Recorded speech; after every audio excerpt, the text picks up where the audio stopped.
Dracula by Bram Stoker. Chapter 1. Jonathan Harker's Journal. The 3rd of May, Bistritz. Left Munich at 8:35 p.m. on the 1st of May, arriving at Vienna early next morning. Should have arrived at 6:46, but train was an hour late. Budapest seems a wonderful place, from the glimpse which I got of it from the train and the little I could walk through the streets. I feared to go very far from the station, as we had arrived late and would start as near the correct time as possible. The impression I had was that we were leaving the west and entering the east, the most western of splendid bridges over the Danube, which is here of noble width and depth, took us among the traditions of Turkish rule. We left in pretty good time and came after nightfall to Klausenburg. Here I stopped for the night at the Hotel Royal. I had for dinner, or rather supper, a chicken done up some way with red pepper, which was very good but thirsty. Mem get recipe for Mina. I asked the waiter, and he said it was called paprika Hendel, and that as it was a national dish, I should be able to get it anywhere along the Carpathians. I found my smattering of German very useful here. Indeed, I don't know how I should be able to get on without it. Having had some time at my disposal when in London, I had visited the British Museum and made search among the books and maps in the library regarding Transylvania. It had struck me that some foreknowledge of the country could hardly fail to have some importance in dealing with the noblemen of that country. I find that the district he named is in the extreme east of the country, just on the borders of 3 states, Transylvania, Moldavia, and Bukovina, in the midst of the Carpathian Mountains, one of the wildest and least known portions of Europe. I was not able to light on any map or work giving the exact locality of the Castle Dracula, as there are no maps of this country as yet to compare with our own Ordeal survey maps. But I found that Bistritz, the post town named by Count Dracula, is a fairly well-known place. I shall enter here some of my notes, as they may refresh my memory when I talk over my travels with Mina. In the population of Transylvania, there are 4 distinct nationalities: Saxons in the south, and mixed with them the Wallachs, who are the descendants of the Dacians, Magyars in the west, and Zekilis in the east and north. I am going among the latter, who claim to be descended from Attila and the Huns. This may be so, for when the Magyars conquered the country in the 11th century, they found the Huns settled in it. I read that every known superstition in the world is gathered into the horseshoe of the Carpathians, as if it were the center of some sort of imaginative whirlpool. If so, my stay may be very interesting. I must ask the Count all about them. I did not sleep well, though my bed was comfortable enough, for I had all sorts of queer dreams. There was a dog howling all night under my window, which may have had something to do with it, or it may have been the paprika, for I had to drink up all the water in my carafe and was still thirsty. Towards morning I slept and was wakened by the continuous knocking at my door, so I guess I must have been sleeping soundly then. I had for breakfast more paprika and a sort of porridge of maize flour, which they said was mamaliga, and eggplant stuffed with forcemeat, a very excellent dish, which they call implatata. Get recipe for this also. I had to hurry breakfast, for the train started a little before 8, or rather it ought to have done so, for after rushing to the station at 7:30, I had to sit in the carriage for more than an hour before we began to move. It seems to me that the further east you go, the more unpunctual are the trains. What ought they to be in China? All day long we seemed to dawdle through a country which was full of beauty of every kind. Sometimes we saw little towns or castles on the top of steep hills such as we see in old missals. Sometimes we ran by rivers and streams, which seemed from the wide stony margin on each side of them to be subject to great floods. It takes a lot of water, and running strong, to sweep the outside edge of a river clear. At every station there were groups of people, sometimes crowds and in all sorts of attire. Some of them were just like the peasants at home, or those I saw coming through France and Germany, with short jackets and round hats and homemade trousers, but others were very picturesque. The women looked pretty, except when you got near them, but they were very clumsy about the waist. They had all full white sleeves of some kind or other, and most of them had big belts with a lot of strips of something fluttering from them, like the dresses in a ballet. But of course, there were petticoats under them. The strangest figures we saw were the Slovaks, who were more barbarian than the rest with their big cowboy hats, great baggy dirty white trousers, white linen shirts, and enormous heavy leather belts, nearly a foot wide, all studded over with brass nails. They wore high boots with their trousers tucked into them and had long black hair and heavy black mustaches. They are very picturesque, but do not look prepossessing.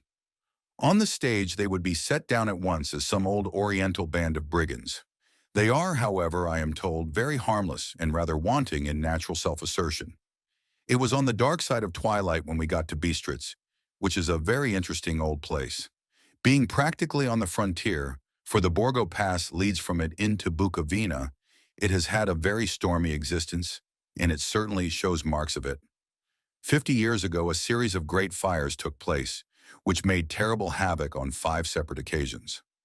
At the very beginning of the 17th century, it underwent a siege of 3 weeks and lost 13,000 people, the casualties of war proper being assisted by famine and disease. Count Dracula had directed me to go to the Golden Krone Hotel, which I found, to my great delight, to be thoroughly old-fashioned, for of course I wanted to see all I could of the ways of the country. I was evidently expected, for when I got near the door, I faced a cheery-looking elderly woman in the usual peasant dress, white undergarment with a long double apron, front and back, of colored stuff fitting almost too tight for modesty. When I came close, she bowed and said, "The Herr Englishman?" "Yes," I said, "Jonathan Harker." She smiled and gave some message to an elderly man in white shirt sleeves who had followed her to the door. He went, but immediately returned with a letter. "My friend, welcome to the Carpathians. I am anxiously expecting you. Sleep well tonight. At 3 tomorrow the diligence will start for Bukovina. A place on it is kept for you. At the Borgo Pass, my carriage will await you and will bring you to me. I trust that your journey from London has been a happy one, and that you will enjoy your stay in my beautiful land. Your friend Dracula." The 4th of May. I found that my landlord had got a letter from the Count, directing him to secure the best place on the coach for me, but on making inquiries as to details he seemed somewhat reticent, and pretended that he could not understand my German. This could not be true, because up to then he had understood it perfectly. At least he answered my questions exactly as if he did. He and his wife, the old lady who had received me, looked at each other in a frightened sort of way. He mumbled out that the money had been sent in a letter, and that was all he knew. When I asked him if he knew Count Dracula and could tell me anything of his castle, both he and his wife crossed themselves and, saying that they knew nothing at all, simply refused to speak further. It was so near the time of starting that I had no time to ask anyone else, for it was all very mysterious and not by any means comforting. Just before I was leaving, the old lady came up to my room and said in a hysterical way, "Must you go? Oh, young Herr, must you go?" She was in such an excited state that she seemed to have lost her grip of what German she knew and mixed it all up with some other language, which I did not know at all. I was just able to follow her by asking many questions. When I told her that I must go at once and that I was engaged on important business, she asked again, "Do you know what day it is?" I answered that it was the 4th of May. She shook her head as she said again, "Oh yes, I know that. I know that. But do you know what day it is?" On my saying that I did not understand, she went on, "It is the eve of St. George's Day. Do you not know that tonight, when the clock strikes midnight, all the evil things in the world will have full sway? Do you know where you are going and what you are going to?" She was in such evident distress that I tried to comfort her, but without effect. Finally, she went down on her knees and implored me not to go, at least to wait a day or two before starting. It was all very ridiculous, but I did not feel comfortable. However, there was business to be done, and I could allow nothing to interfere with it. I tried to raise her up and said as gravely as I could that I thanked her, but my duty was imperative and that I must go. She then rose and dried her eyes, and taking a crucifix from her neck, offered it to me. I did not know what to do, for, as an English churchman, I have been taught to regard such things as in some measure idolatrous, and yet it seemed so ungracious to refuse an old lady meaning so well and in such a state of mind. She saw, I suppose, the doubt in my face, for she put the rosary round my neck and said, "For your mother's sake," and went out of the room. I am writing up this part of the diary whilst I am waiting for the coach, which is, of course, late, and the crucifix is still round my neck. Whether it is the old lady's fear, or the many ghostly traditions of this place, or the crucifix itself, I do not know, but I am not feeling nearly as easy in my mind as usual. If this book should ever reach Mina before I do, let it bring my goodbye. Here comes the coach. The 5th of May. The castle. The gray of the morning has passed, and the sun is high over the distant horizon, which seems jagged, whether with trees or hills I know not. For it is so far off that big things and little are mixed. I am not sleepy, and, as I am not to be called till I awake, naturally I write till sleep comes. There are many odd things to put down, and lest who reads them may fancy that I dined too well before I left Bistritz, let me put down my dinner exactly. I dined on what they called robber steak, bits of bacon, onion, and beef, seasoned with red pepper and strung on sticks and roasted over the fire in simple style of the London cat's meat. The wine was golden meatish, which produces a queer sting on the tongue, which is, however, not disagreeable. I had only a couple of glasses of this, and nothing else. When I got on the coach, the driver had not taken his seat, and I saw him talking to the landlady. They were evidently talking of me, for every now and then they looked at me, and some of the people who were sitting on the bench outside the door came and listened and then looked at me, most of them pityingly. I could hear a lot of words often repeated, queer words, for there were many nationalities in the crowd, so I quietly got my polyglot dictionary from my bag and looked them out. I must say they were not cheering to me, for amongst them were Ordog, Satan, Pokol, Hell, Stragoica, Witch, Vrolok, and Volkoslok. Both mean the same thing, one being Slovak and the other Servian for something that is either werewolf or vampire. Mehmet, I must ask the Count about these superstitions. When we started, the crowd round the inn door, which had by this time swelled to a considerable size, all made the sign of the cross and pointed 2 fingers towards me. With some difficulty, I got a fellow passenger to tell me what they meant. He would not answer at first, but on learning that I was English, he explained that it was a charm or guard against the evil eye. This was not very pleasant for me, just starting for an unknown place to meet an unknown man. But everyone seemed so kind-hearted and so sorrowful and so sympathetic that I could not but be touched. I shall never forget the last glimpse which I had of the inn-yard and its crowd of picturesque figures, all crossing themselves as they stood round the wide archway, with its background of rich foliage of oleander and orange trees in green tubs clustered in the center of the yard. Then our driver, whose wide linen drawers covered the whole front of the box seat, Gotza, they call them, cracked his big whip over his 4 small horses, which ran abreast, and we set off on our journey. I soon lost sight and recollection of ghostly fears in the beauty of the scene as we drove along. Although had I known the language, or rather languages, which my fellow passengers were speaking, I might not have been able to throw them off so easily. Before us lay a green sloping land, full of forests and woods, with here and there steep hills, crowned with clumps of trees or with farmhouses. The blank gable end to the road. There was everywhere a bewildering mass of fruit blossom, apple, plum, pear, cherry. And as we drove by, I could see the green grass under the trees spangled with the fallen petals. In and out amongst these green hills of what they call here the Middle Land ran the road, losing itself as it swept round the grassy curve, or was shut out by the straggling ends of pine woods, which here and there ran down the hillsides like tongues of flame. The road was rugged, but still we seemed to fly over it with a feverish haste. I could not understand then what the haste meant, but the driver was evidently bent on losing no time in reaching Borgoprund. I was told that this road is in summertime excellent, but that it had not yet been put in order after the winter snows. In this respect, it is different from the general run of roads in the Carpathians, for it is an old tradition that they are not to be kept in too good order. Of old, the hospodars would not repair them, lest the Turks should think that they were preparing to bring in foreign troops, and so hasten the war which was always really at loading point. Beyond the green swelling hills of the Middleland rose mighty slopes of forest up to the lofty steeps of the Carpathians themselves. Right and left of us they towered, with the afternoon sun falling full upon them and bringing out all the glorious colors of this beautiful range, deep blue and purple in the shadows of the peaks, green and brown where grass and rock mingled, and an endless perspective of jagged rock and pointed crags, till these were themselves lost in the distance, where the snowy peaks rose grandly. Here and there seemed mighty rifts in the mountains, through which, as the sun began to sink, we saw now and again the white gleam of falling water.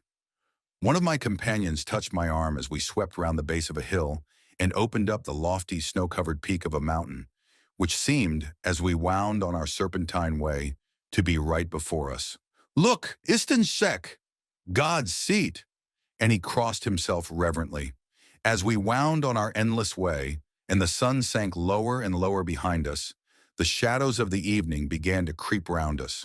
This was emphasized by the fact that the snowy mountaintop still held the sunset and seemed to glow out with a delicate cool pink.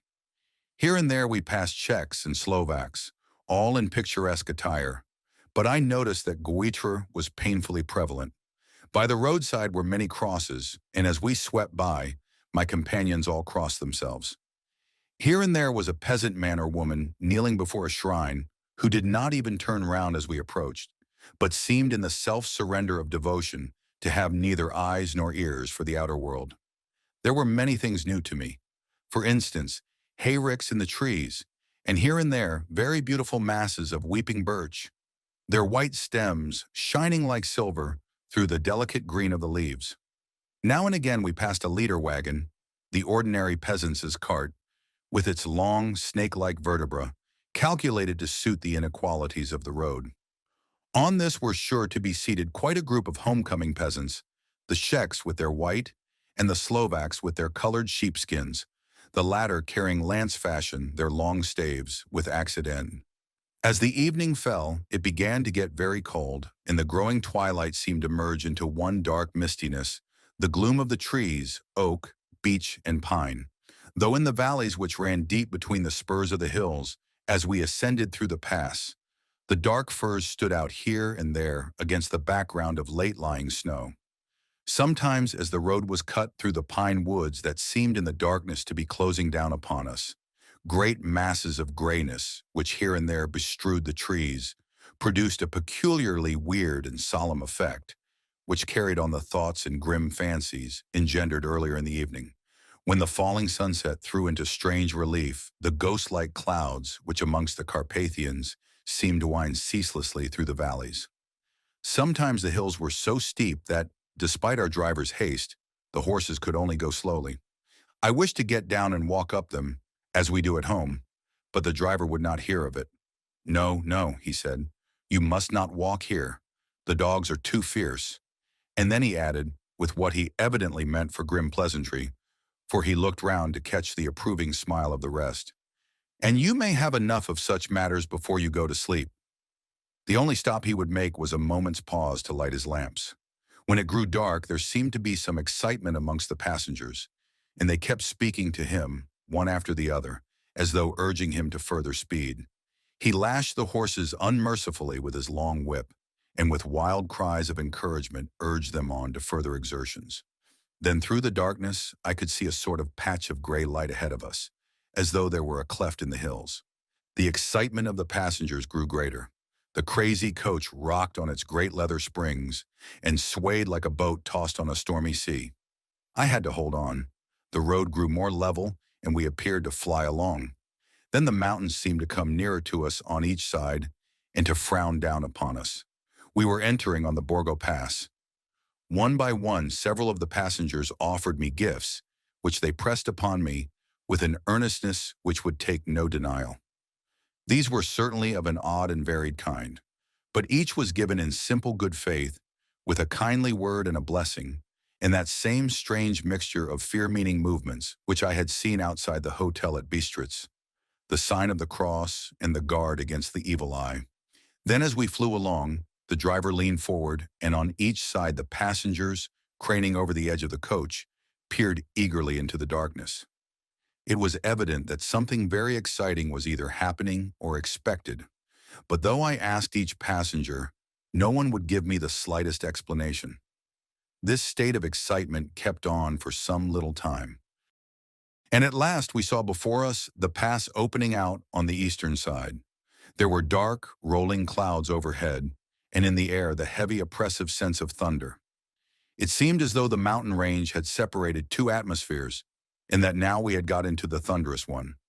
I was now myself looking out for the conveyance which was to take me to the Count. Each moment I expected to see the glare of lamps through the blackness, but all was dark. The only light was the flickering rays of our own lamps, in which the steam from our hard-driven horses rose in a white cloud. We could see now the sandy road lying white before us, but there was on it no sign of a vehicle. The passengers drew back with a sigh of gladness, which seemed to mock my own disappointment.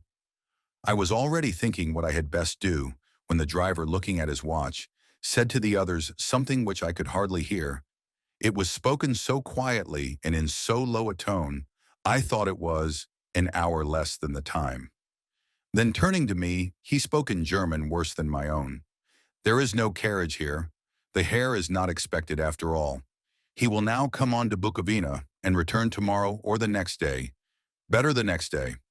Whilst he was speaking, the horses began to neigh and snort and plunge wildly, so that the driver had to hold them up. Then, amongst a chorus of screams from the peasants and a universal crossing of themselves, a caleche with 4 horses drove up behind us, overtook us, and drew up beside the coach. I could see from the flash of our lamps, as the rays fell on them, that the horses were coal-black and splendid animals. They were driven by a tall man with a long brown beard and a great black hat, which seemed to hide his face from us. I could only see the gleam of a pair of very bright eyes which seemed red in the lamplight as he turned to us. He said to the driver, "You are early tonight, my friend." The man stammered in reply, "The English Herr was in a hurry," to which the stranger replied, "That is why I suppose you wished him to go on to Bukovina. You cannot deceive me, my friend. I know too much, and my horses are swift." As he spoke he smiled, and the lamplight fell on a hard-looking mouth, with very red lips and sharp-looking teeth, as white as ivory. One of my companions whispered to another the line from Berger's Lenore, "Den die Toten reiten schnell," for the dead travel fast.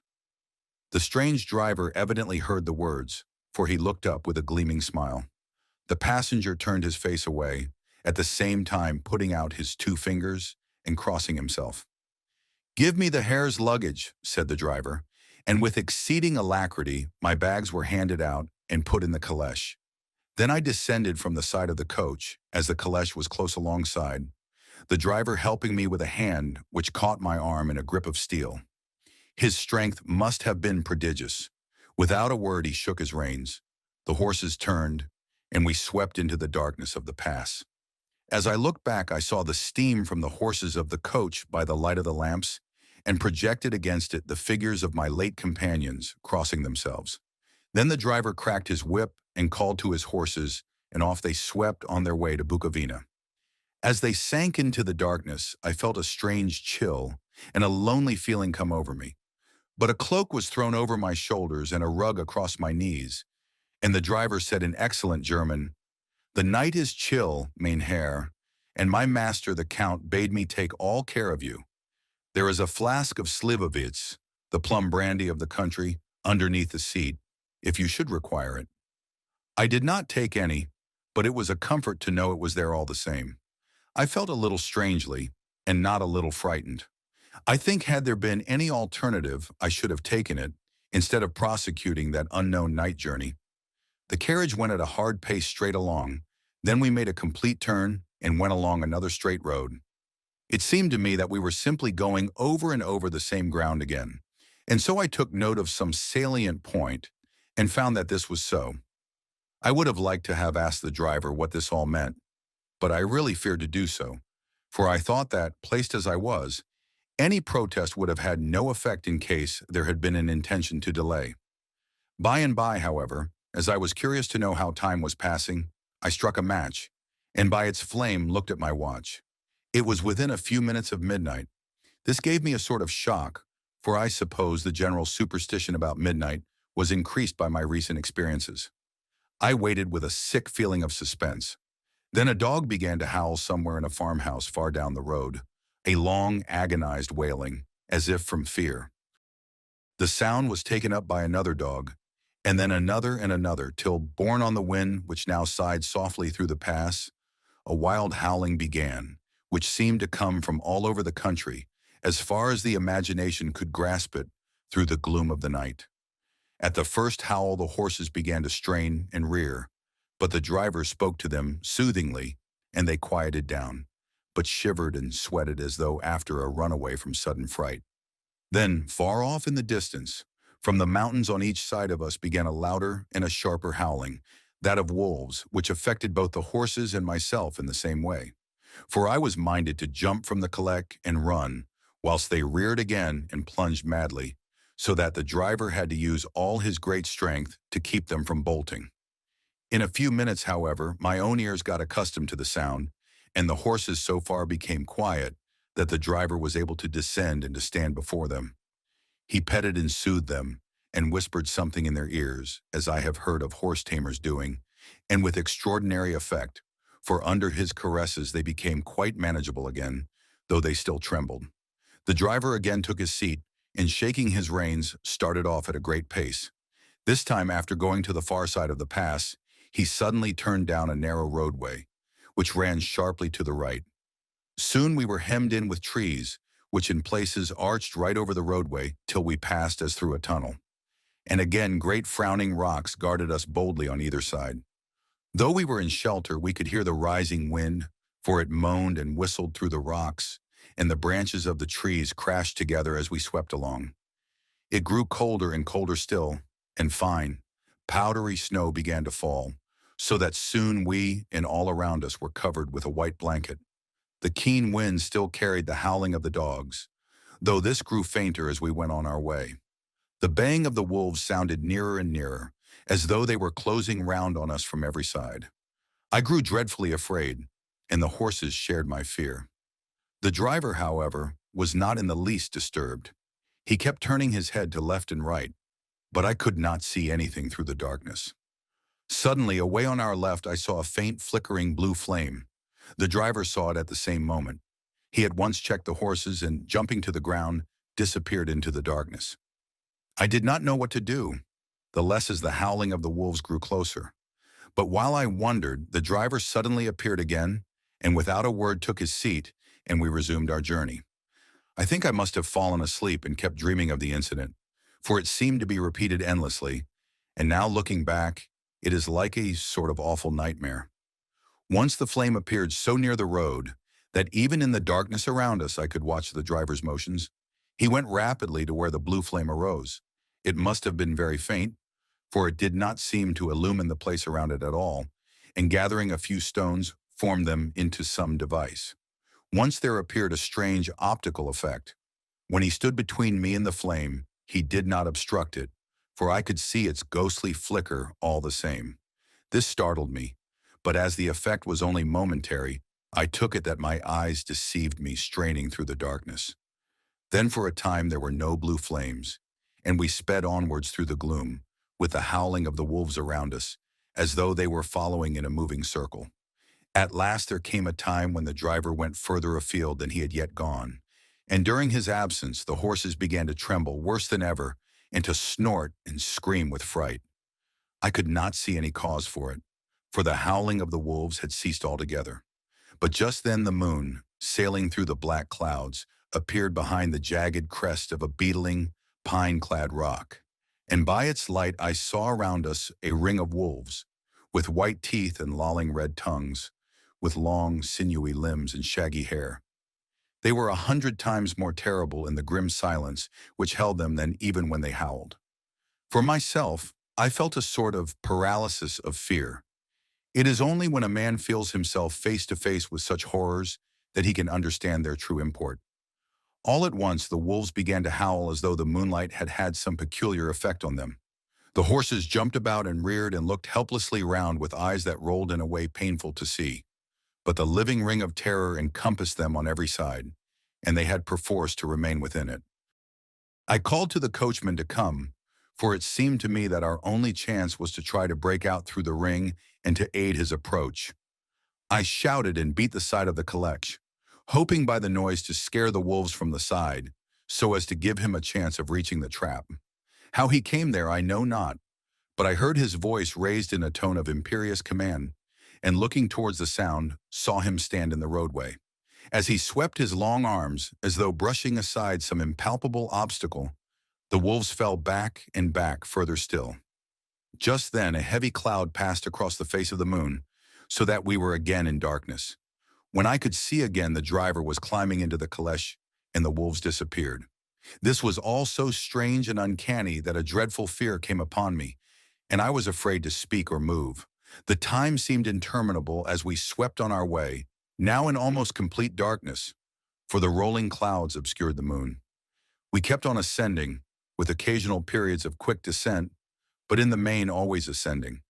Suddenly I became conscious of the fact that the driver was in the act of pulling up the horses in the courtyard of a vast ruined castle, from whose tall black windows came no ray of light, and whose broken battlements showed a jagged line against the sky.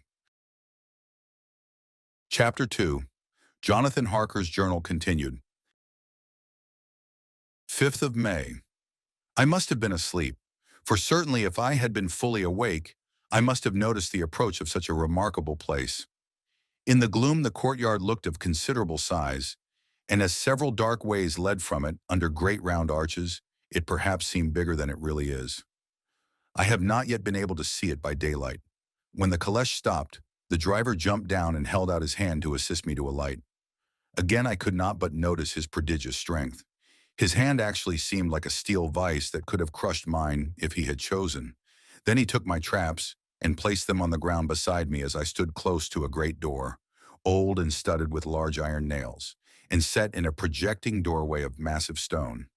I could see even in the dim light that the stone was massively carved, but that the carving had been much worn by time and weather. As I stood, the driver jumped again into his seat and shook the reins. The horses started forward, and trap and all disappeared down one of the dark openings. I stood in silence where I was, for I did not know what to do. Of bell or knocker there was no sign. Through these frowning walls and dark window openings it was not likely that my voice could penetrate. The time I waited seemed endless, and I felt doubts and fears crowding upon me. What sort of place had I come to, and among what kind of people? What sort of grim adventure was it on which I had embarked?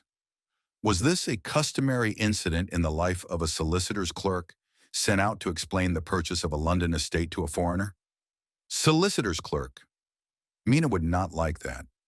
Solicitor, for just before leaving London I got word that my examination was successful, and I am now a full-blown solicitor. I began to rub my eyes and pinch myself to see if I were awake. It all seemed like a horrible nightmare to me, and I expected that I should suddenly awake and find myself at home, with the dawn struggling in through the windows, as I had now and again felt in the morning after a day of overwork.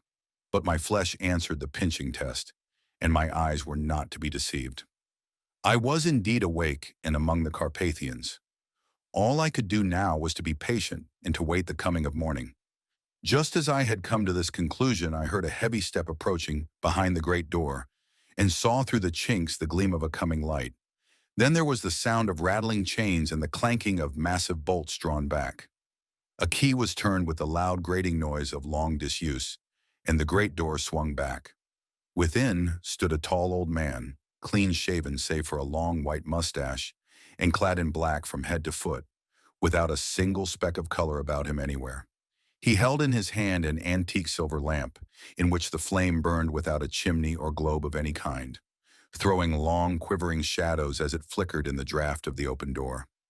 The old man motioned me in with his right hand with a courtly gesture, saying in excellent English but with a strange intonation, "Welcome to my house.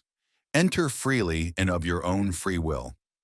He made no motion of stepping to meet me, but stood like a statue, as though his gesture of welcome had fixed him into stone.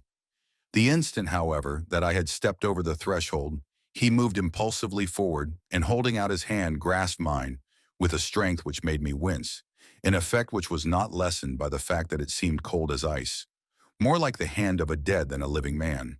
Again he said, "Welcome to my house. Enter freely, go safely, and leave something of the happiness you bring." The strength of the handshake was so much akin to that which I had noticed in the driver, whose face I had not seen, that for a moment I doubted if it were not the same person to whom I was speaking. So to make sure, I said interrogatively, "Count Dracula?" He bowed in a courtly way as he replied, "I am Dracula, and I bid you welcome Mr. Harker to my house. Come in. The night air is chill, and you must need to eat and rest." As he was speaking, he put the lamp on a bracket on the wall and, stepping out, took my luggage. He had carried it in before I could forestall him. I protested, but he insisted. "Nay, sir, you are my guest. It is late, and my people are not available. Let me see to your comfort myself." He insisted on carrying my traps along the passage, and then up a great winding stair, and along another great passage, on whose stone floor our steps rang heavily. At the end of this he threw open a heavy door, and I rejoiced to see within a well-lit room in which a table was spread for supper, and on whose mighty hearth a great fire of logs, freshly replenished, flamed and flared. The Count halted, putting down my bags, closed the door, and crossing the room, opened another door, which led into a small octagonal room lit by a single lamp, and seemingly without a window of any sort. Passing through this, he opened another door and motioned me to enter. It was a welcome sight, for here was a great bedroom, well lighted and warmed with another log fire, also added to but lately, for the top logs were fresh, which sent a hollow roar up the wide chimney. The Count himself left my luggage inside and withdrew, saying, before he closed the door, "You will need, after your journey, to refresh yourself by making your toilet. I trust you will find all you wish. When you are ready, come into the other room, where you will find your supper prepared." The light and warmth and the Count's courteous welcome seemed to have dissipated all my doubts and fears. Having then reached my normal state, I discovered that I was half famished with hunger. So making a hasty toilet, I went into the other room. I found supper already laid out. My host, who stood on one side of the great fireplace, leaning against the stonework, made a graceful wave of his hand to the table and said, "I pray you, be seated and sup how you please. You will, I trust, excuse me that I do not join you, but I have dined already, and I do not sup." I handed to him the sealed letter which Mr. Hawkins had entrusted to me. He opened it and read it gravely. Then, with a charming smile, he handed it to me to read. One passage of it, at least, gave me a thrill of pleasure. "I must regret that an attack of gout, from which malady I am a constant sufferer, forbids absolutely any traveling on my part for some time to come. But I am happy to say I can send a sufficient substitute, one in whom I have every possible confidence. He is a young man, full of energy and talent in his own way, and of a very faithful disposition. He is discreet and silent, and has grown into manhood in my service. He shall be ready to attend on you when you will during his stay, and shall take your instructions in all matters." The Count himself came forward and took off the cover of a dish, and I fell to at once on an excellent roast chicken. This, with some cheese and a salad, and a bottle of Old Tokay, of which I had 2 glasses, was my supper. During the time I was eating it, the Count asked me many questions as to my journey, and I told him by degrees all I had experienced. By this time I had finished my supper, and by my host's desire had drawn up a chair by the fire, and begun to smoke a cigar, which he offered me, at the same time excusing himself that he did not smoke. I had now an opportunity of observing him, and found him of a very marked physiognomy. His face was a very strong, aquiline, with high bridge of the thin nose and peculiarly arched nostrils, with lofty domed forehead, and hair growing scantily round the temples, but profusely elsewhere. His eyebrows were very massive, almost meeting over the nose, and with bushy hair that seemed to curl in its own profusion. The mouth, so far as I could see it under the heavy mustache, was fixed and rather cruel-looking, with peculiarly sharp white teeth. These protruded over the lips, whose remarkable ruddiness showed astonishing vitality in a man of his years. For the rest, his ears were pale, and at the tops extremely pointed. The chin was broad and strong, and the cheeks firm, though thin. The general effect was one of extraordinary pallor. Hitherto I had noticed the backs of his hands as they lay on his knees in the firelight, and they had seemed rather white and fine. But seeing them now close to me, I could not but notice that they were rather coarse, broad, with squat fingers. Strange to say, there were hairs in the center of the palm. The nails were long and fine, and cut to a sharp point. As the Count leaned over me and his hands touched me, I could not repress a shudder. It may have been that his breath was rank, but a horrible feeling of nausea came over me, which, do what I would, I could not conceal.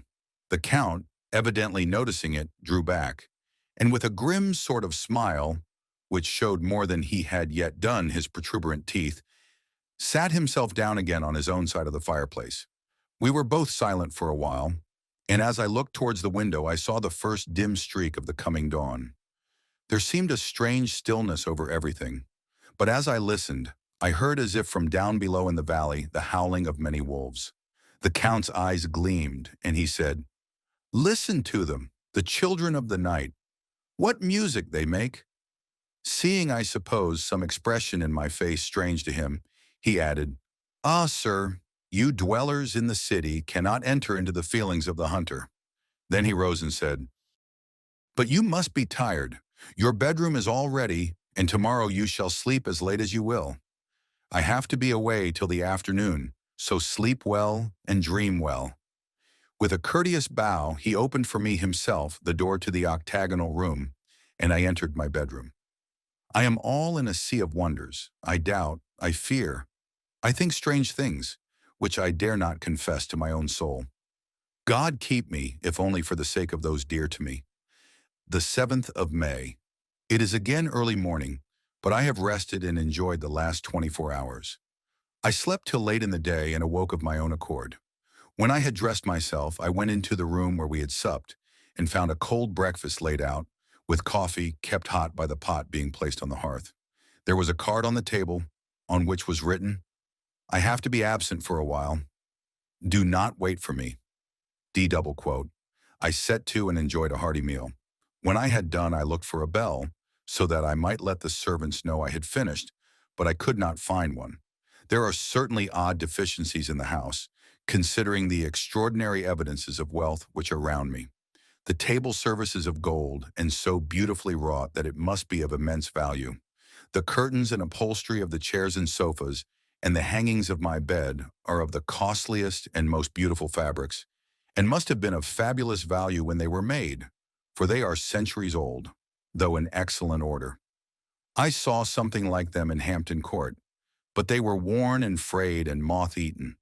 But still in none of the rooms is there a mirror.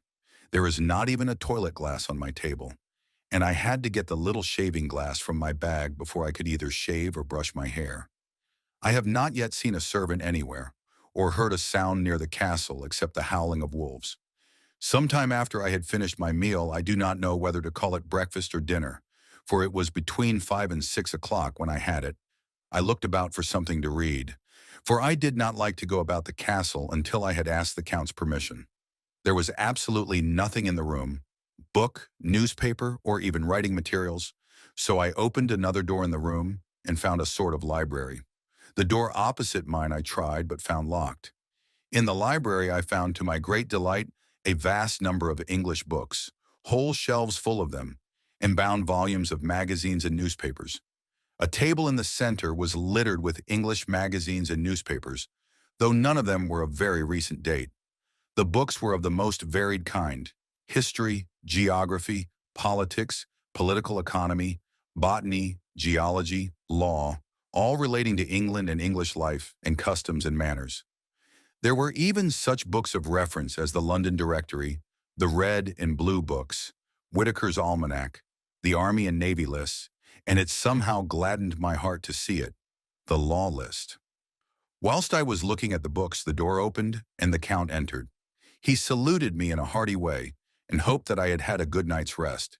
Then he went on, "I am glad you found your way in here, for I am sure there is much that will interest you. These companions," and he laid his hand on some of the books, "have been good friends to me, and for some years past, ever since I had the idea of going to London, have given me many, many hours of pleasure. Through them I have come to know your great England, and to know her is to love her.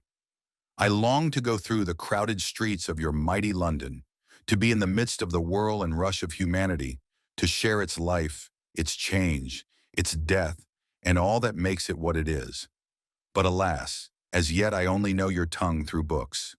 To you, my friend, I look that I know it to speak. But Count, I said, you know and speak English thoroughly. He bowed gravely. I thank you, my friend, for your all too flattering estimate. But yet I fear that I am but a little way on the road I would travel. True, I know the grammar and the words, but yet I know not how to speak them. Indeed, I said, you speak excellently. Not so, he answered. Well, I know that. Did I move and speak in your London, none there are who would not know me for a stranger. That is not enough for me. Here I am noble. I am a boyar. The common people know me, and I am master. But a stranger in a strange land, he is no one. Men know him not, and to know not is to care not for. I am content if I am like the rest, so that no man stops if he sees me, or pauses in his speaking if he hears my words. Ha, ha, a stranger. I have been so long master that I would be master still, or at least that none other should be master of me. You come to me not alone as agent of my friend Peter Hawkins of Exeter, to tell me all about my new estate in London. You shall, I trust, rest here with me a while, so that by our talking I may learn the English intonation. And I would that you tell me when I make error, even of the smallest, in my speaking. I am sorry that I had to be away so long today, but you will, I know, forgive one who has so many important affairs in hand. Of course I said all I could about being willing, and asked if I might come into that room when I chose. He answered, yes, certainly, and added, you may go anywhere you wish in the castle, except where the doors are locked, where of course you will not wish to go. There is reason that all things are as they are, and did you see with my eyes and know with my knowledge, you would perhaps better understand. I said I was sure of this, and then he went on. We are in Transylvania, and Transylvania is not England. Our ways are not your ways, and there shall be to you many strange things. Nay, from what you have told me of your experiences already, you know something of what strange things there may be.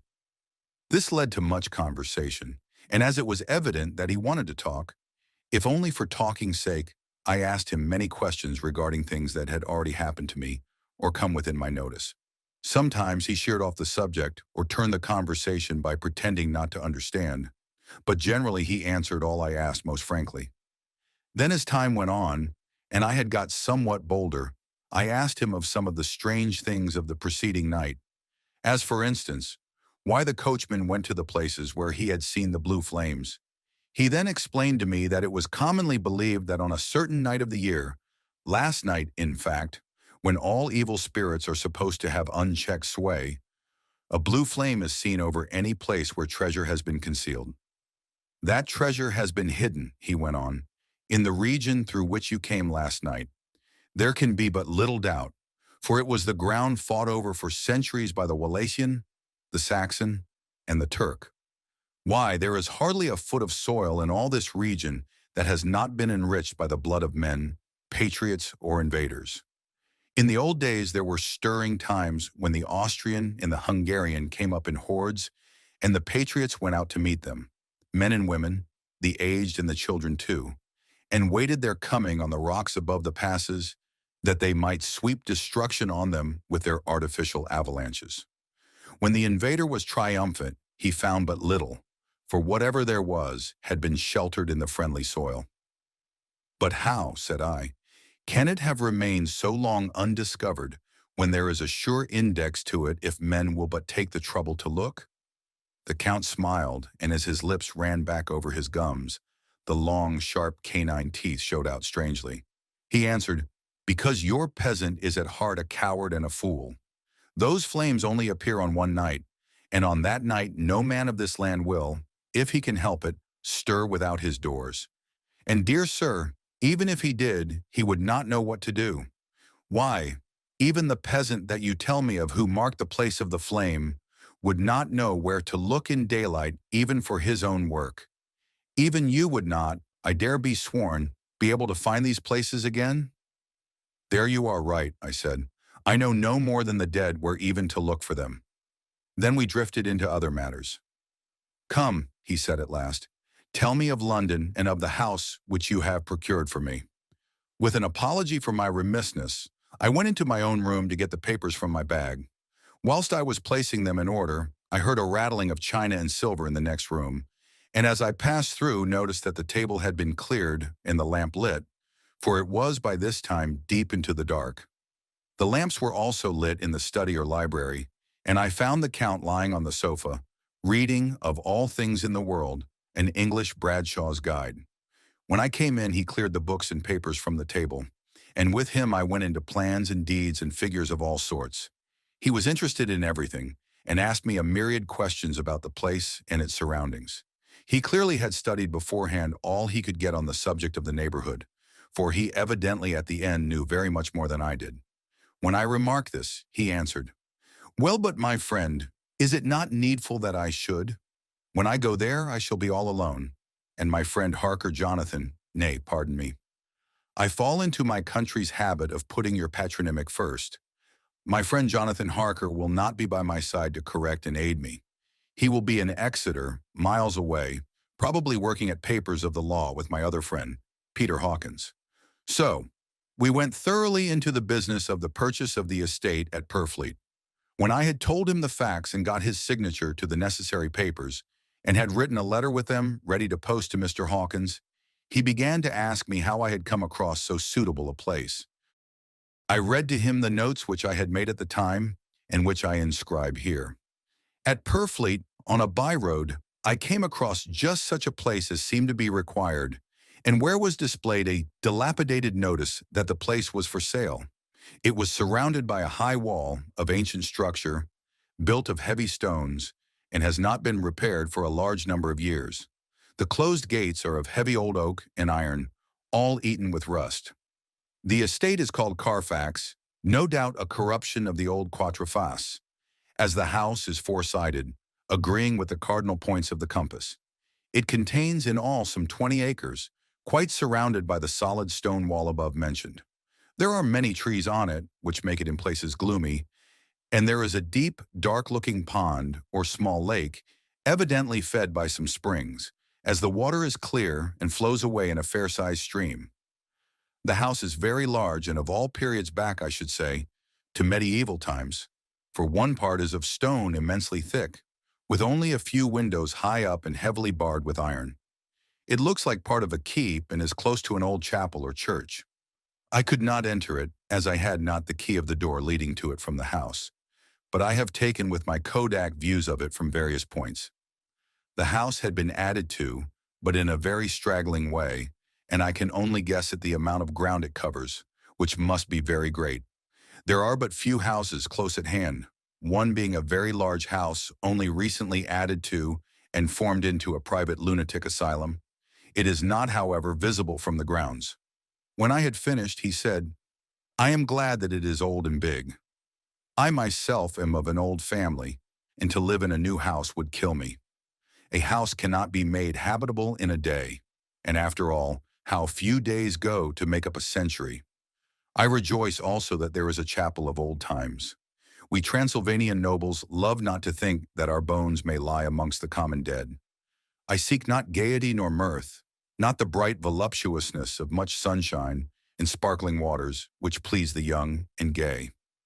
I am no longer young, and my heart, through weary years of mourning over the dead, is not attuned to mirth.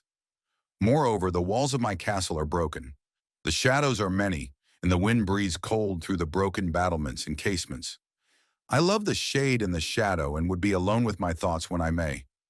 Somehow his words and his look did not seem to accord, or else it was that his cast of face made his smile look malignant and saturnine. Presently, with an excuse, he left me, asking me to pull my papers together. He was some little time away, and I began to look at some of the books around me. One was an atlas which I found open naturally to England, as if that map had been much used. On looking at it, I found in certain places little rings marked, and on examining these I noticed that one was near London on the east side, manifestly where his new estate was situated. The other two were Exeter, and Whitby on the Yorkshire coast. It was the better part of an hour when the Count returned.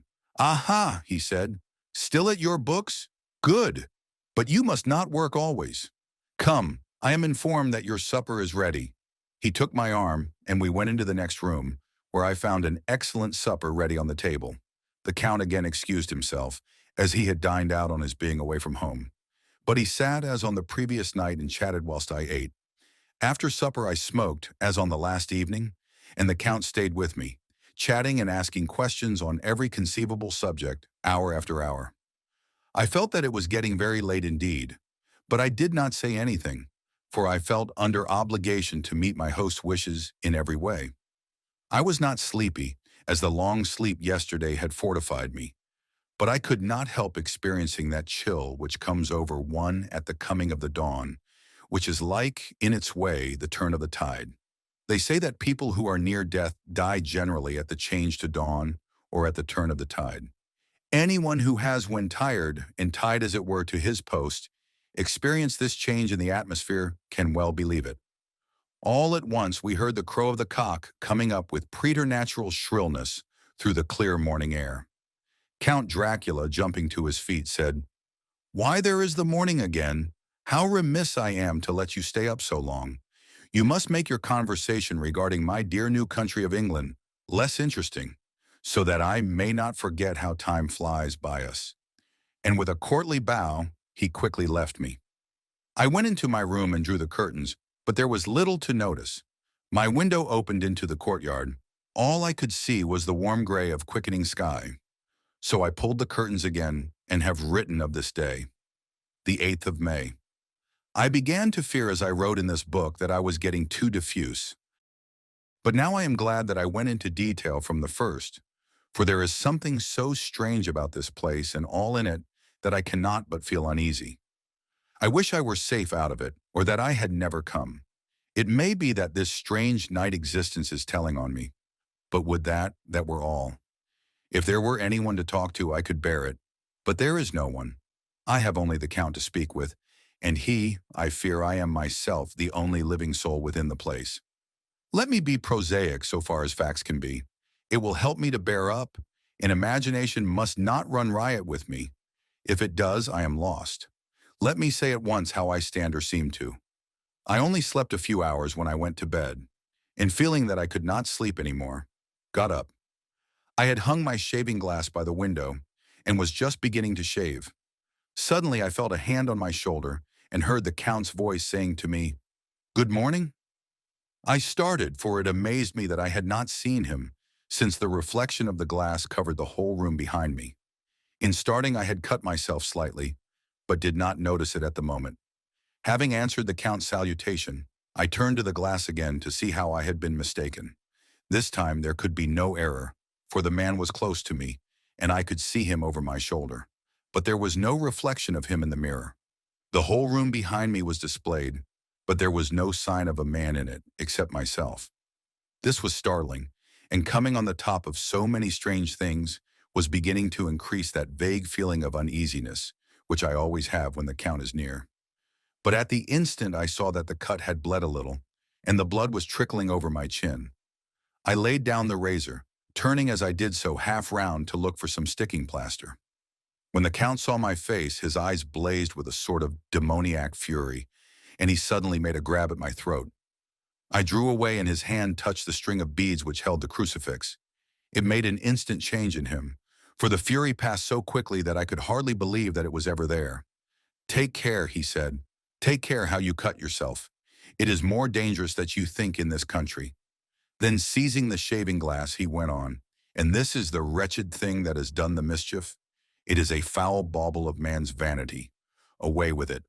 And opening the window with one wrench of his terrible hand, he flung out the glass, which was shattered into 1,000 pieces on the stones of the courtyard far below. Then he withdrew without a word. It is very annoying, for I do not see how I am to shave, unless in my watch case or the bottom of the shaving pot, which is fortunately of metal. When I went into the dining room, breakfast was prepared, but I could not find the Count anywhere, so I breakfasted alone. It is strange that as yet I have not seen the Count eat or drink. He must be a very peculiar man. After breakfast, I did a little exploring in the castle. I went out on the stairs and found a room looking towards the south. The view was magnificent, and from where I stood there was every opportunity of seeing it. The castle is on the very edge of a terrific precipice. A stone falling from the window would fall 1,000 feet without touching anything. As far as the eye can reach is a sea of green treetops, with occasionally a deep rift where there is a chasm. Here and there are silver threads where the rivers wind in deep gorges through the forests. But I am not in heart to describe beauty, for when I had seen the view I explored further. Doors, doors, doors everywhere, and all locked and bolted. In no place save from the windows in the castle walls is there an available exit. The castle is a veritable prison, and I am a prisoner. Chapter 3. Jonathan Harker's journal continued. When I found that I was a prisoner, a sort of wild feeling came over me. I rushed up and down the stairs, trying every door and peering out of every window I could find. But after a little, the conviction of my helplessness overpowered all other feelings. When I look back, after a few hours, I think I must have been mad for the time, for I behaved much as a rat does in a trap. When, however, the conviction had come to me that I was helpless, I sat down quietly as I have ever done anything in my life, and began to think over what was best to be done. I am thinking still, and as yet have come to no definite conclusion. Of one thing only am I certain, that it is no use making my ideas known to the Count. He knows well that I am imprisoned, and as he has done it himself, and has doubtless his own motives for it, he would only deceive me if I trusted him fully with the facts. So far as I can see, my only plan will be to keep my knowledge and my fears to myself and my eyes open. I am, I know, either being deceived, like a baby, by my own fears, or else I am in desperate straits.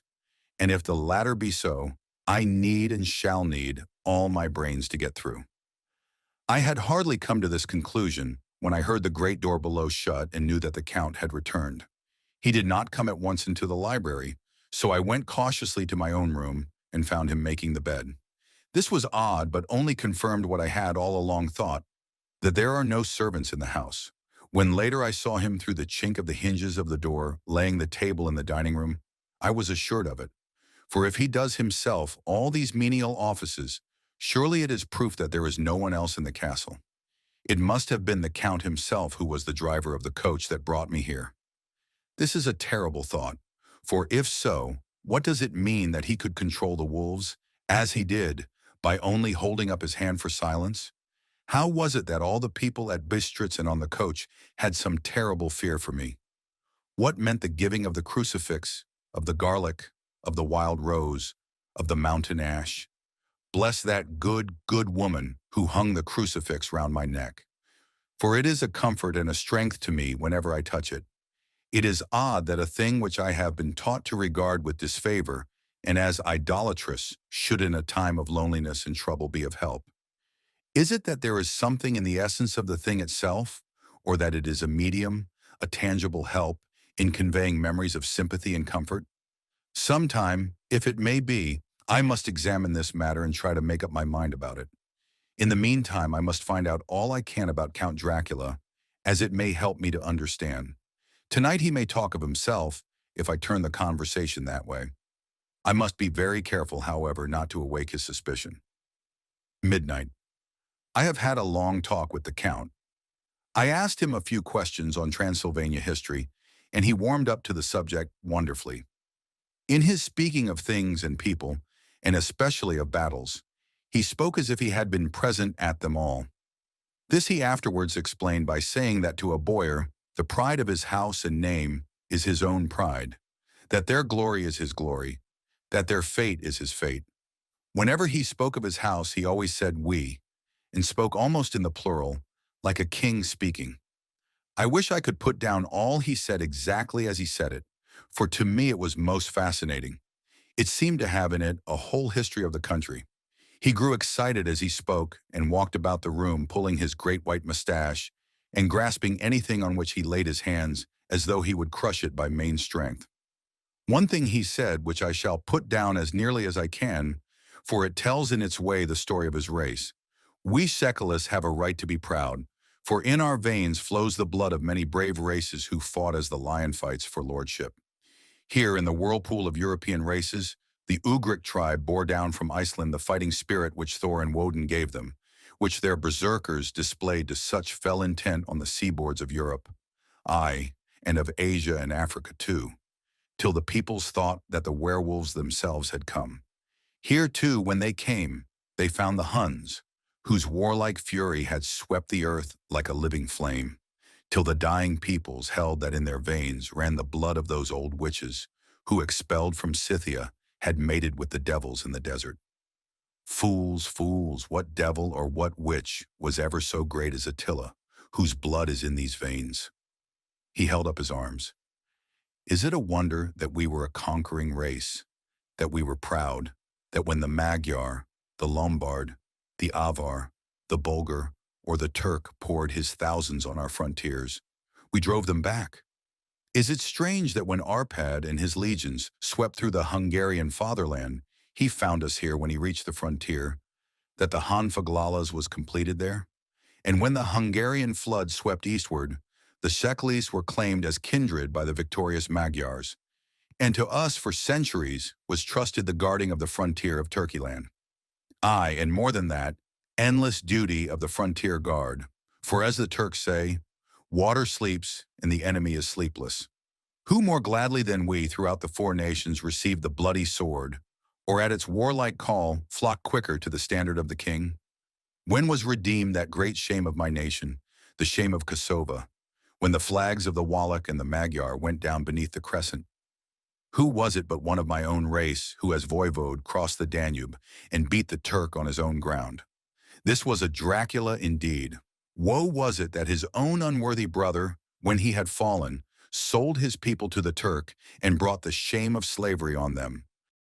Was it not this Dracula, indeed, who inspired that other of his race, who in a later age again and again brought his forces over the great river into Turkeyland, who, when he was beaten back, came again and again, though he had to come alone from the bloody field where his troops were being slaughtered, since he knew that he alone could ultimately triumph?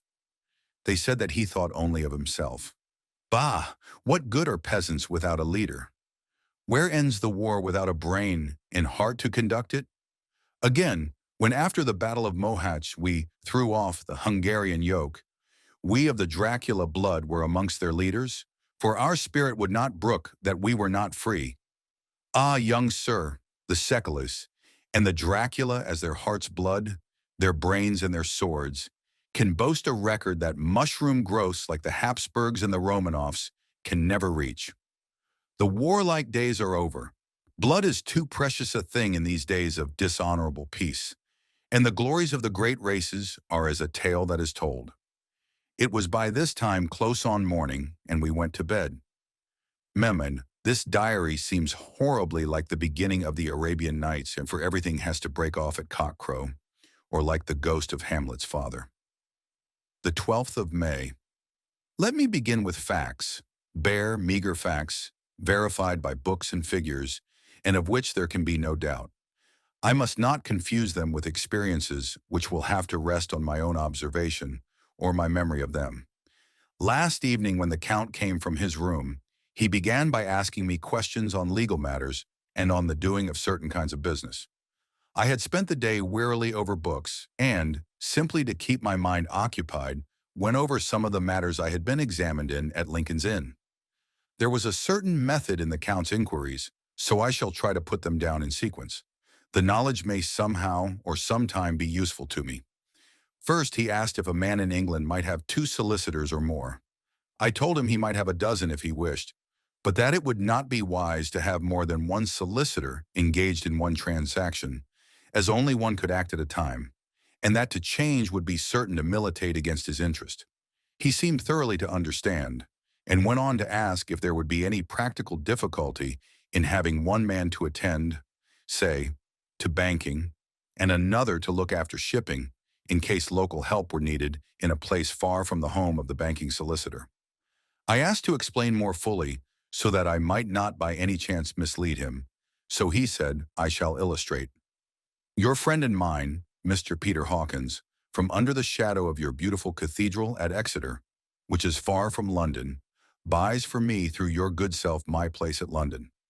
Good.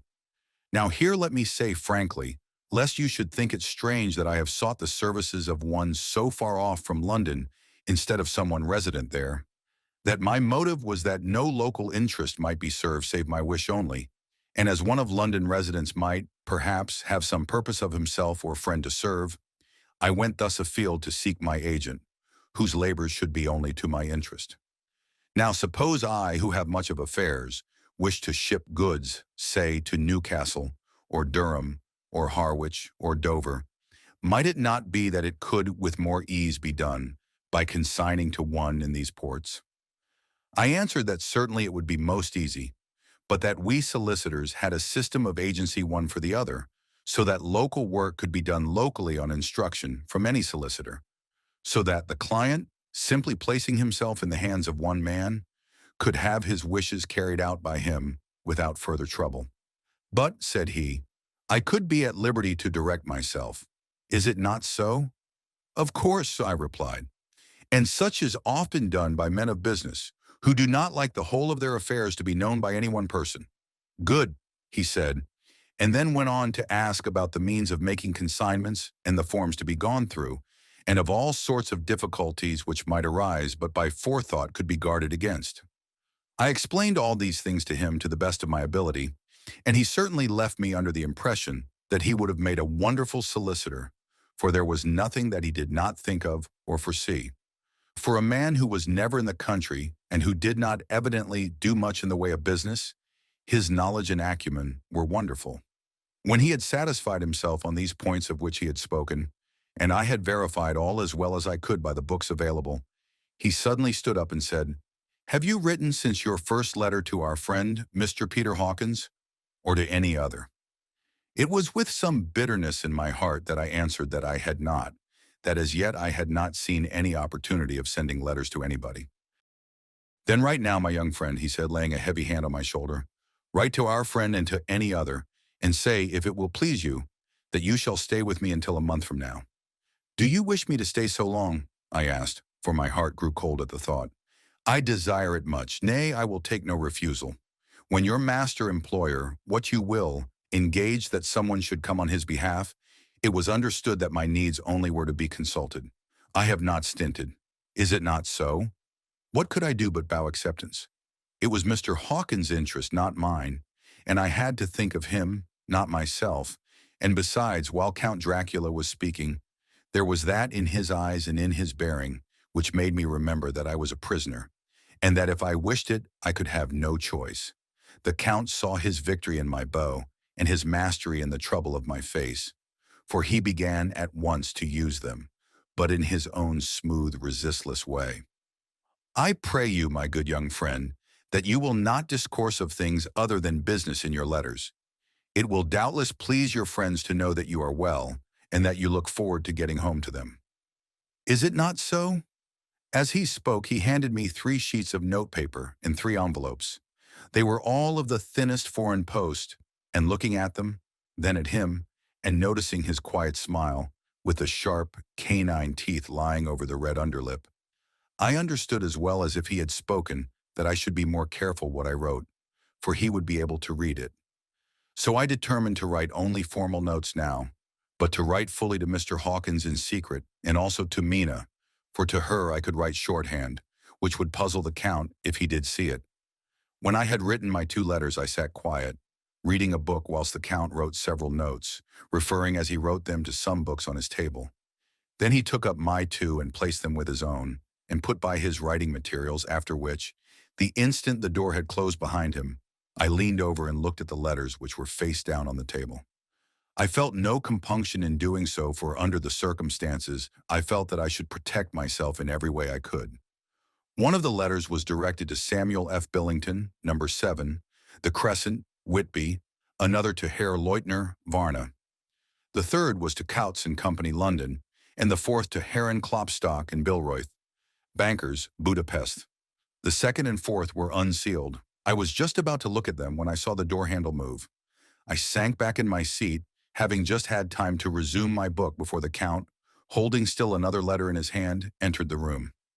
He took up the letters on the table and stamped them carefully, and then turning to me said, "I trust you will forgive me, but I have much work to do in private this evening.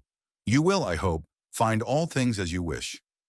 At the door he turned, and after a moment's pause said, "Let me advise you, my dear young friend, nay, let me warn you with all seriousness, that should you leave these rooms, you will not by any chance go to sleep in any other part of the castle. It is old and has many memories, and there are bad dreams for those who sleep unwisely. Be warned. Should sleep now or ever overcome you, or be like to do, then haste to your own chamber or to these rooms, for your rest will then be safe.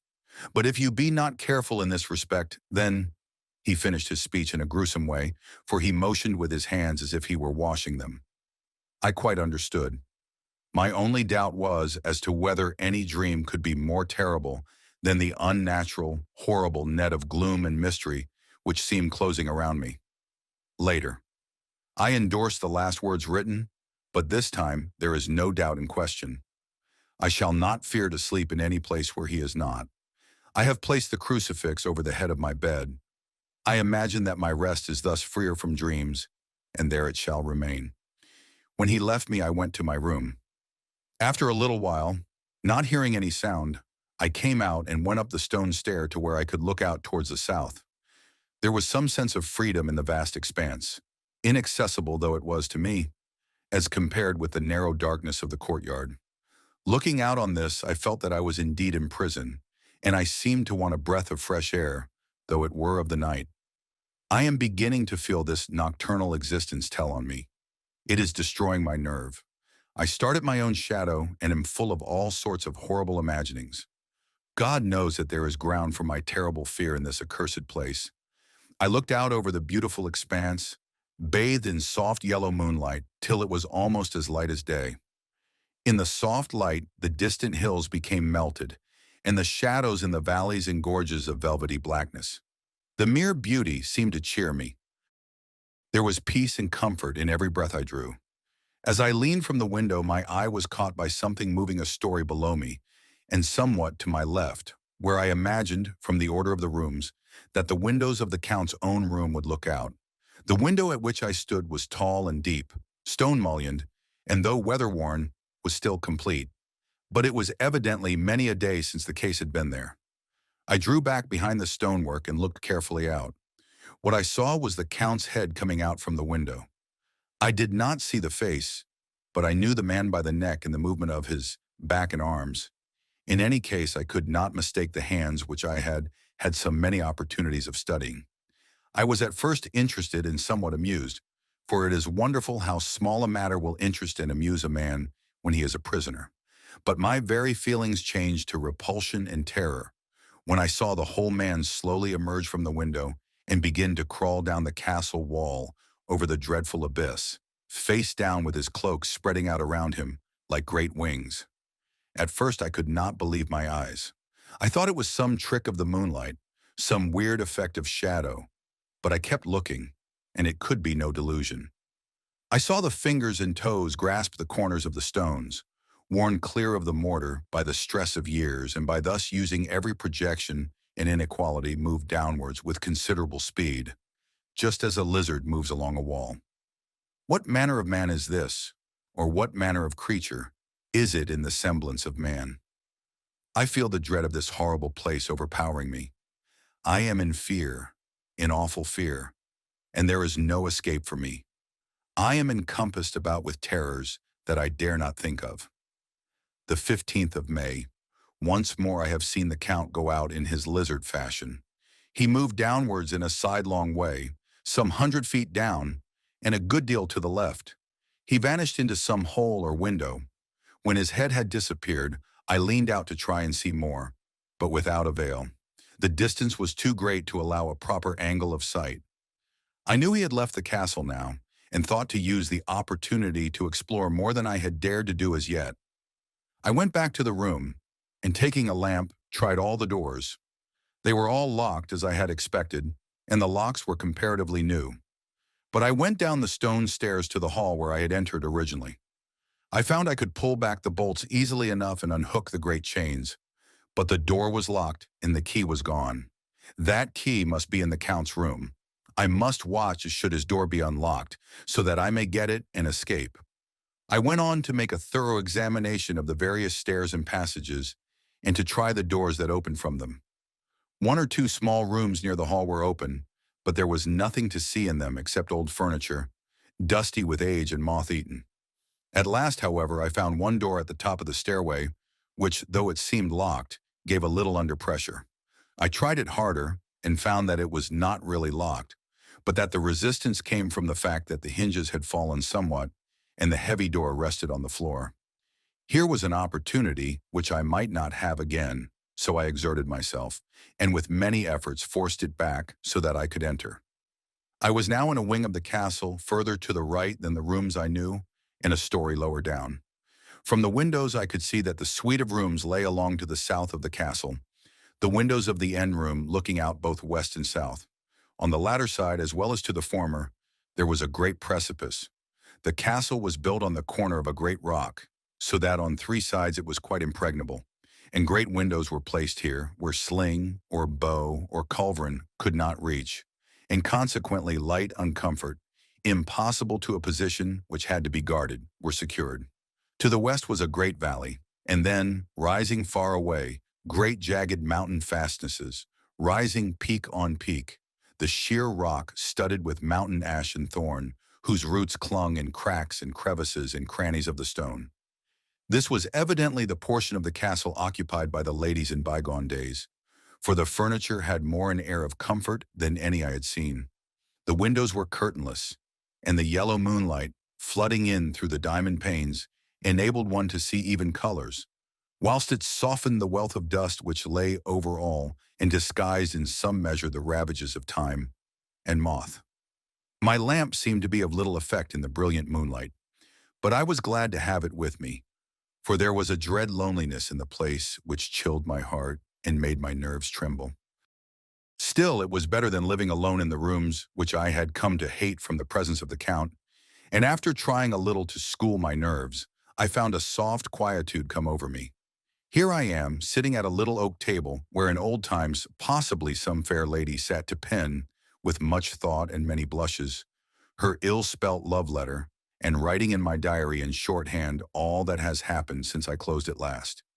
It is the 19th century up to date with a vengeance, and yet unless my senses deceive me, the old centuries had and have powers of their own which mere modernity cannot kill. Later, the morning of the 16th of May, God preserve my sanity, for to this I am reduced. Safety and the assurance of safety are things of the past. Whilst I live on here, there is but one thing to hope for, that I may not go mad, if indeed I be not mad already. If I be sane, then surely it is maddening to think that of all the foul things that lurk in this hateful place, the Count is the least dreadful to me, that to him alone I can look for safety, even though this be only whilst I can serve his purpose. Great God, merciful God, let me be calm, for out of that way lies madness indeed. I begin to get new lights on certain things which have puzzled me. Up to now I never quite knew what Shakespeare meant when he made Hamlet say, "My tablets, quick, my tablets, 'tis meet that I put it down," etc. For now, feeling as though my own brain were unhinged, or as if the shock had come which must end in its undoing, I turned to my diary for repose. The habit of entering accurately must help to soothe me. The Count's mysterious warning frightened me at the time. It frightens me more not when I think of it, for in the future he has a fearful hold upon me. I shall fear to doubt what he may say. When I had written in my diary and had fortunately replaced the book and pen in my pocket, I felt sleepy. The Count's warning came into my mind, but I took pleasure in disobeying it. The sense of sleep was upon me, and with it the obstinacy which sleep brings as outrider. The soft moonlight soothed, and the wide expanse without gave a sense of freedom which refreshed me. I determined not to return tonight to the gloom-haunted rooms, but to sleep here, where of old ladies had sat and sung and lived sweet lives whilst their gentle breasts were sad for their menfolk away in the midst of remorseless wars. I drew a great couch out of its place near the corner, so that as I lay I could look at the lovely view to east and south, and unthinking of and uncaring for the dust, composed myself for sleep. I suppose I must have fallen asleep. I hope so, but I fear for all that followed was startlingly real. So real that now sitting here in the broad, full sunlight of the morning, I cannot in the least believe that it was all sleep. I was not alone. The room was the same, unchanged in any way since I came into it. I could see along the floor, in the brilliant moonlight, my own footsteps marked where I had disturbed the long accumulation of dust. In the moonlight opposite me were three young women, ladies by their dress and manner. I thought at the time that I must be dreaming when I saw them. They threw no shadow on the floor. They came close to me and looked at me for some time, and then whispered together. Two were dark and had high aquiline noses, like the Count, and great dark, piercing eyes that seemed to be almost red when contrasted with the pale yellow moon. The other was fair as can be, with great masses of golden hair and eyes like pale sapphires. I seemed somehow to know her face, and to know it in connection with some dreamy fear.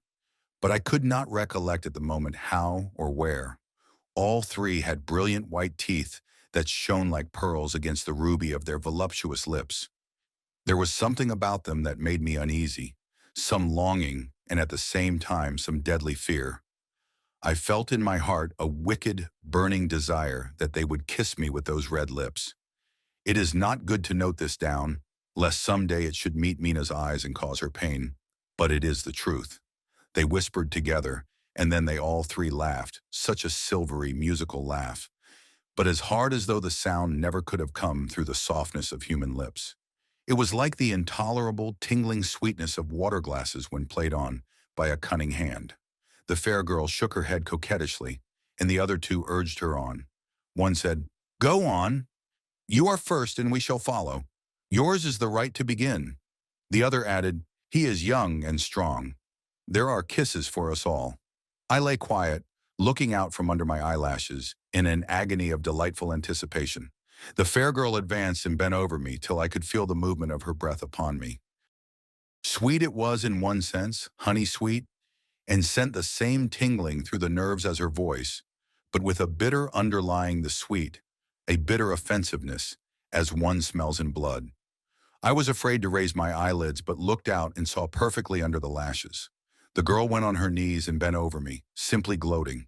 There was a deliberate voluptuousness which was both thrilling and repulsive, and as she arched her neck, she actually licked her lips like an animal, till I could see in the moonlight the moisture shining on the scarlet lips and on the red tongue as it lapped the white sharp teeth. Lower and lower went her head as the lips went below the range of my mouth and chin, and seemed to fasten on my throat. Then she paused, and I could hear the churning sound of her tongue as it licked her teeth and lips, and I could feel the hot breath on my neck. Then the skin of my throat began to tingle as one's flesh does when the hand that is to tickle it approaches nearer, nearer. I could feel the soft, shivering touch of the lips on the super-sensitive skin of my throat, and the hard dents of two sharp teeth, just touching and pausing there. I closed my eyes in languorous ecstasy and waited with beating heart. But at that instant, another sensation swept through me, as quick as lightning. I was conscious of the presence of the Count, and of his being as if lapped in a storm of fury. As my eyes opened involuntarily, I saw his strong hand grasp the slender neck of the fair woman, and with giant's power draw it back, the blue eyes transformed with fury, the white teeth champing with rage, and the fair cheeks blazing red with passion. But the Count! Never did I imagine such wrath and fury, even to the demons of the pit. His eyes were positively blazing. The red light in them was lurid, as if the flames of hellfire blazed behind them. His face was deathly pale, and the lines of it were hard like drawn wires. The thick eyebrows that met over the nose now seemed like a heaving bar of white-hot metal. With a fierce sweep of his arm, he hurled the woman from him, and then motioned to the others as though he were beating them back. It was the same imperious gesture that I had seen used to the wolves. In a voice which, though low and almost in a whisper, seemed to cut through the air, and then ring in the room, he said, "How dare you touch him, any of you? How dare you cast eyes on him when I had forbidden it? Back, I tell you all. This man belongs to me. Beware how you meddle with him, or you'll have to deal with me." The fair girl, with a laugh of ribald coquetry, turned to answer him. "You yourself never loved. You never love." On this the other women joined, and such a mirthless, hard, soulless laughter rang through the room that it almost made me faint to hear. It seemed like the pleasure of fiends. Then the Count turned, after looking at my face attentively, and said in a soft whisper, "Yes, I too can love. You yourselves can tell it from the past. Is it not so? Well, now I promise you that when I am done with him, you shall kiss him at your will. Now go, go. I must awaken him, for there is work to be done." "Are we to have nothing tonight?" said one of them with a low laugh, as she pointed to the bag which he had thrown upon the floor, and which moved as though there were some living thing within it. For answer he nodded his head. One of the women jumped forward and opened it. If my ears did not deceive me, there was a gasp and a low wail, as of a half-smothered child. The women closed round, whilst I was aghast with horror. But as I looked, they disappeared, and with them the dreadful bag. There was no door near them, and they could not have passed me without my noticing. They simply seemed to fade into the rays of the moonlight and pass out through the window, for I could see outside the dim, shadowy forms for a moment before they entirely faded away. Then the horror overcame me, and I sank down unconscious. Chapter 4. Jonathan Harker's Journal continued. I awoke in my own bed. If it be that I had not dreamt, the Count must have carried me here. I tried to satisfy myself on the subject, but could not arrive at any unquestionable result. To be sure, there were certain small evidences, such as that my clothes were folded and laid by in a manner which was not my habit. My watch was still unwound, and I am rigorously accustomed to wind it the last thing before going to bed, and many such details. But these things are no proof, for they may have been evidences that my mind was not as usual, and for some cause or another I had certainly been much upset. I must watch for proof. Of one thing I am glad. If it was that the Count carried me here and undressed me, he must have been hurried in his task, for my pockets are intact. I am sure this diary would have been a mystery to him which he would not have brooked. He would have taken or destroyed it. As I look round this room, although it has been to me so full of fear, it is now a sort of sanctuary, for nothing can be more dreadful than those awful women who are, waiting to suck my blood. The 18th of May. I have been down to look at that room again in daylight, for I must know the truth. When I got to the doorway at the top of the stairs, I found it closed. It had been so forcibly driven against the jamb that part of the woodwork was splintered. I could see that the bolt of the lock had not been shot, but the door is fastened from the inside. I fear it was no dream and must act on this surmise. The 19th of May. I am surely in the toils. Last night the Count asked me in the suavest tones to write 3 letters, one saying that my work here was nearly done, and that I should start for home within a few days.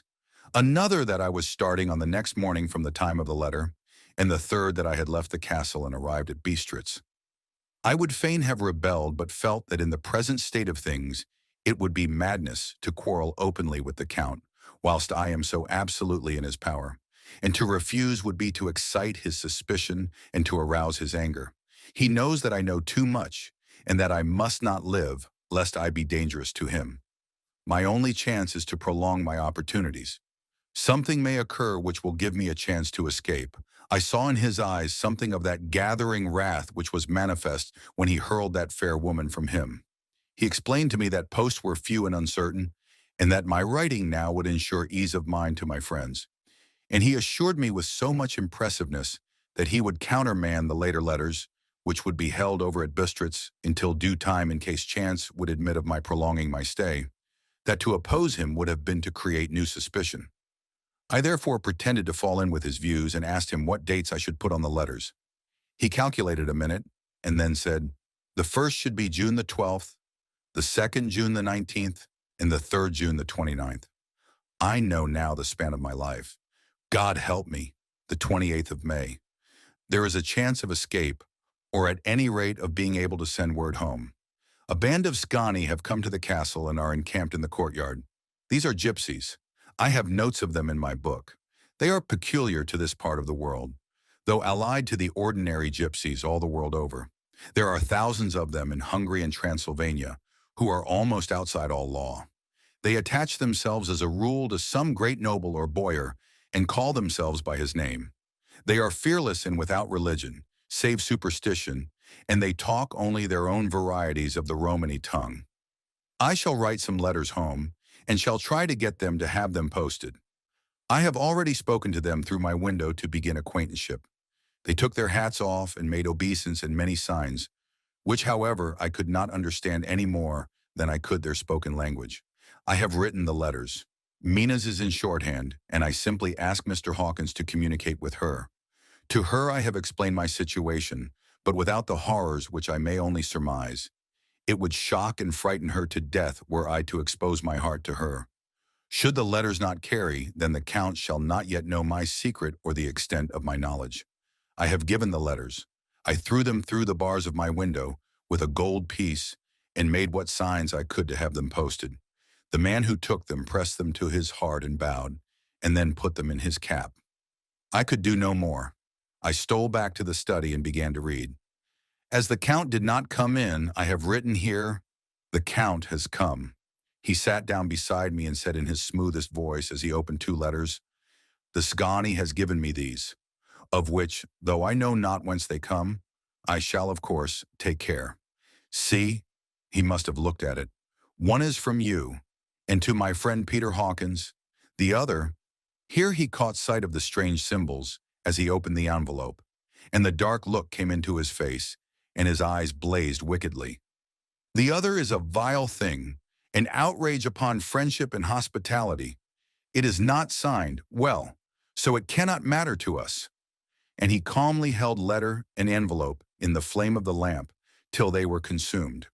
Then he went on, "The letter to Hawkins that I shall, of course, send on, since it is yours. Your letters are sacred to me. Your pardon, my friend, that unknowingly I did break the seal. Will you not cover it again?" He held out the letter to me, and with a courteous bow handed me a clean envelope. I could only redirect it and hand it to him in silence. When he went out of the room, I could hear the key turn softly. A minute later I went over and tried it, and the door was locked. When an hour or two after, the Count came quietly into the room, his coming awakened me, for I had gone to sleep on the sofa. He was very courteous and very cheery in his manner, and seeing that I had been sleeping, he said, "So, my friend, you are tired? Get to bed. There is the surest rest. I may not have the pleasure of talk tonight, since there are many labors to me, but you will sleep, I pray." I passed to my room and went to bed, and strange to say, slept without dreaming. Despair has its own calms. The 31st of May. This morning when I woke, I thought I would provide myself with some papers and envelopes from my bag and keep them in my pocket, so that I might write in case I should get an opportunity. But again a surprise, again a shock. Every scrap of paper was gone, and with it all my notes, my memoranda relating to railways and travel, my letter of credit, in fact, all that might be useful to me were I once outside the castle. I sat and pondered a while, and then some thought occurred to me, and I made search of my portmanteau and in the wardrobe where I had placed my clothes. The suit in which I had traveled was gone, and also my overcoat and rug. I could find no trace of them anywhere. This looked like some new scheme of villainy. The 17th of June. This morning, as I was sitting on the edge of my bed cudgeling my brains, I heard without a crackling of whips and pounding and scraping of horses' feet up the rocky path beyond the courtyard. With joy, I hurried to the window and saw drive into the yard two great leader wagons, each drawn by 8 sturdy horses, and at the head of each pair a Slovak, with his wide hat, great nail-studded belt, dirty sheepskin, and high boots. They had also their long staves in hand. I ran to the door, intending to descend and try and join them through the main hall, as I thought that way might be open for them. Again a shock, my door was fastened on the outside. Then I ran to the window and cried to them. They looked up at me stupidly and pointed, but just then the hetman of the Sgani came out, and seeing them pointing to my window, said something at which they laughed. Henceforth no effort of mine, no piteous cry or agonized entreaty would make them even look at me. They resolutely turned away. The leader wagons contained great square boxes with handles of thick rope. These were evidently empty by the ease with which the Slovaks handled them, and by their resonance as they were roughly moved. When they were all unloaded and packed in a great heap in one corner of the yard, the Slovaks were given some money by the Shizgani, and spitting on it for luck, lazily went each to his horse's head. Shortly afterwards, I heard the crackling of their whips die away in the distance. The 24th of June. Last night the Count left me early and locked himself into his own room. As soon as I dared, I ran up the winding stair and looked out of the window, which opened south. I thought I would watch for the Count, for there is something going on. The Shizgani are quartered somewhere in the castle and are doing work of some kind. I know it, for now and then I hear a faraway muffled sound as of mattock and spade, and whatever it is, it must be the end of some ruthless villainy. I had been at the window somewhat less than half an hour when I saw something coming out of the Count's window. I drew back and watched carefully and saw the whole man emerge. It was a new shock to me to find that he had on the suit of clothes which I had worn whilst traveling here and slung over his shoulder the terrible bag which I had seen the women take away. There could be no doubt as to his quest, and in my garb too. This, then, is his new scheme of evil, that he will allow others to see me as they think, so that he may both leave evidence that I have been seen in the towns or villages posting my own letters, and that any wickedness which he may do shall by the local people be attributed to me.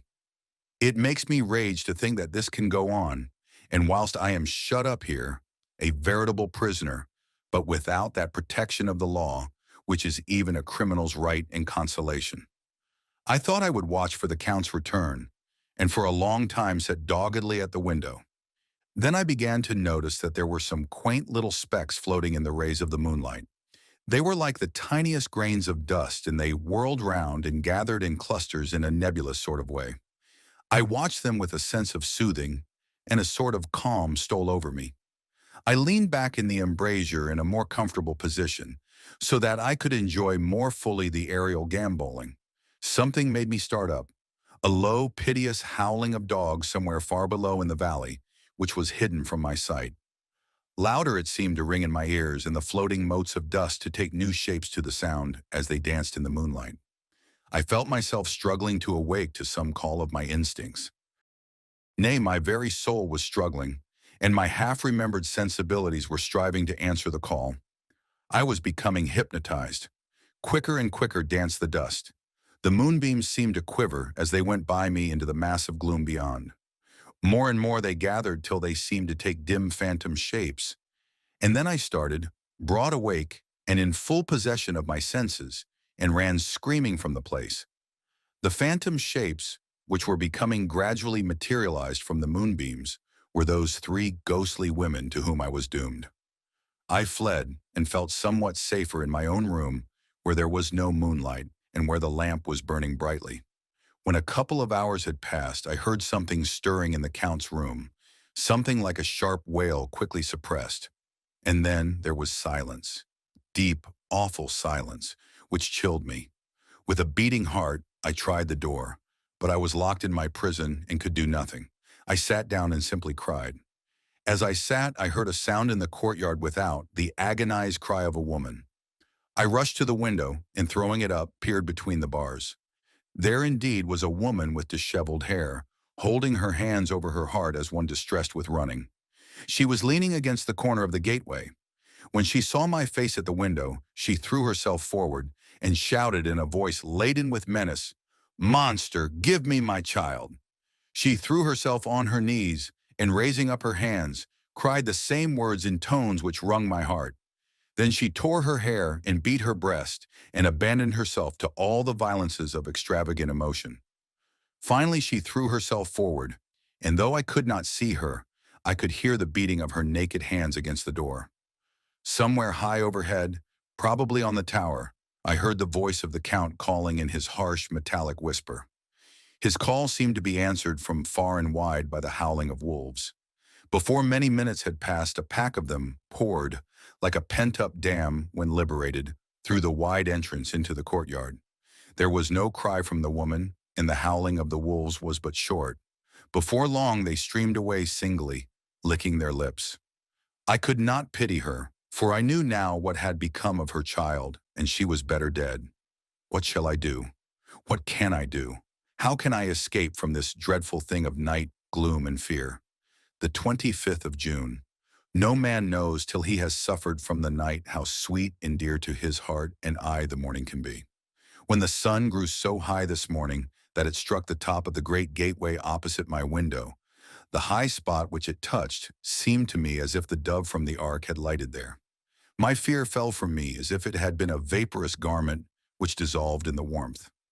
I must take action of some sort whilst the courage of the day is upon me. Last night one of my post-dated letters went to post, the first of that fatal series which is to blot out the very traces of my existence from the earth. Let me not think of it. Action, it has always been at nighttime that I have been molested or threatened, or in some way in danger or in fear. I have not yet seen the Count in the daylight. Can it be that he sleeps when others wake, that he may be awake whilst they sleep? If I could only get into his room. But there is no possible way. The door is always locked, no way for me. Yes, there is a way if one dares to take it. Where his body has gone, why may not another body go? I have seen him myself crawl from his window. Why should not I imitate him and go in by his window? The chances are desperate, but my need is more desperate still. I shall risk it. At the worst it can only be death, and a man's death is not a calf's, and the dreaded hereafter may still be open to me. God help me in my task.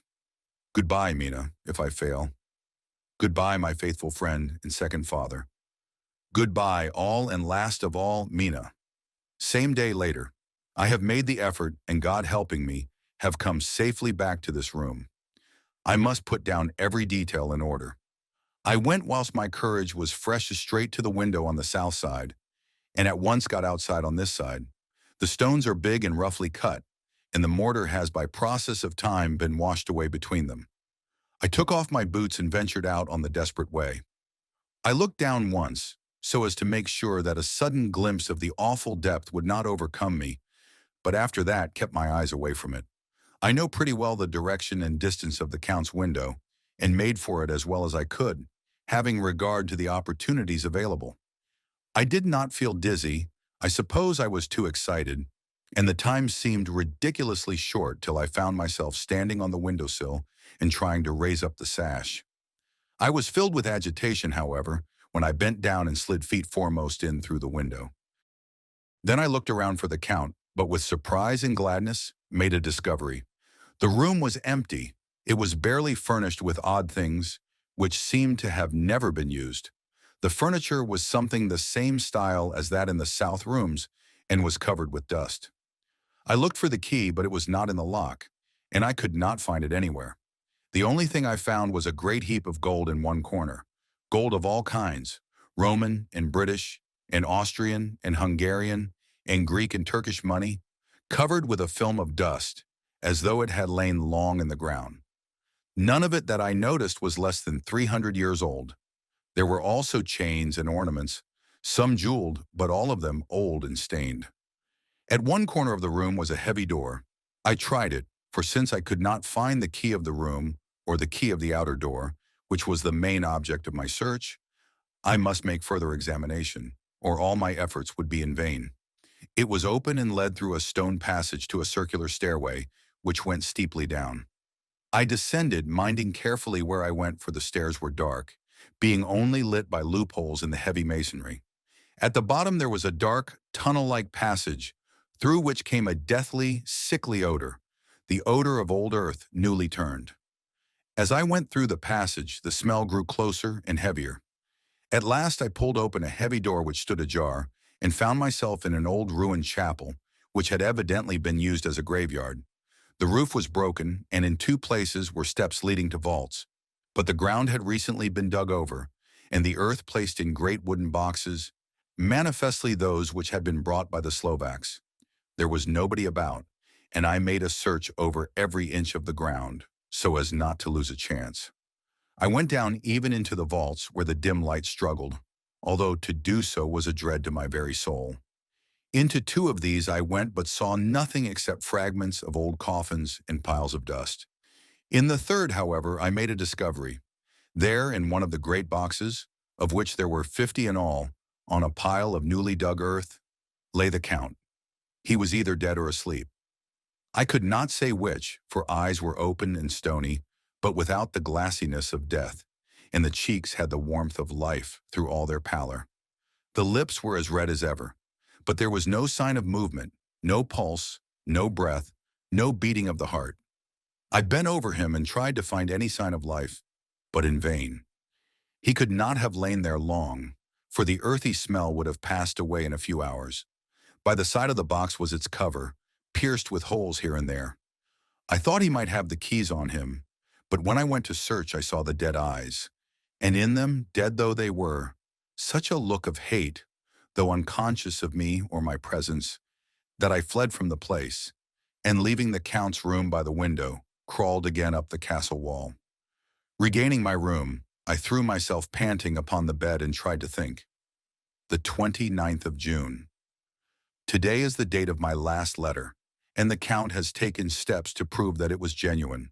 For again I saw him leave the castle by the same window, and in my clothes.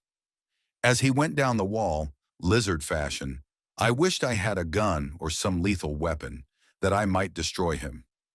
But I fear that no weapon wrought along by man's hand would have any effect on him. I dared not wait to see him return, for I feared to see those weird sisters. I came back to the library and read there till I fell asleep. I was awakened by the Count, who looked at me as grimly as a man could look as he said, "Tomorrow, my friend, we must part. You return to your beautiful England, I to some work which may have such an end that we may never meet. Your letter home has been dispatched. Tomorrow I shall not be here, but all shall be ready for your journey.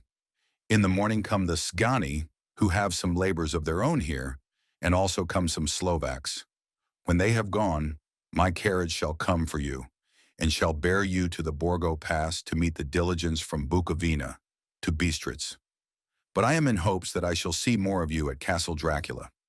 I suspected him, and determined to test his sincerity. Sincerity? It seems like a profanation of the word to write it in connection with such a monster, so I asked him point blank, "Why may I not go tonight?" "Because, dear sir, my coachman and horses are away on a mission. But I would walk with pleasure. I want to get away at once." He smiled such a soft, smooth, diabolical smile that I knew there was some trick behind his smoothness. He said, "And your baggage?" "I do not care about it. I can send for it some other time." The Count stood up and said, with a sweet courtesy which made me rub my eyes, it seemed so real, "You English have a saying which is close to my heart, for its spirit is that which rules our boyars. Welcome the coming, speed the parting guest. Come with me, my dear young friend. Not an hour shall you wait in my house against your will, though sad am I at your going, and that you so suddenly desire it. Come." With a stately gravity, he with the lamp preceded me down the stairs and along the hall. Suddenly he stopped. "Hark!" Close at hand came the howling of many wolves. It was almost as if the sound sprang up at the rising of his hand, just as the music of a great orchestra seems to leap under the baton of the conductor.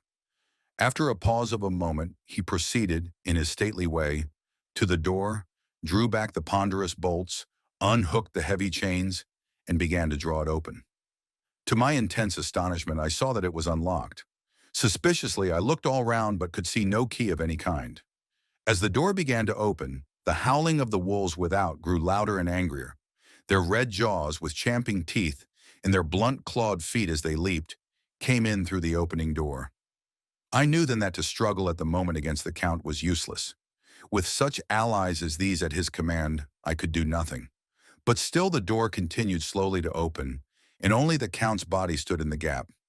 Suddenly it struck me that this might be the moment on and means of my doom.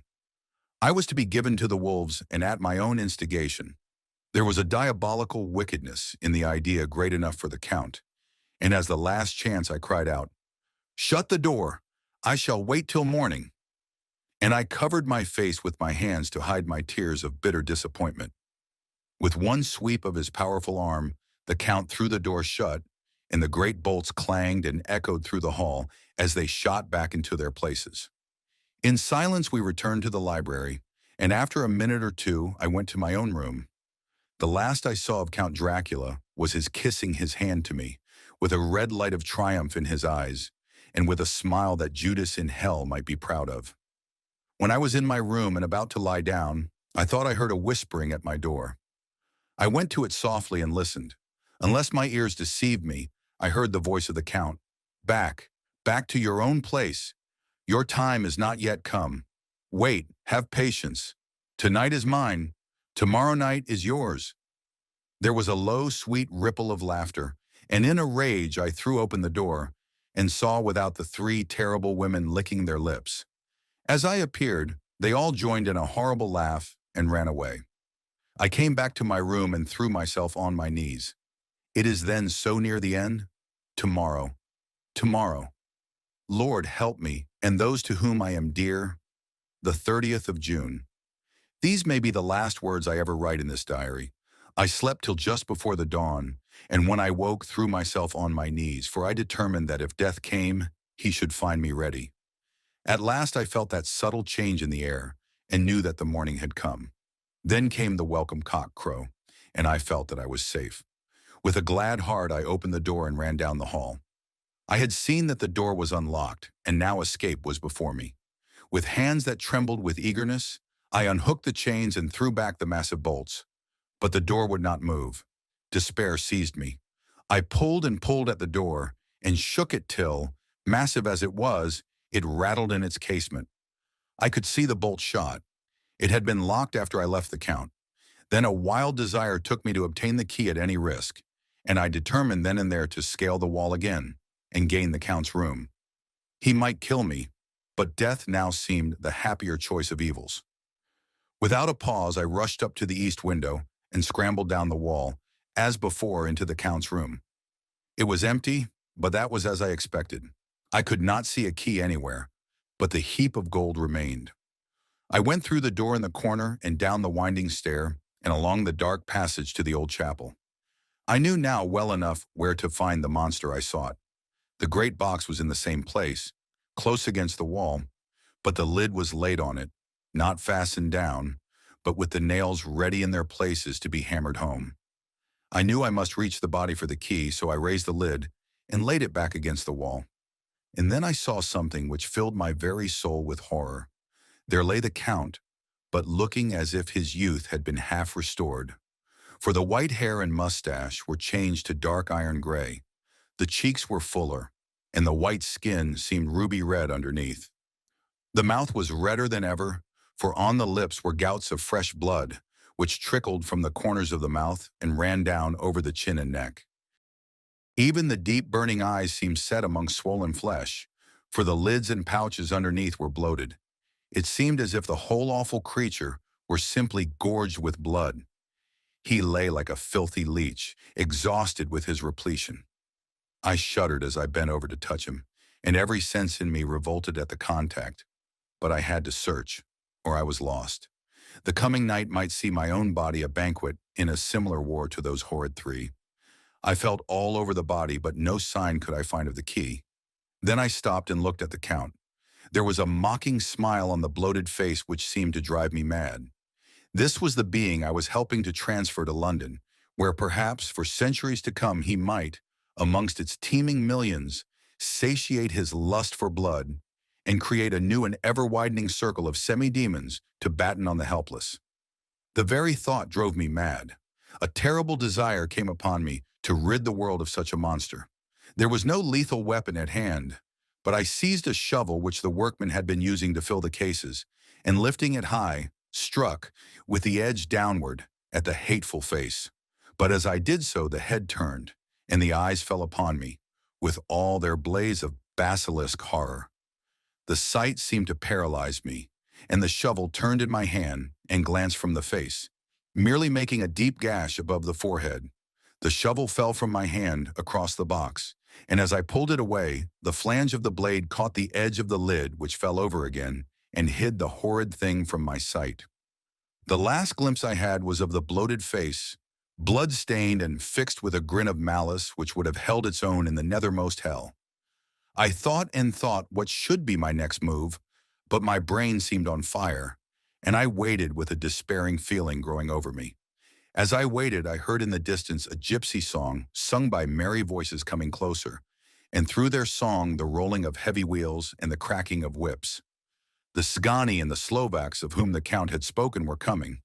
With a last look around and at the box which contained the vile body, I ran from the place and gained the Count's room, determined to rush out at the moment the door should be opened. With strained ears I listened and heard downstairs the grinding of the key in the great lock and the falling back of the heavy door. There must have been some other means of entry, or someone had a key for one of the locked doors. Then there came the sound of many feet tramping and dying away in some passage, which sent up a clanging echo. I turned to run down again towards the vault, where I might find the new entrance. But at the moment there seemed to come a violent puff of wind, and the door to the winding stair blew to with a shock that set the dust from the lintels flying. When I ran to push it open, I found that it was hopelessly fast. I was again a prisoner, and the net of doom was closing round me more closely. As I write, there is in the passage below a sound of many tramping feet and the crash of weights being set down heavily, doubtless the boxes with their freight of earth. There was a sound of hammering. It is the box being nailed down. Now I can hear the heavy feet tramping again along the hall, with many other idle feet coming behind them. The door is shut. The chains rattle. There is a grinding of the key in the lock. I can hear the key withdrawn. Then another door opens and shuts. I hear the creaking of lock and bolt. Hark! In the courtyard and down the rocky way, the roll of heavy wheels, the crack of whips, and the chorus of the Cigani as they pass into the distance. I am alone in the castle with those horrible women. Faugh! Mina is a woman, and there is naught in common. They are devils of the pit. I shall not remain alone with them. I shall try to scale the castle wall farther than I have yet attempted. I shall take some of the gold with me, lest I want it later. I may find a way from this dreadful place, and then away for home. Away to the quickest and nearest train. Away from the cursed spot, from this cursed land, where the devil and his children still walk with earthly feet. At least God's mercy is better than that of those monsters, and the precipice is steep and high. At its foot a man may sleep, as a man. Goodbye all. Mina. Chapter 5. Letter from Miss Mina Murray to Miss Lucy Westenra. The 9th of May. My dearest Lucy, forgive my long delay in writing, but I have been simply overwhelmed with work. The life of an assistant schoolmistress is sometimes trying. I am longing to be with you, and by the sea, where we can talk together freely and build our castles in the air. I have been working very hard lately because I want to keep up with Jonathan's studies, and I have been practicing shorthand very assiduously. When we are married, I shall be able to be useful to Jonathan, and if I can stenograph well enough, I can take down what he wants to say in this way and write it out for him on the typewriter, at which also I am practicing very hard. He and I sometimes write letters in shorthand, and he is keeping a stenographic journal of his travels abroad. When I am with you, I shall keep a diary in the same way. I don't mean one of those 2 pages to the week with Sunday squeezed in a corner diaries, but a sort of journal which I can write in whenever I feel inclined. I do not suppose there will be much of interest to other people, but it is not intended for them. I may show it to Jonathan some day if there is in it anything worth sharing. But it is really an exercise book. I shall try to do what I see lady journalists do, interviewing and writing descriptions, and trying to remember conversations. I am told that, with a little practice, one can remember all that goes on or that one hears said during a day. However, we shall see. I will tell you of my little plans when we meet. I have just had a few hurried lines from Jonathan from Transylvania. He is well and will be returning in about a week. I am longing to hear all his news. It must be nice to see strange countries. I wonder if Jonathan and I, shall ever see them together. There is the 10 o'clock bell ringing. Goodbye. Your loving Mina. Tell me all the news when you write. You have not told me anything for a long time. I hear rumors, and especially of a tall, handsome, curly-haired man. Letter. From Lucy Westenra to Mina Murray. 17 Chatham Street, Wednesday. My dearest Mina, I must say you taxed me very unfairly with being a bad correspondent. I wrote you twice since we parted, and your last letter was only your second. Besides, I have nothing to tell you. There is really nothing to interest you. Town is very pleasant just now, and we go a great deal to picture galleries and for walks and rides in the park.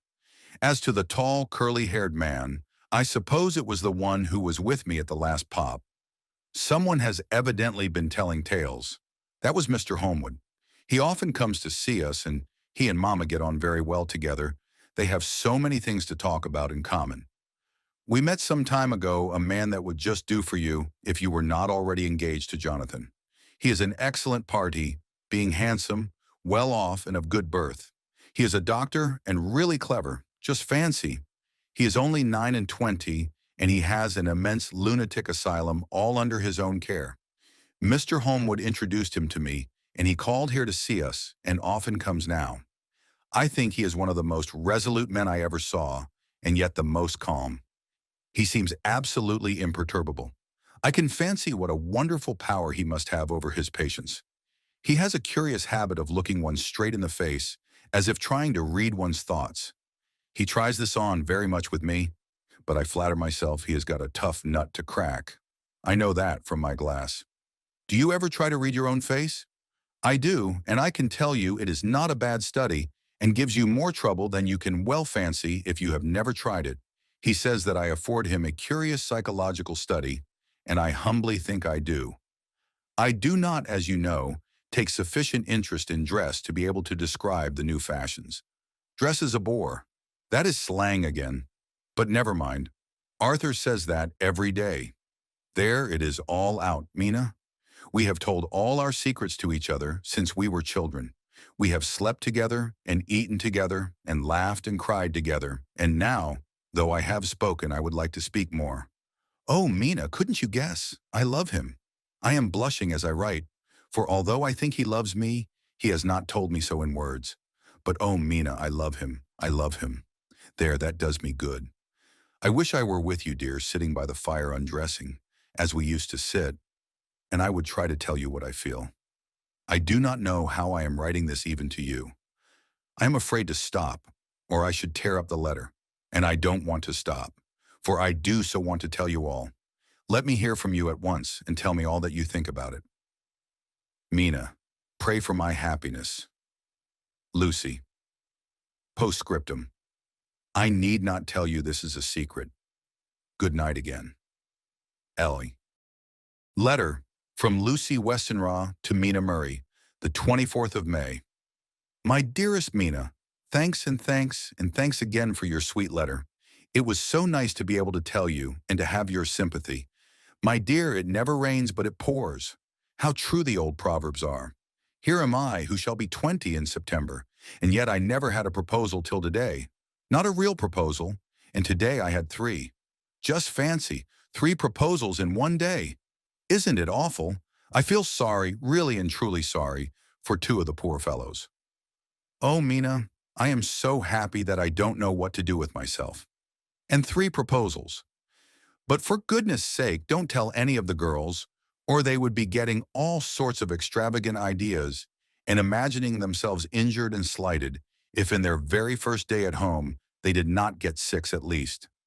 Some girls are so vain. You and I, Mina dear, who are engaged and are going to settle down soon soberly into old married women, can despise vanity. Well, I must tell you about the 3, but you must keep it a secret, dear, from everyone except, of course, Jonathan. You will tell him, because I would, if I were in your place, certainly tell Arthur. A woman ought to tell her husband everything. Don't you think so, dear? And I must be fair. Men like women, certainly their wives, to be quite as fair as they are. And women, I am afraid, are not always quite as fair as they should be. Well, my dear, number 1 came just before lunch. I told you of him, Doctor. John Seward, the lunatic asylum man, with the strong jaw and the good forehead. He was very cool outwardly, but was nervous all the same. He had evidently been schooling himself as to all sorts of little things, and remembered them, but he almost managed to sit down on his silk hat, which men don't generally do when they are cool, And then when he wanted to appear at ease, he kept playing with a lancet in a way that made me nearly scream. He spoke to me, Mina, very straightforwardly. He told me how dear I was to him, though he had known me so little, and what his life would be with me to help and cheer him. He was going to tell me how unhappy he would be if I did not care for him, but when he saw me cry, he said he was a brute and would not add to my present trouble. Then he broke off and asked if I could love him in time, and when I shook my head, his hands trembled. And then, with some hesitation, he asked me if I cared already for anyone else.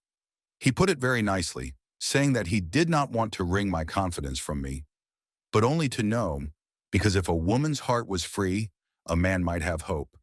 And then, Mina, I felt a sort of duty to tell him that there was someone. I only told him that much. And then he stood up, and he looked very strong and very grave, as he took both my hands in his and said he hoped I would be happy, and that if I ever wanted a friend, I must count him one of my best. Oh, Mina dear, I can't help crying, and you must excuse this letter being all blotted. Being proposed to is all very nice, and all that sort of thing.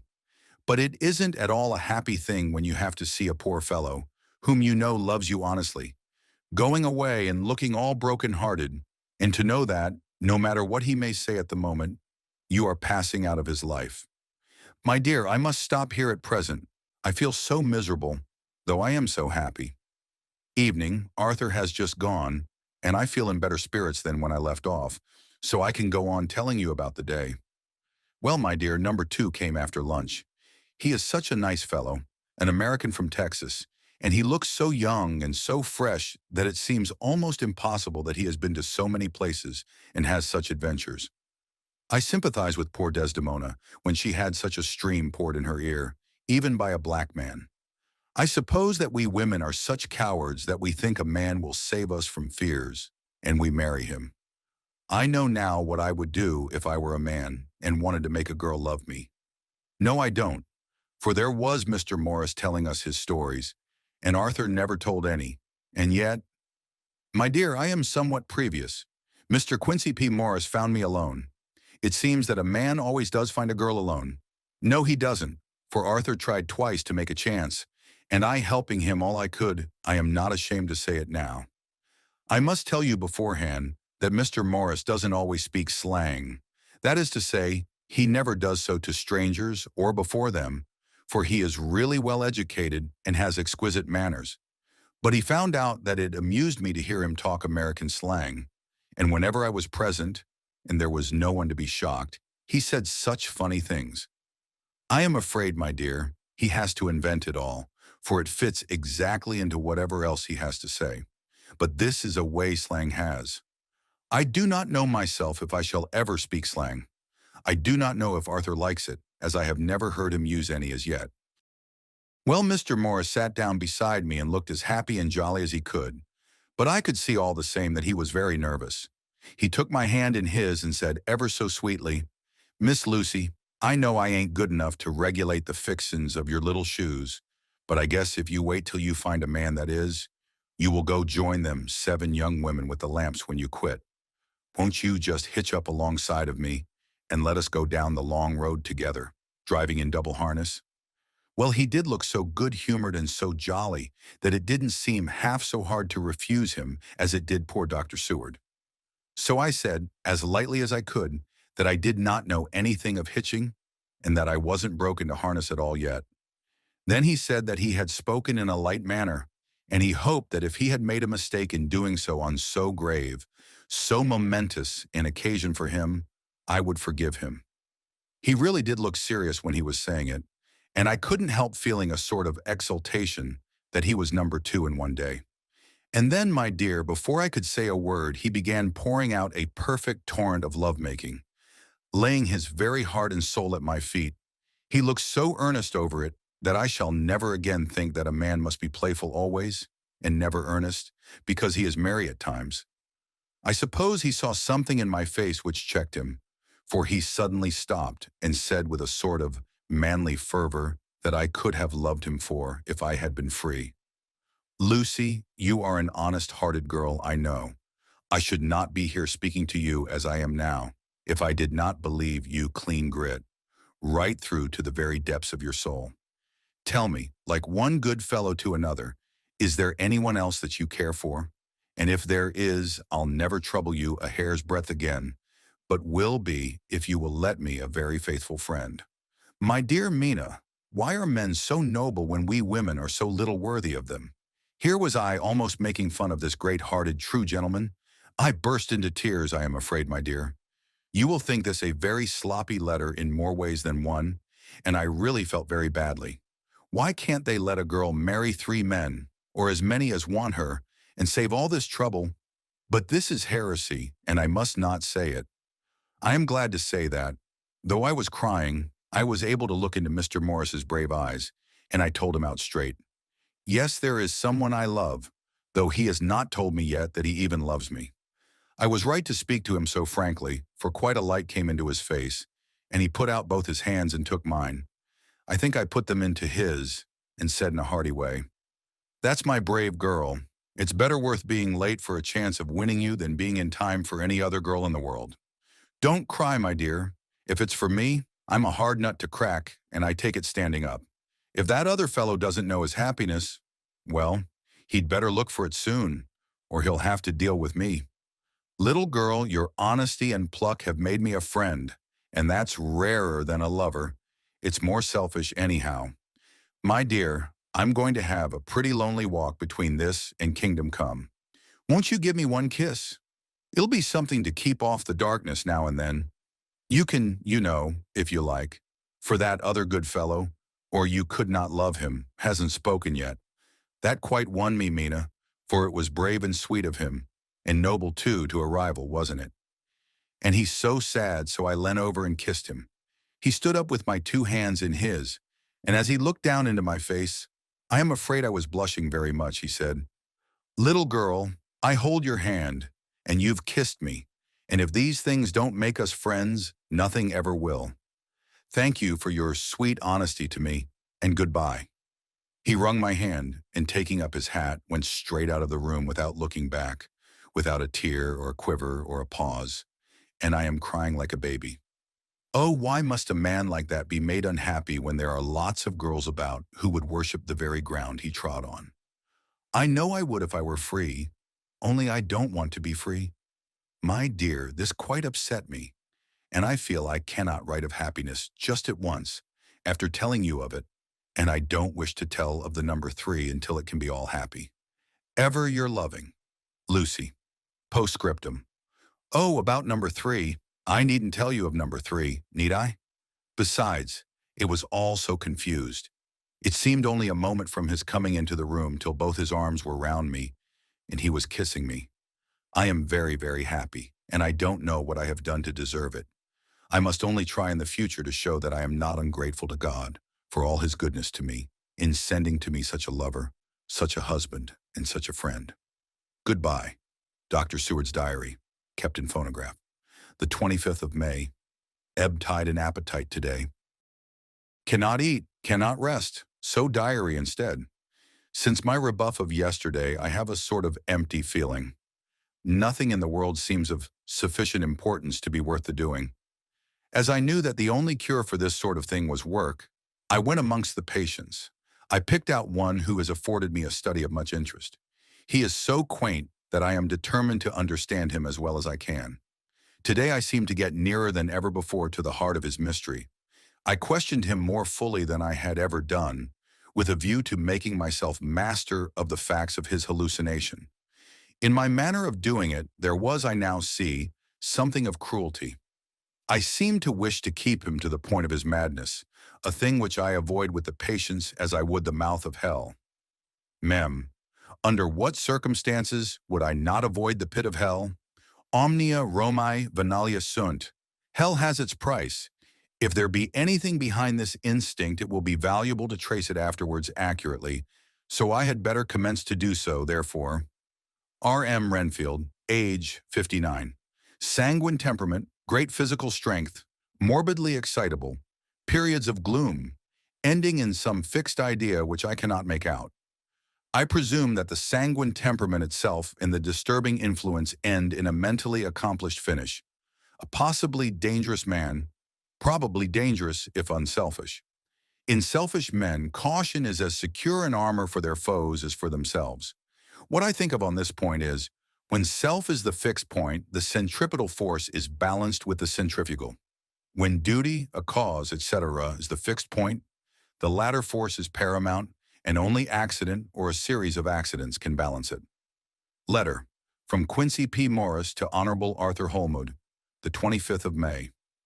My dear Art, we've told yarns by the campfire in the prairies, and dressed one another's wounds after trying a landing at the Marquesas, and drunk healths on the shore of Titicaca. There are more yarns to be told, and other wounds to be healed, and another health to be drunk. Won't you let this be at my campfire tomorrow night? I have no hesitation in asking you, as I know a certain lady is engaged to a certain dinner party, and that you are free. There will only be one other, our old pal at the Korea, Jack Seward. He's coming too, and we both want to mingle our weeps over the wine cup, and to drink a health with all our hearts to the happiest man in all the wide world, who has won the noblest heart that God has made and best worth winning.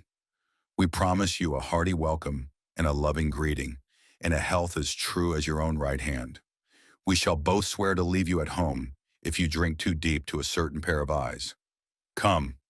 Yours as ever and always, Quincy P. Morris. Telegram from Arthur Holmwood to Quincy P. Morris, the 26th of May. Count me in every time. I bear messages which will make both your ears tingle. Chapter 6. Mina Murray's Journal. The 24th of July, Whitby. Lucy met me at the station, looking sweeter and lovelier than ever, and we drove up to the house at the Crescent in which they have rooms. This is a lovely place. The little river, the Esk, runs through a deep valley, which broadens out as it comes near the harbor. A great viaduct runs across, with high piers, through which the view seems somehow further away than it really is.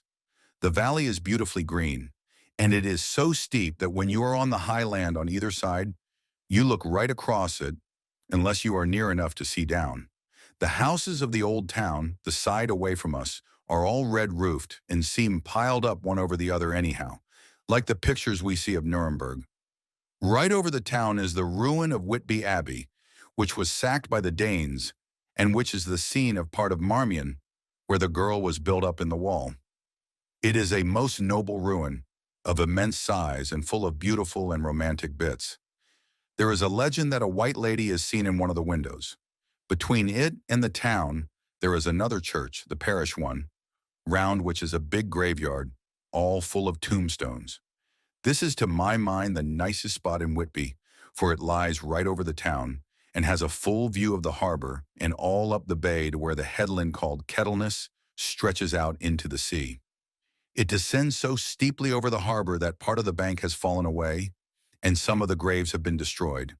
In one place, part of the stonework of the graves stretches out over the sandy pathway far below. There are walks with seats beside them through the churchyard, and people go and sit there all day long looking at the beautiful view and enjoying the breeze. I shall come and sit here often myself and work. Indeed, I am writing now, with my book on my knee and listening to the talk of three old men who are sitting beside me. They seem to do nothing all day but sit here and talk. The harbor lies below me, with, on the far side, one long granite wall stretching out into the sea, with a curve outwards at the end of it, in the middle of which is a lighthouse. A heavy seawall runs along outside of it. On the near side, the seawall makes an elbow crooked inversely, and its end, too, has a lighthouse. Between the two piers, there is a narrow opening into the harbor, which then suddenly widens. It is nice at high water, but when the tide is out, it shoals away to nothing, and there is merely the stream of the Esk, running between banks of sand, with rocks here and there. Outside the harbor on this side, there rises for about half a mile a great reef, the sharp of which runs straight out from behind the south lighthouse. At the end of it is a buoy with a bell, which swings in bad weather and sends in a mournful sound on the wind. They have a legend here that when a ship is lost, bells are heard out at sea. I must ask the old man about this. He is coming this way. He is a funny old man.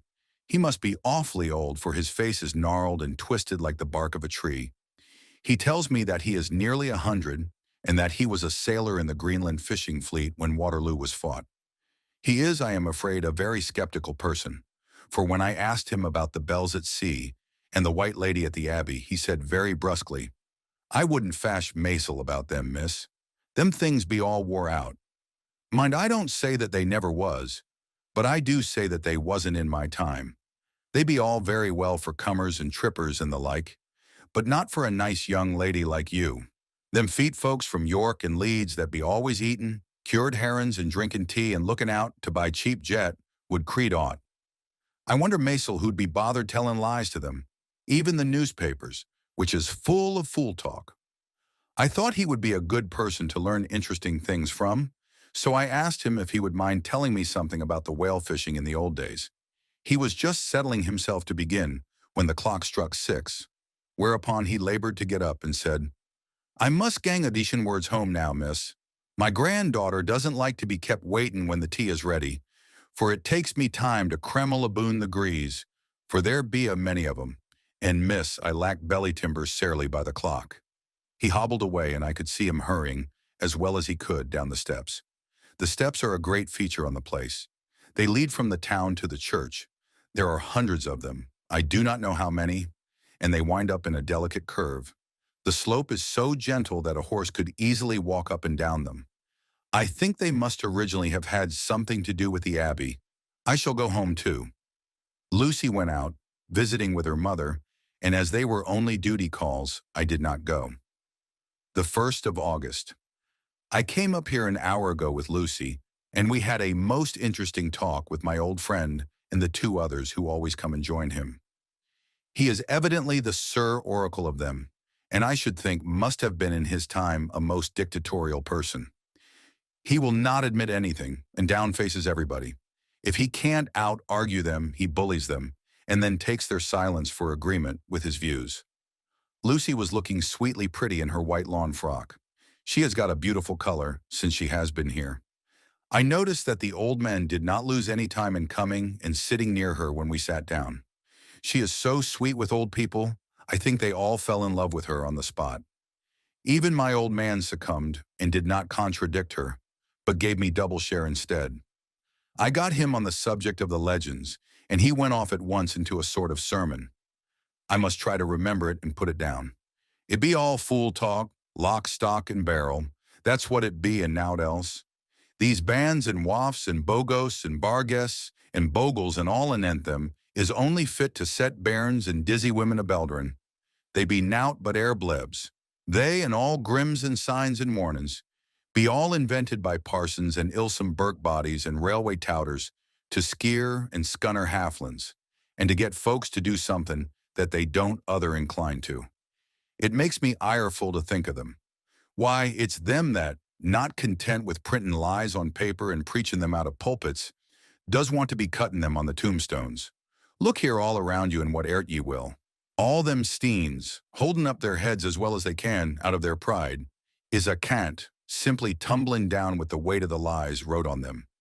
Here lies the body, or sacred to the memory, wrote on all of them, and yet in nigh half of them there bean't no bodies at all, and the memories of them bean't cared a pinch of snuff about, much less sacred.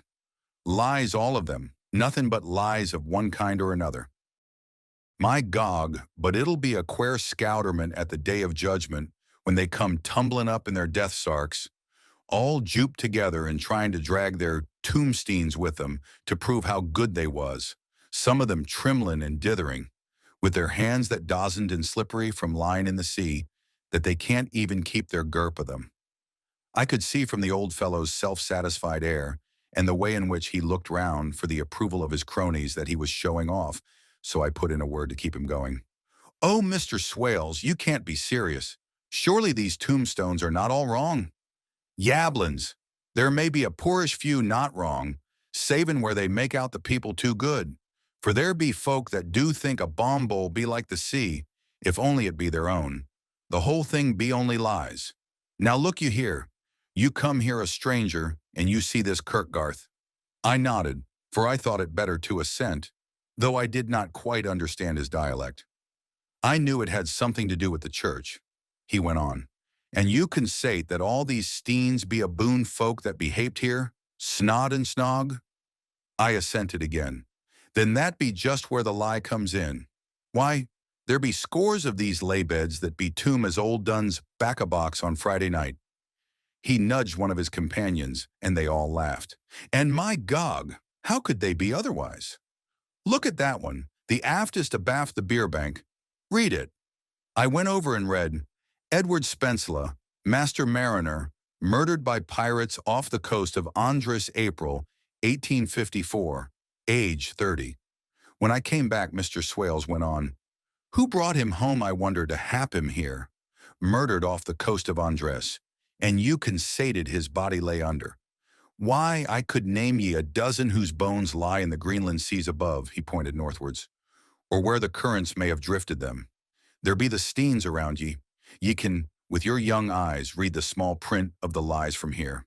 This Braithwaite Lowry, I knew his father, lost in the lively off Greenland in 20, or Andrew Woodhouse, drowned in the same seas in 1777, or John Paxton, drowned off Cape Farewell a year later, or old John Rawlings, whose grandfather sailed with me, drowned in the Gulf of Finland in 50.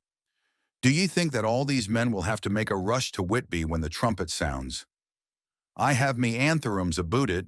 I tell you that when they got here, they'd be jomlin' and jostlin' one another that way, that it'd be like a fight up on the ice in the old days, when we'd be at one another from daylight to dark and trying to tie up our cuts by the aurora borealis.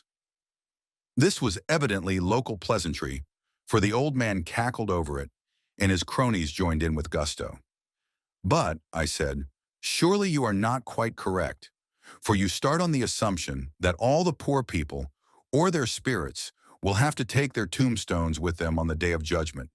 Do you think that will be really necessary? Well, what else be they tombstones for? Answer me that, miss. To please their relatives, I suppose. To please their relatives, you suppose, this, he said with intense scorn. How will it pleasure their relatives to know that lies is wrote over them, and that everybody in the place knows that they be lies? He pointed to a stone at our feet which had been laid down as a slab, on which the seat was rested, close to the edge of the cliff. Read the lies on that thruff stone, he said. The letters were upside down to me from where I sat, but Lucy was more opposite to them, so she leant over and read, Sacred to the memory of George Cannon, who died in the hope of a glorious resurrection on July the 29th, 1873, falling from the rocks at Kettleness. This tomb was erected by his sorrowing mother to her dearly beloved son. He was the only son of his mother, and she was a widow. Really, Mr. Swales, I don't see anything very funny in that. She spoke her comment very gravely and somewhat severely. You don't see aught funny, ha. But that's because you don't gom the sorrowing mother was a hell cat that hated him because he was a crooked, a regular lammeter he was, and he hated her so that he committed suicide in order that she mightn't get an insurance she put on his life. He blew nigh the top of his head off with an old musket that they had for scaring crows with. 'Twarn't for crows then, for it brought the clegs and the doups to him. That's the way he fell off the rocks. And as to hopes of a glorious resurrection, I've often heard him say Maisel that he hoped he'd go to hell, for his mother was so pious that she'd be sure to go to heaven, and he didn't want to addle where she was. Now isn't that Steen, at any rate, he hammered it with his stick as he spoke, a pack of lies? And won't it make Gabriel keckle when Geordie comes panting at the grease with the Tomstein balanced on his hump and asks to be took as evidence? I did not know what to say, but Lucy turned the conversation as she said, rising up, Oh, why did you tell us of this? It is my favorite seat, and I cannot leave it, and now I find I must go on sitting over the grave of a suicide. That won't harm ye, my pretty, and it may make poor Geordie gladsome to have so trim a lass sitting on his lap. That won't hurt ye. Why, I've sat here off and on for nigh 20 years past, and it hasn't done me no harm. Don't ye fash about them as lies under ye, or that doesn't lie there either. It'll be time for ye to be getting scart when you see the tombsteins all run away with, and the place as bare as a stubble field. There's the clock, and I must gang. My service to you, ladies. And off he hobbled. Lucy and I sat a while, and it was all so beautiful before us that we took hands as we sat, and she told me all over again about Arthur and their coming marriage. That made me just a little heartsick, for I haven't heard from Jonathan for a whole month. The same day, I came up here alone, for I am very sad. There was no letter for me. I hope there cannot be anything the matter with Jonathan. The clock has just struck 9. I see the lights scattered all over the town, sometimes in rows where the streets are, and sometimes singly. They run right up the Esk and die away in the curve of the valley. To my left, the view is cut off by a black line of roof of the old house next to the abbey. The sheep and lambs are bleating in the fields away behind me, and there is a clatter of donkeys' hoofs up the paved road below. The band on the pier is playing a harsh waltz in good time, and further along the quay, there is a Salvation Army meeting in a back street. Neither of the bands hears the other, but up here I hear and see them both.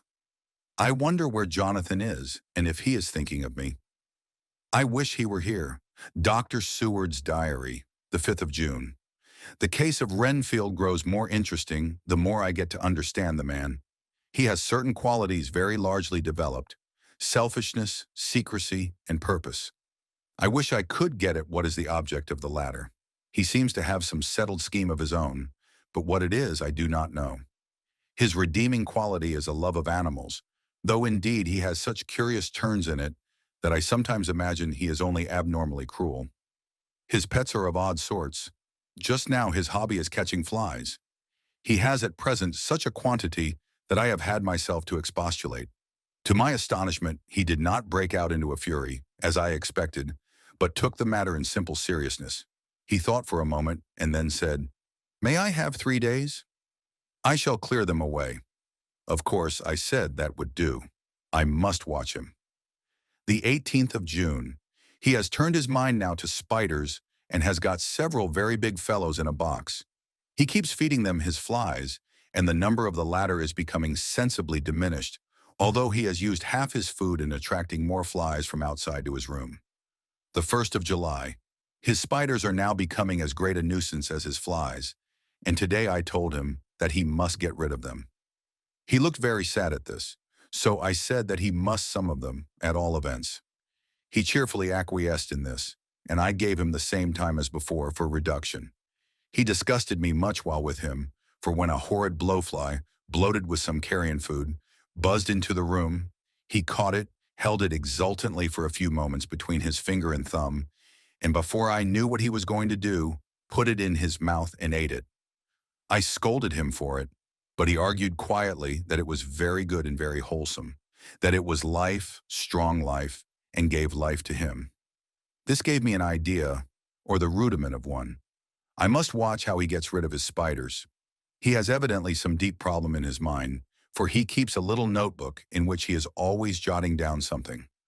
Whole pages of it are filled with masses of figures, generally single numbers added up in batches, and then the totals added in batches again, as though he were focusing some account, as the auditors put it.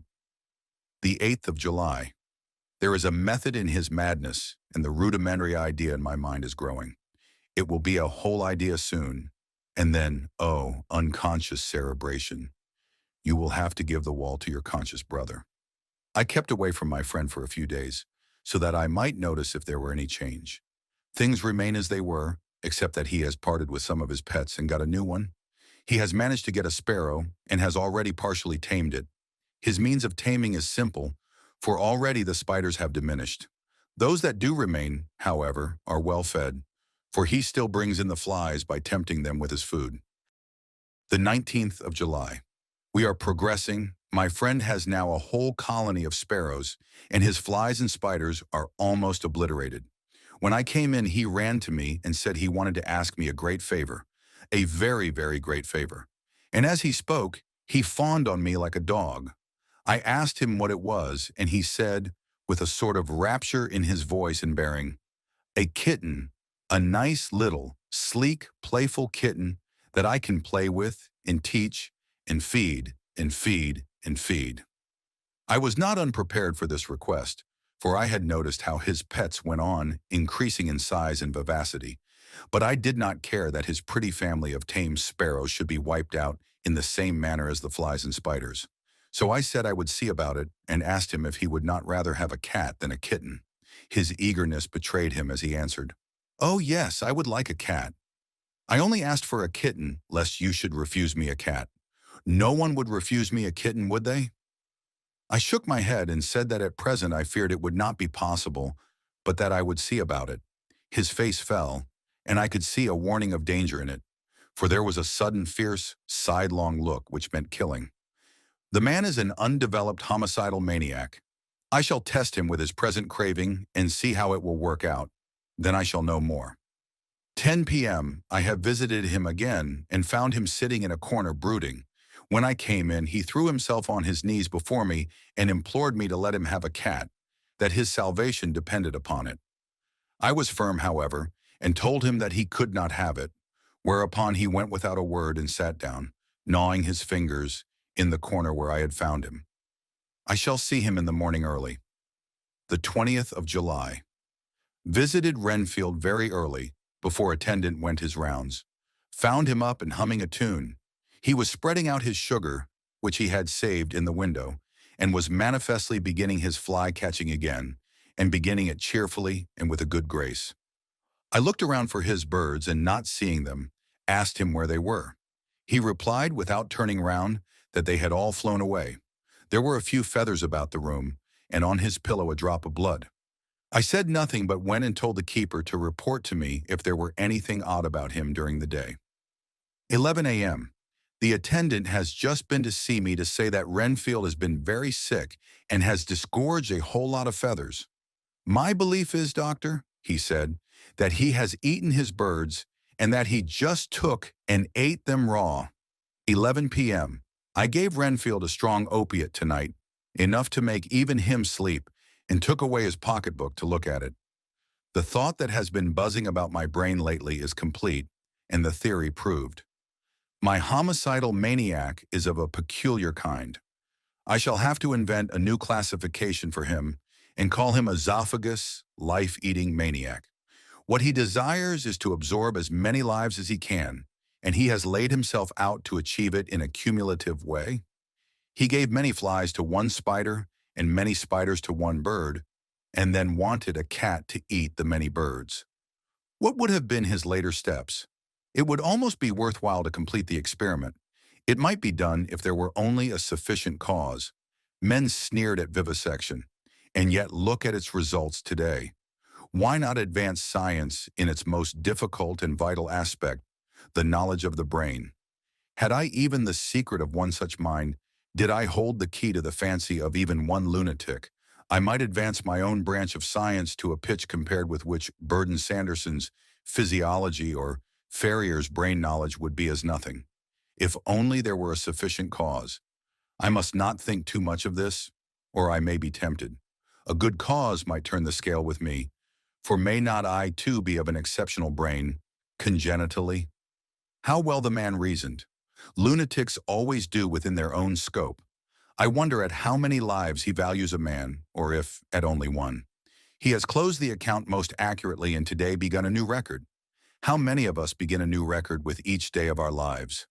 To me it seems only yesterday that my whole life ended with my new hope, and that truly I began a new record. So it shall be until the great recorder sums me up and closes my ledger account with a balance to profit or loss. Oh, Lucy, Lucy, I cannot be angry with you, nor can I be angry with my friend whose happiness is yours, but I must only wait on hopeless and work. Work, work. If I could have as strong a cause as my poor mad friend there, a good unselfish cause to make me work, that would be indeed happiness. Mina Murray's Journal, the 26th of July. I am anxious, and it soothes me to express myself here. It is like whispering to one's self and listening at the same time. And there is also something about the shorthand symbols that makes it different from writing. I am unhappy about Lucy and about Jonathan. I had not heard from Jonathan for some time, and was very concerned, but yesterday dear Mr. Hawkins, who is always so kind, sent me a letter from him. I had written asking him if he had heard, and he said the enclosed had just been received. It is only a line dated from Count Dracula, and says that he is just starting for home. That is not like Jonathan. I do not understand it, and it makes me uneasy. Then too, Lucy, although she is so well, has lately taken to her old habit of walking in her sleep. Her mother has spoken to me about it, and we have decided that I am to lock the door of our room every night. Mrs. Westenra has got an idea that sleepwalkers always go out on roofs of houses and along the edges of cliffs and then get suddenly wakened and fall over with a despairing cry that echoes all over the place. Poor dear, she is naturally anxious about Lucy, and she tells me that her husband, Lucy's father, had the same habit, that he would get up in the night and dress himself and go out, if he were not stopped. Lucy is to be married in the autumn, and she is already planning out her dresses and how her house is to be arranged. I sympathize with her, for I do the same. Only Jonathan and I will start in life in a very simple way and shall have to try to make both ends meet. Mr. Holmwood, he is the Honorable Arthur Holmwood, only son of Lord Godalming, is coming up here very shortly as soon as he can leave town, for his father is not very well, and I think dear Lucy is counting the moments till he comes. She wants to take him up in the seat on the churchyard cliff and show him the beauty of Whitby. I dare say it is the waiting which disturbs her. She will be all right when he arrives, the 27th of July. No news from Jonathan. I am getting quite uneasy about him, though why I should I do not know, but I do wish that he would write, if it were only a single line. Lucy walks more than ever, and each night I am awakened by her moving about the room. Fortunately, the weather is so hot that she cannot get cold, but still, the anxiety and the perpetually being awakened is beginning to tell on me, and I am getting nervous and wakeful myself. Thank God Lucy's health keeps up. Mr. Holmwood has been suddenly called to Ring to see his father, who has been taken seriously ill. Lucy frets at the postponement of seeing him, but it does not touch her looks. She is a trifle stouter, and her cheeks are a lovely rose pink. She has lost the anemic look which she had. I pray it will all last. The 3rd of August. Another week gone by, and no news from Jonathan, not even to Mr. Hawkins, from whom I have heard. Oh, I do hope he is not ill. He surely would have written. I look at that last letter of his, but somehow it does not satisfy me. It does not read like him, and yet it is his writing. There is no mistake of that. Lucy has not walked much in her sleep the last week, but there is an odd concentration about her which I do not understand. Even in her sleep, she seems to be watching me. She tries the door and, finding it locked, goes about the room searching for the key. The 6th of August. Another 3 days and no news. This suspense is getting dreadful. If I only knew where to write to or where to go to, I should feel easier. But no one has heard a word of Jonathan since that last letter.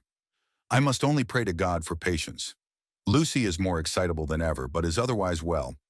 Last night was very threatening, and the fishermen say that we are in for a storm. I must try to watch it and learn the weather signs.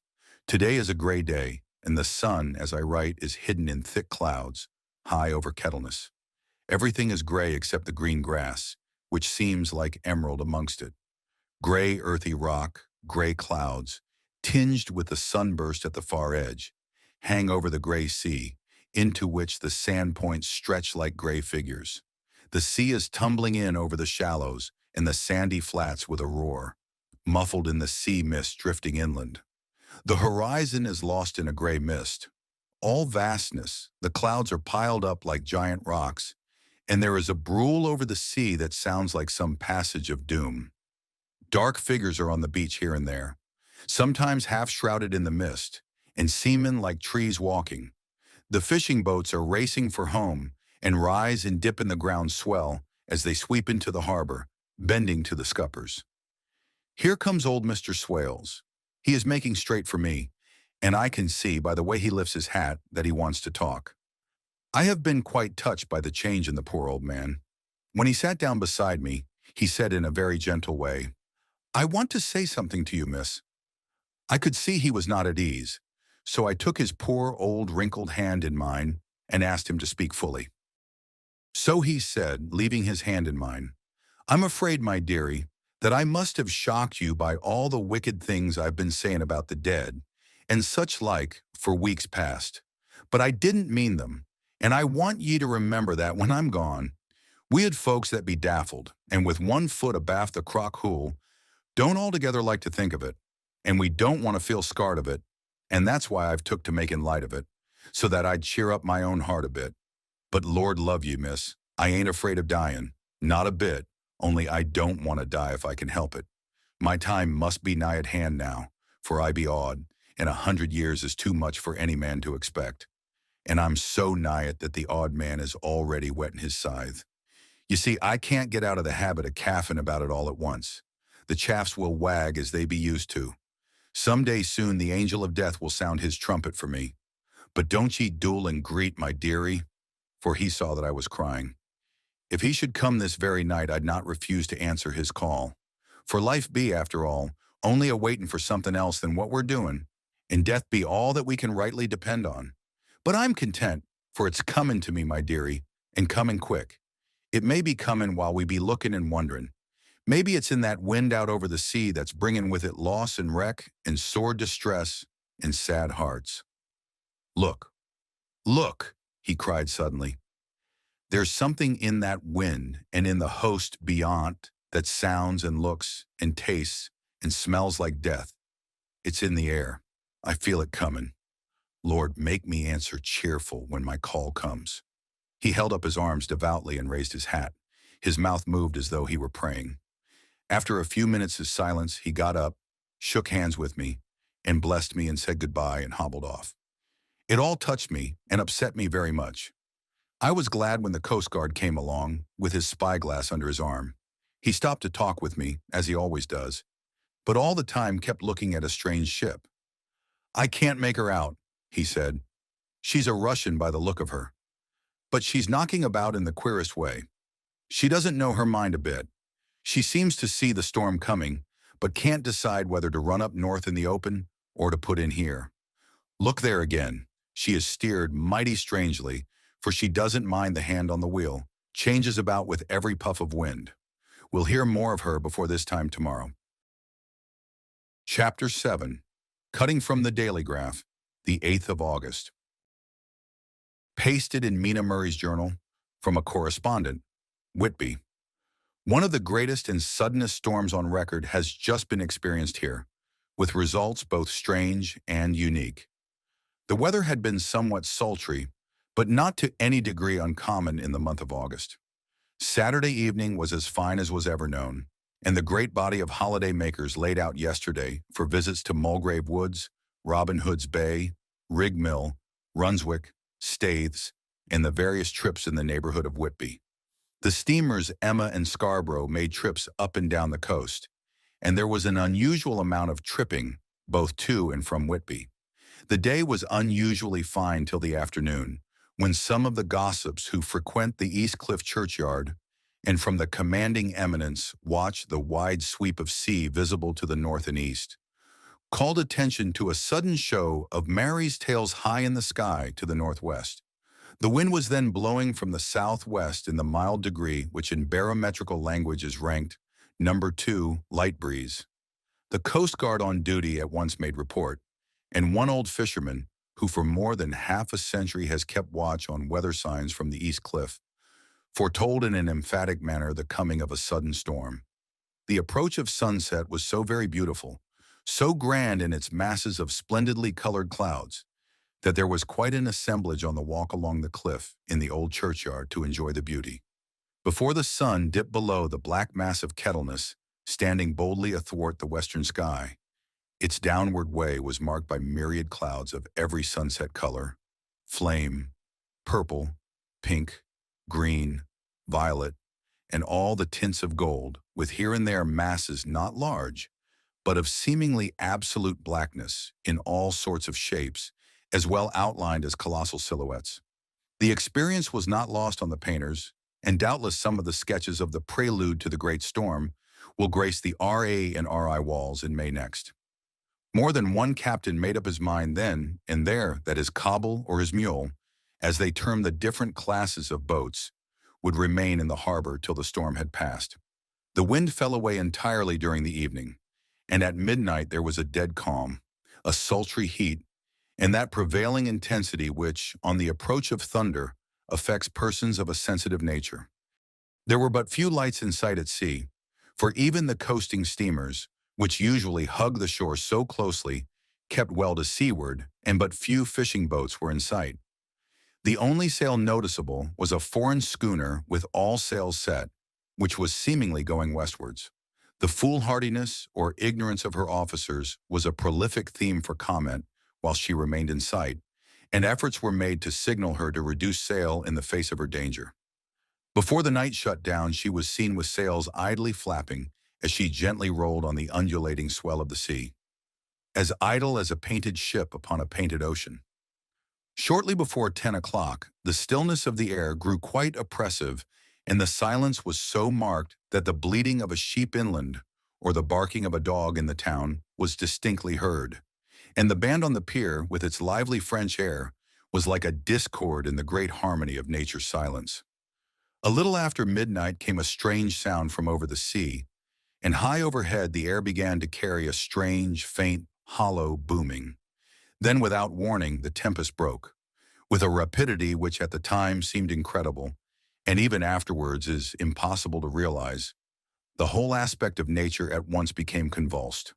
The waves rose in growing fury, each overtopping its fellow, till in a very few minutes the lately glassy sea was like a roaring and devouring monster.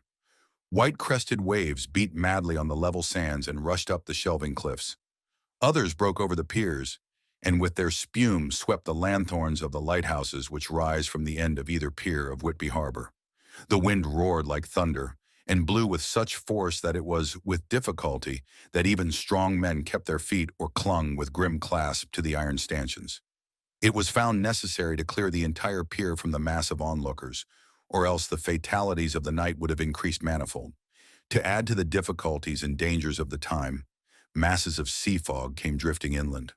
White, wet clouds which swept by in ghostly fashion, so dank and damp and cold that it needed but little effort of imagination to think that the spirits of those lost at sea were touching their living brethren with the clammy hands of death, and many a one shuddered as the wreaths of sea mist swept by. At times the mist cleared, and the sea for some distance could be seen in the glare of the lightning, which came thick and fast, followed by such peals of thunder that the whole sky overhead seemed trembling under the shock of the footsteps of the storm. Some of the scenes thus revealed were of immeasurable grandeur and of absorbing interest. The sea running mountains high, threw skywards with each wave mighty masses of white foam, which the tempest seemed to snatch at and whirl away into space. Here and there a fishing boat, with a rag of sail, running madly for shelter before the blast. Now and again the white wings of a storm-tossed seabird. On the summit of the east cliff, the new searchlight was ready for experiment, but had not yet been tried. The officers in charge of it got it into working order, and in the pauses of onrushing mist swept with it the surface of the sea. Once or twice its service was most effective, as when a fishing boat, with gunwale under water, rushed into the harbor, able, by the guidance of the sheltering light, to avoid the danger of dashing against the piers. As each boat achieved the safety of the port, there was a shout of joy from the mass of people on the shore, a shout which for a moment seemed to cleave the gale and was then swept away in its rush. Before long the searchlight discovered, some distance away, a schooner with all sails set, apparently the same vessel which had been noticed earlier in the evening. The wind had by this time backed to the east, and there was a shudder amongst the watchers on the cliff as they realized the terrible danger in which she now was. Between her and the port lay the great flat reef on which so many good ships have from time to time suffered, and, with the wind blowing from its present quarter, it would be quite impossible that she should fetch the entrance of the harbor. It was now nearly the hour of high tide, but the waves were so great that in their troughs the shallows of the shore were almost visible, and the schooner with all sails set was rushing with such speed that, in the words of one old salt, she must fetch up somewhere, if it was only in hell. Then came another rush of sea fog, greater than any hitherto, a mass of dank mist, which seemed to close on all things like a gray pall, and left available to men only the organ of hearing, for the roar of the tempest, and the crash of the thunder, and the booming of the mighty billows came through the damp oblivion even louder than before. The rays of the searchlight were kept fixed on the harbor mouth across the east pier, where the shock was expected, and men waited breathless. The wind suddenly shifted to the northeast, and the remnant of the sea fog melted in the blast. And then, mirabile dictu, between the piers, leaping from wave to wave as it rushed at headlong speed, swept the strange schooner before the blast, with all sail set, and gained the safety of the harbor. The searchlight followed her, and a shudder ran through all who saw her. For lashed to the helm was a corpse, with drooping head, which swung horribly to and fro at each motion of the ship. No other form could be seen on the deck at all. A great awe came on all as they realized that the ship, as if by a miracle, had found the harbor, unsteered save by the hand of a dead man. However, all took place more quickly than it takes to write these words. The schooner paused not, but rushing across the harbor, pitched herself on that accumulation of sand and gravel, washed by many tides and many storms, into the southeast corner of the pier, jutting under the east cliff, known locally as Tate Hill Pier. There was, of course, a considerable concussion as the vessel drove up on the sand heap. Every spar, rope, and stay was strained, and some of the top hammer came crashing down.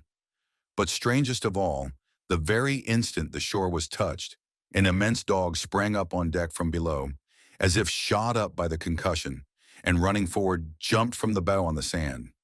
Making straight for the steep cliff, where the churchyard hangs over the laneway to the east pier so steeply that some of the flat tombstones, thruffsteins or throughstones, as they call them in Whitby vernacular, actually project over where the sustaining cliff has fallen away, it disappeared in the darkness, which seemed intensified just beyond the focus of the searchlight.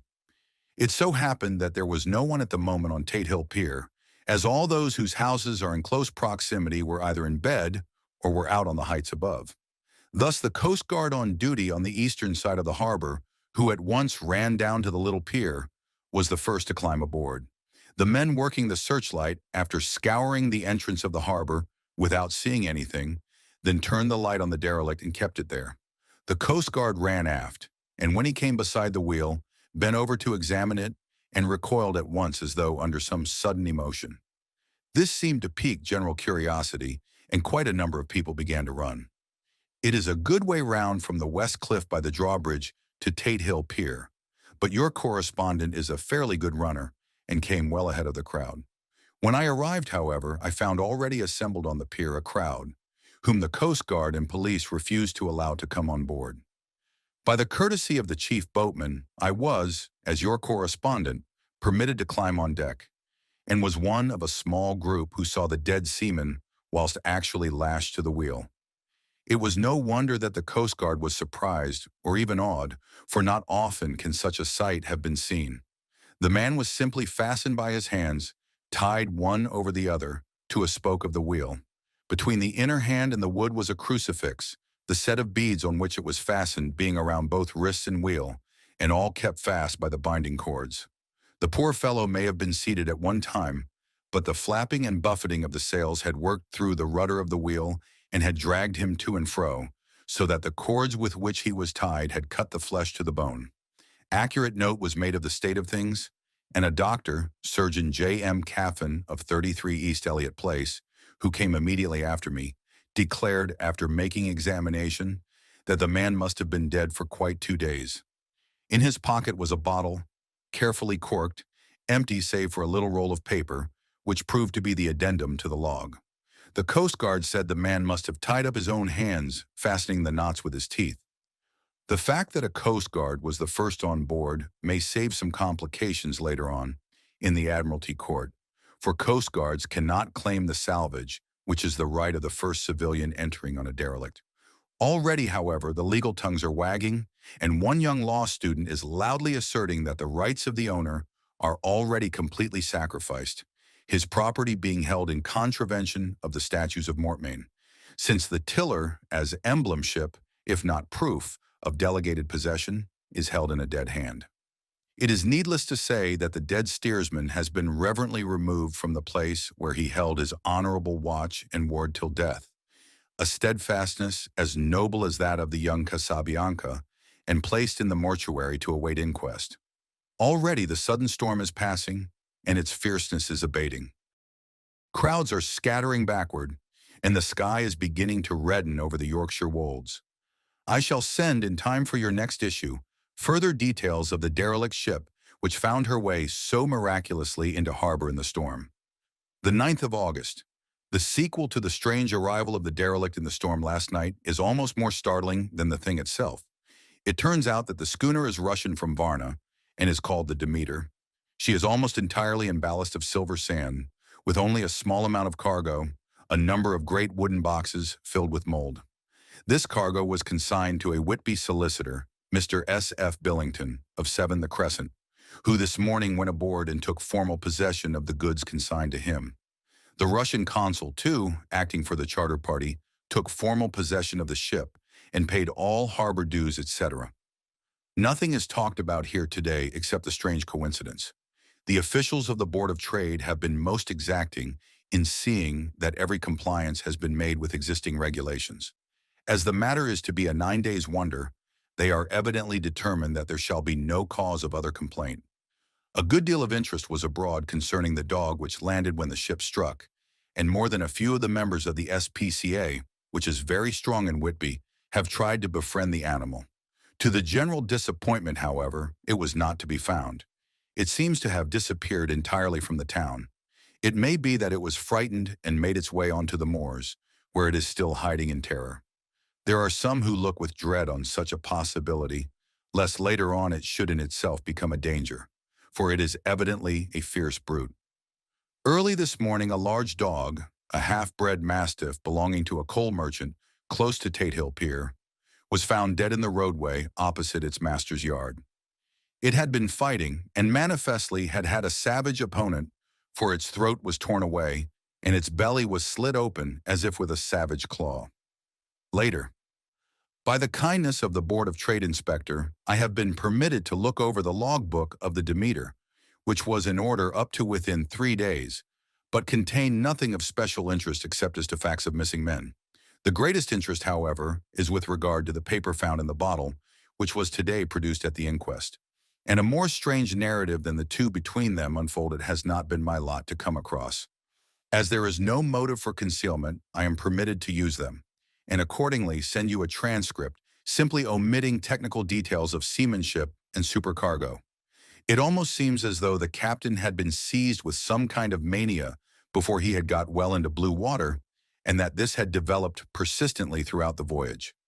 Of course, my statement must be taken cum grano, since I am writing from the dictation of a clerk of the Russian consul, who kindly translated for me, time being short. Log of the Demeter, Varna to Whitby. Written on the 18th of July, things so strange happening that I shall keep accurate note henceforth till we land. On the 6th of July, we finished taking in cargo, silver sand and boxes of earth.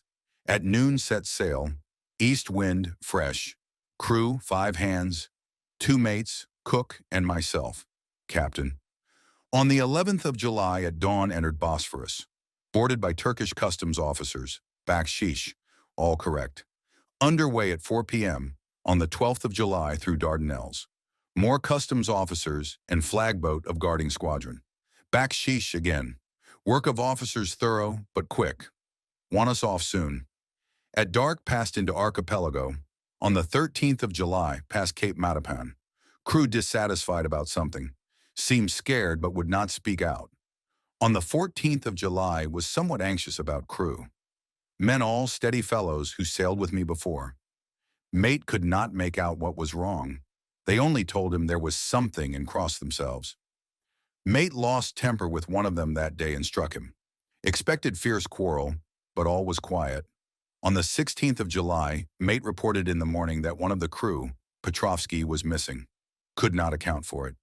Took larboard watch 8 bells last night, was relieved by Amramov, but did not go to bunk. Men more downcast than ever. All said they expected something of the kind, but would not say more than there was something aboard. Mate getting very impatient with them. Feared some trouble ahead. On the 17th of July, yesterday, one of the men, Olgaren, came to my cabin, and in an awestruck way confided to me that he thought there was a strange man aboard the ship. He said that in his watch he had been sheltering behind the deckhouse, as there was a rainstorm, when he saw a tall, thin man, who was not like any of the crew, come up the companionway and go along the deck forward and disappear. He followed cautiously, but when he got to bows found no one, and the hatchways were all closed. He was in a panic of superstitious fear, and I am afraid the panic may spread. To allay it, I shall today search the entire ship carefully from stem to stern. Later in the day I got together the whole crew and told them, as they evidently thought there was someone in the ship, we would search from stem to stern. First mate, angry, said it was folly, and to yield to such foolish ideas would demoralize the men, said he would engage to keep them out of trouble with the handspike. I let him take the helm, while the rest began a thorough search, all keeping abreast with lanterns. We left no corner unsearched. As there were only the big wooden boxes, there were no odd corners where a man could hide. Men much relieved when search over and went back to work cheerfully. First mate scowled but said nothing. The 22nd of July. Rough weather last 3 days and all hands busy with sails. No time to be frightened. Men seem to have forgotten their dread. Mate cheerful again, and all on good terms. Praised men for work in bad weather. Past Gibraltar and out through the Straits. All well. The 24th of July. There seems some doom over this ship. Already a hand short in entering the Bay of Biscay, with wild weather ahead. And yet last night another man lost. Disappeared. Like the first, he came off his watch and was not seen again. Men all in a panic of fear sent a round robin asking to have double watch, as they fear to be alone. Mate angry, fear there will be some trouble, as either he or the men will do some violence. The 28th of July, 4 days in hell, knocking about in a sort of maelstrom, and the wind a tempest. No sleep for anyone. Men all worn out. Hardly know how to set a watch, since no one fit to go on. Second mate volunteered to steer and watch, and let men snatch a few hours' sleep. Wind abating, seas still terrific, but feel them less, as ship is steadier. The 29th of July, another tragedy. Had single watch tonight, as crew too tired to double. When morning watch came on deck, could find no one except steersman. Raised outcry and all came on deck. Thorough search but no one found. Are now without second mate and crew in a panic. Mate and I agreed to go armed henceforth and wait for any sign of cause. The 30th of July, last night, rejoiced we are nearing England. Weather fine, all sails set. Retired worn out, slept soundly, awakened by mate telling me that both man of watch and steersman missing. Only self and mate and 2 hands left to work ship. The 1st of August, 2 days of fog and not a sail sighted. Had hoped when in the English Channel to be able to signal for help or get in somewhere. Not having power to work sails, have to run before wind. Dare not lower, as could not raise them again. We seem to be drifting to some terrible doom. Mate now more demoralized than either of men. His stronger nature seems to have worked inwardly against himself. Men are beyond fear, working stolidly and patiently, with minds made up to worst. They are Russian, he Romanian. The 2nd of August, midnight. Woke up from few minutes' sleep by hearing a cry, seemingly outside my port. Could see nothing in fog. Rushed on deck and ran against mate. Tells me he heard cry and ran, but no sign of man on watch. One more gone. Lord, help us. Mate says we must be past Straits of Dover, as in a moment of fog lifting he saw North Foreland, just as he heard the man cry out. If so, we are now off in the North Sea, and only God can guide us in the fog, which seems to move with us, and God seems to have deserted us. The 3rd of August. At midnight I went to relieve the man at the wheel, and when I got to it, found no one there. The wind was steady, and as we ran before it, there was no yawing. I dared not leave it, so shouted for the mate. After a few seconds, he rushed up on deck in his flannels. He looked wild-eyed and haggard, and I greatly fear his reason has given way. He came close to me and whispered hoarsely, with his mouth to my ear, as though fearing the very air might hear. It is here, I know it now.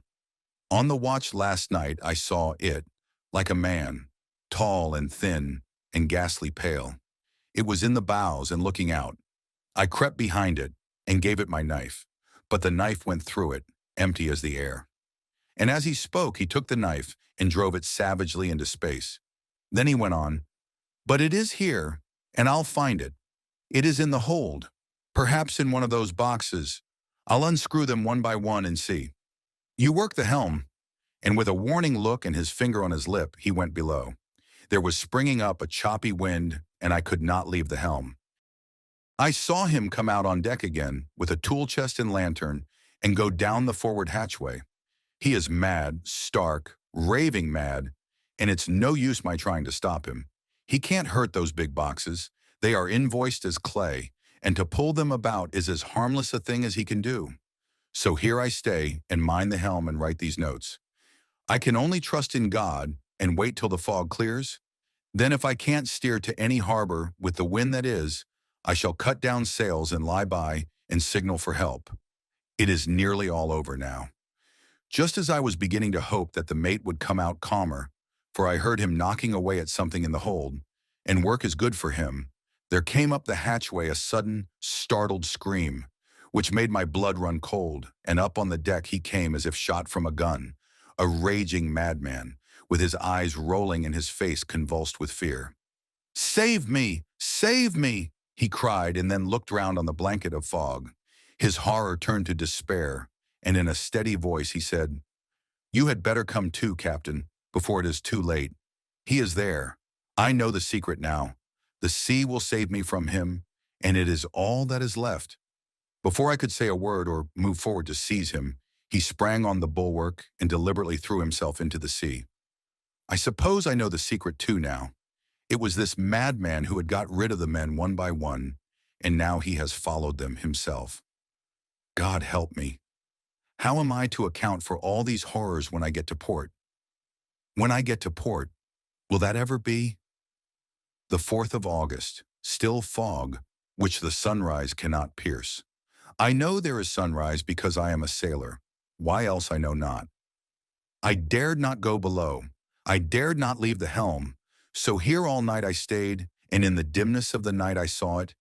Him. God forgive me. But the mate was right to jump overboard.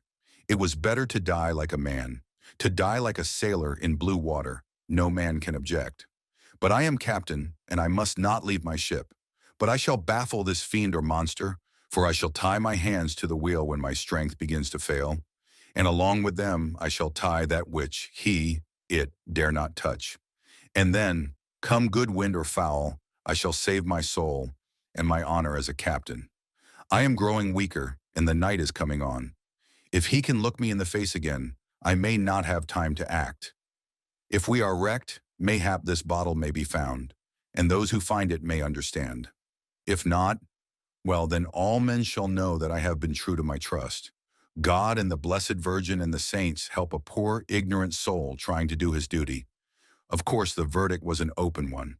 There is no evidence to adduce, and whether or not the man himself committed the murders, there is now none to say. The folk here hold almost universally that the captain is simply a hero, and he is to be given a public funeral. Already it is arranged that his body is to be taken with a train of boats up the Esk for a peace, and then brought back to Tate Hill Pier and up the Abbey steps, for he is to be buried in the churchyard on the cliff.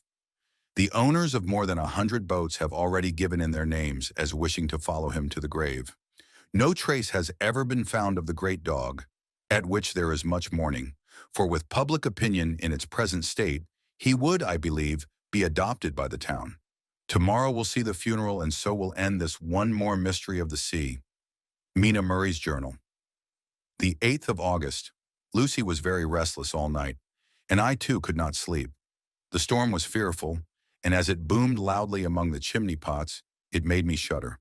When a sharp puff came, it seemed to be like a distant gun. Strangely enough, Lucy did not wake, but she got up twice and dressed herself. Fortunately, each time I awoke in time and managed to undress her without waking her and got her back to bed. It is a very strange thing, this sleepwalking, for as soon as her will is thwarted in any physical way, her intention, if there be any, disappears, and she yields herself almost exactly to the routine of her life. Early in the morning, we both got up and went down to the harbor to see if anything had happened in the night.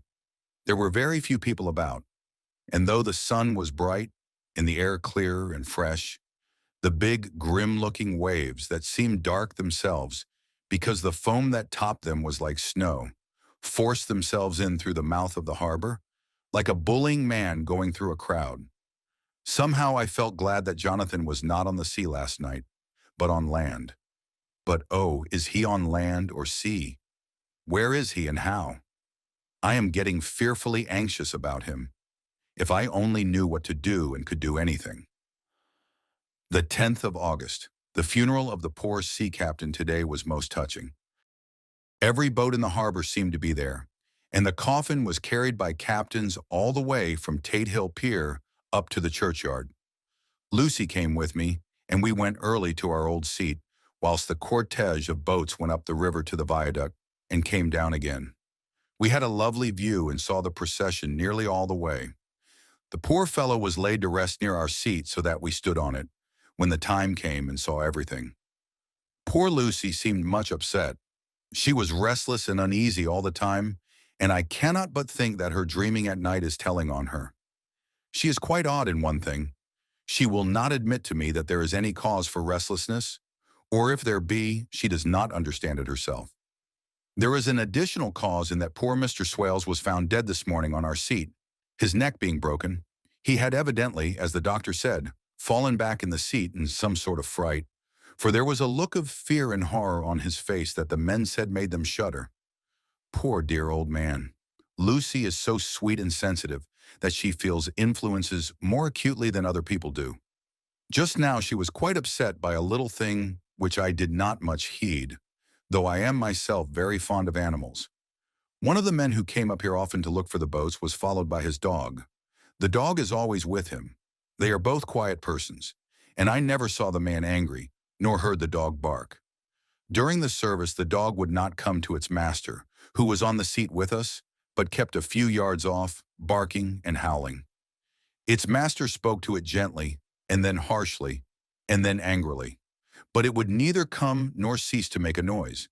It was in a fury, with its eyes savage, and all its hair bristling out like a cat's tail when puss is on the warpath. Finally the man too got angry, and jumped down and kicked the dog, and then took it by the scruff of the neck, and half dragged and half threw it on the tombstone on which the seat is fixed. The moment it touched the stone, the poor thing began to tremble. It did not try to get away, but crouched down, quivering and cowering, and was in such a pitiable state of terror that I tried, though without effect, to comfort it. Lucy was full of pity too, but she did not attempt to touch the dog, but looked at it in an agonized sort of way. I greatly fear that she is of too supersensitive a nature to go through the world without trouble. She will be dreaming of this tonight, I am sure.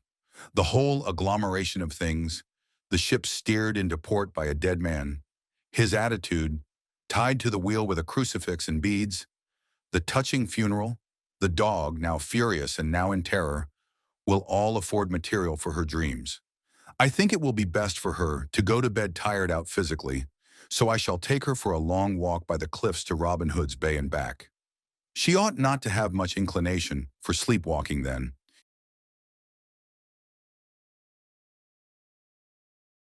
Chapter 8. Mina Murray's Journal. Same day, 11 o'clock p.m. Oh, but I am tired. If it were not that I had made my diary a duty, I should not open it tonight. We had a lovely walk. Lucy, after a while, was in gay spirits, owing, I think, to some dear cows who came nosing towards us in a field close to the lighthouse, and frightened the wits out of us. I believe we forgot everything, except, of course, personal fear, and it seemed to wipe the slate clean and give us a fresh start. We had a capital severe tea at Robin Hood's Bay, in a sweet little old-fashioned inn, with a bow window right over the seaweed-covered rocks of the Strand. I believe we should have shocked the new woman with our appetites. Men are more tolerant, bless them. Then we walked home with some, or rather many, stoppages to rest, and with our hearts full of a constant dread of wild bulls. Lucy was really tired, and we intended to creep off to bed as soon as we could. The young curate came in, however, and Mrs. Westenra asked him to stay for supper. Lucy and I had both a fight for it with the dusty miller. I know it was a hard fight on my part, and I am quite heroic. I think that some day the bishops must get together and see about breeding up a new class of curates who don't take supper, no matter how hard they may be pressed to, and who will know when girls are tired. Lucy is asleep and breathing softly. She has more color in her cheeks than usual, and looks, oh, so sweet. If Mr. Homewood fell in love with her seeing her only in the drawing room, I wonder what he would say if he saw her now. Some of the new women writers will someday start an idea that men and women should be allowed to see each other asleep before proposing or accepting. But I suppose the new woman won't condescend in future to accept.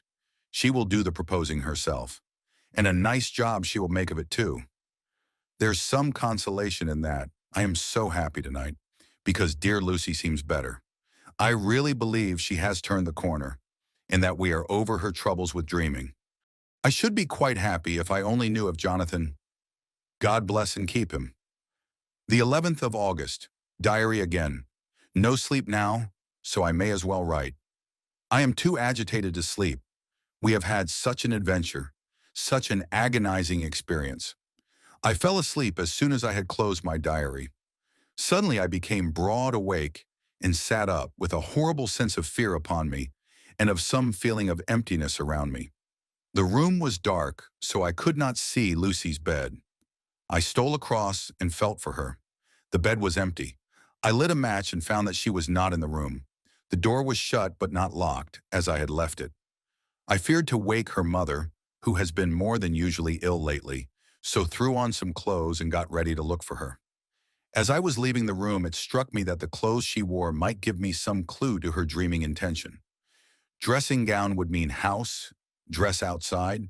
Dressing gown and dress were both in their places. Thank God, I said to myself. She cannot be far, as she is only in her nightdress. I ran downstairs and looked in the sitting room. Not there. Then I looked in all the other rooms of the house, with an ever-growing fear chilling my heart. Finally, I came to the hall door and found it open. It was not wide open, but the catch of the lock had not caught. The people of the house are careful to lock the door every night, so I feared that Lucy must have gone out as she was. There was no time to think of what might happen. A vague, overmastering fear obscured all details. I took a big, heavy shawl and ran out. The clock was striking 1 as I was in the crescent, and there was not a soul in sight. I ran along the north terrace but could see no sign of the white figure which I expected.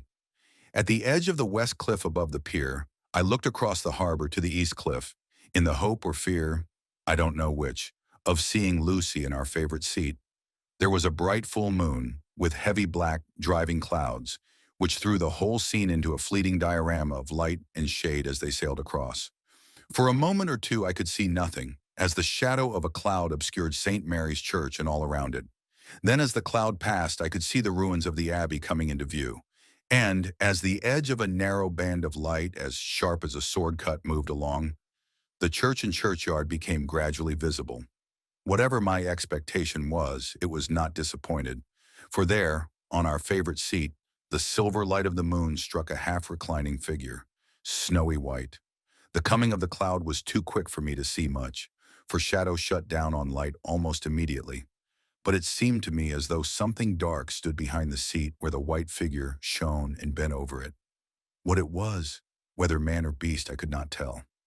I did not wait to catch another glance, but flew down the steep steps to the pier and along by the fish market to the bridge, which was the only way to reach the east cliff. The town seemed as dead, for not a soul did I see. I rejoiced that it was so, for I wanted no witness of poor Lucy's condition. The time and distance seemed endless, and my knees trembled and my breath came labored as I toiled up the endless steps to the abbey. I must have gone fast, and yet it seemed to me as if my feet were weighted with lead, and as though every joint in my body were rusty.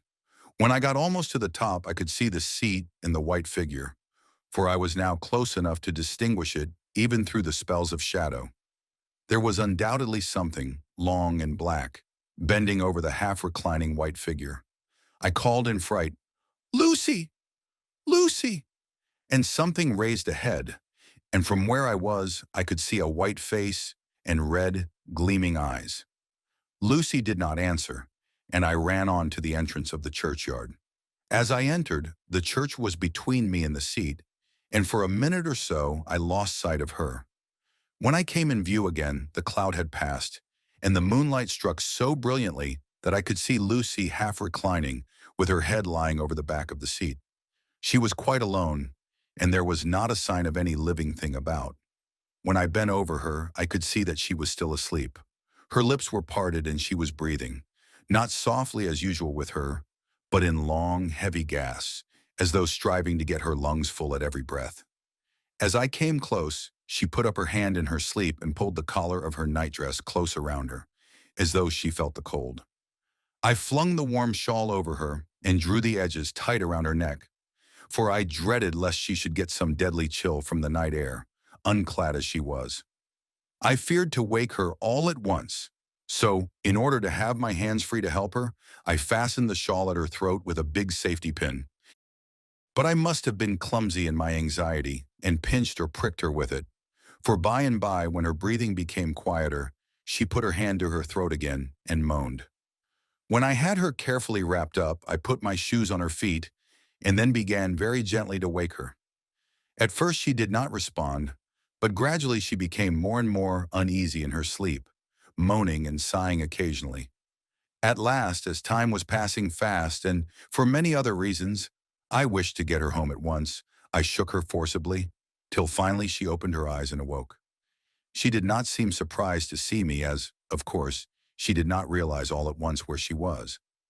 Lucy always wakes prettily, and even at such a time, when her body must have been chilled with cold, and her mind somewhat appalled at waking unclad in a churchyard at night, she did not lose her grace. She trembled a little and clung to me. When I told her to come at once with me home, she rose without a word, with the obedience of a child. As we passed along, the gravel hurt my feet, and Lucy noticed me wince. She stopped and wanted to insist upon my taking my shoes, but I would not. However, when we got to the pathway outside the cruise yard, where there was a puddle of water remaining from the storm, I daubed my feet with mud, using each foot in turn on the other, so that as we went home, no one, in case we should meet anyone, should notice my bare feet. Fortune favored us, and we got home without meeting a soul. Once we saw a man, who seemed not quite sober, passing along a street in front of us, but we hid in a door till he had disappeared up an opening such as there are here, steep little closes, or wynds, as they call them in Scotland. My heart beat so loud all the time sometimes I thought I should faint. I was filled with anxiety about Lucy, not only for her health, lest she should suffer from the exposure, but for her reputation in case the story should get wind. When we got in and had washed our feet and had said a prayer of thankfulness together, I tucked her into bed. Before falling asleep, she asked, even implored, me not to say a word to anyone, even her mother, about her sleepwalking adventure. I hesitated at first to promise, but on thinking of the state of her mother's health and how the knowledge of such a thing would fret her, and think, too, of how such a story might become distorted, nay, infallibly would, in case it should leak out, I thought it wiser to do so. I hope I did right. I have locked the door and the key is tied to my wrist, so perhaps I shall not be again disturbed. Lucy is sleeping soundly. The reflex of the dawn is high and far over the sea. Same day, noon, all goes well. Lucy slept till I woke her and seemed not to have even changed her side. The adventure of the night does not seem to have harmed her. On the contrary, it has benefited her, for she looks better this morning than she has done for weeks. I was sorry to notice that my clumsiness with the safety pin hurt her. Indeed, it might have been serious, for the skin of her throat was pierced. I must have pinched up a piece of loose skin and have transfixed it, for there are two little red points like pinpricks, and on the band of her nightdress was a drop of blood. When I apologized and was concerned about it, she laughed and petted me and said she did not even feel it. Fortunately, it cannot leave a scar, as it is so tiny. Same day, night. We passed a happy day. The air was clear and the sun bright, and there was a cool breeze. We took our lunch to Mulgrave Woods, Mrs. Westenra driving by the road, and Lucy and I walking by the cliff path and joining her at the gate. I felt a little sad myself, for I could not but feel how absolutely happy it would have been had Jonathan been with me. But there, I must only be patient. In the evening we strolled in the casino terrace and heard some good music by Spohr and Mackenzie and went to bed early. Lucy seems more restful than she has been for some time and fell asleep at once. I shall lock the door and secure the key the same as before, though I do not expect any trouble tonight. The 12th of August. My expectations were wrong, for twice during the night I was wakened by Lucy trying to get out.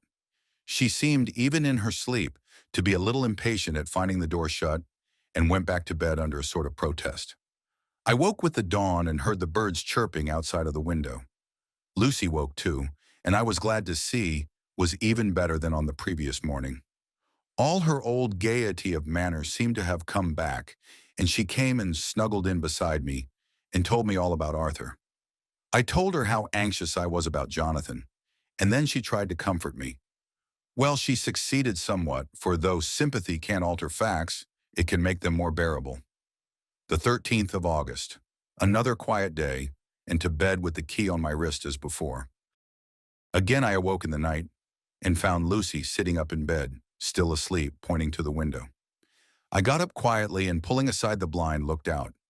It was brilliant moonlight, and the soft effect of the light over the sea and sky, merged together in one great silent mystery, was beautiful beyond words. Between me and the moonlight flitted a great bat, coming and going in great whirling circles. Once or twice it came quite close, but was, I suppose, frightened at seeing me, and flitted away across the harbor toward the abbey. When I came back from the window, Lucy had lain down again and was sleeping peacefully. She did not stir again all night. The 14th of August, on the East Cliff, reading and writing all day. Lucy seems to have become as much in love with the spot as I am, and it is hard to get her away from it when it is time to come home for lunch or tea or dinner. This afternoon she made a funny remark. We were coming home for dinner and had come to the top of the steps up from the West Pier and stopped to look at the view, as we generally do. The setting sun, low down in the sky, was just dropping behind Kettleness. The red light was thrown over on the East Cliff and the old abbey and seemed to bathe everything in a beautiful rosy glow. We were silent for a while, and suddenly Lucy murmured as if to herself, "His red eyes again. They are just the same." It was such an odd expression, coming apropos of nothing, that it quite startled me. I slewed round a little, so as to see Lucy well without seeming to stare at her, and saw that she was in a half-dreamy state, with an odd look on her face that I could not quite make out. So I said nothing, but followed her eyes. She appeared to be looking over at our own seat, whereon was a dark figure seated alone. I was quite a little startled myself, for it seemed for an instant as if the stranger had great eyes like burning flames, but a second look dispelled the illusion. The red sunlight was shining on the windows of St. Mary's Church behind our seat, and as the sun dipped, there was just sufficient change in the refraction and reflection to make it appear as if the light moved. I called Lucy's attention to the peculiar effect, and she became herself with a start, but she looked sad all the same. It may have been that she was thinking of that terrible night up there. We never referred to it, so I said nothing, and we went home to dinner. Lucy had a headache and went early to bed. I saw her asleep and went out for a little stroll myself. I walked along the cliffs to the westward and was full of sweet sadness, for I was thinking of Jonathan. When coming home, it was then bright moonlight, so bright that, though the front of our part of the crescent was in shadow, everything could be well seen. I threw a glance up at our window and saw Lucy's head leaning out. I opened my handkerchief and waved it. She did not notice or make any movement whatever. Just then, the moonlight crept round an angle of the building, and the light fell on the window. There distinctly was Lucy with her head lying up against the side of the windowsill, and her eyes shut. She was fast asleep, and by her, seated on the windowsill, was something that looked like a good-sized bird. I was afraid she might get a chill, so I ran upstairs, but as I came into the room, she was moving back to her bed, fast asleep and breathing heavily. She was holding her hand to her throat, as though to protect it from the cold. I did not wake her, but tucked her up warmly. I have taken care that the door's locked and the windows securely fastened. She looks so sweet as she sleeps, but she is paler than is her wont, and there is a drawn, haggard look under her eyes which I do not like. I fear she is fretting about something. I wish I could find out what it is. The 15th of August rose later than usual. Lucy was languid and tired, and slept on after we had been called. We had a happy surprise at breakfast. Arthur's father is better and wants the marriage to come off soon. Lucy is full of quiet joy, and her mother is glad and sorry at once. Later on in the day, she told me the cause. She is grieved to lose Lucy as her very own, but she is rejoiced that she is soon to have someone to protect her. Poor dear sweet lady. She confided to me that she has got her death warrant. She has not told Lucy and made me promise secrecy. Her doctor told her that within a few months at most she must die, for her heart is weakening. At any time, even now, a sudden shock would be almost sure to kill her.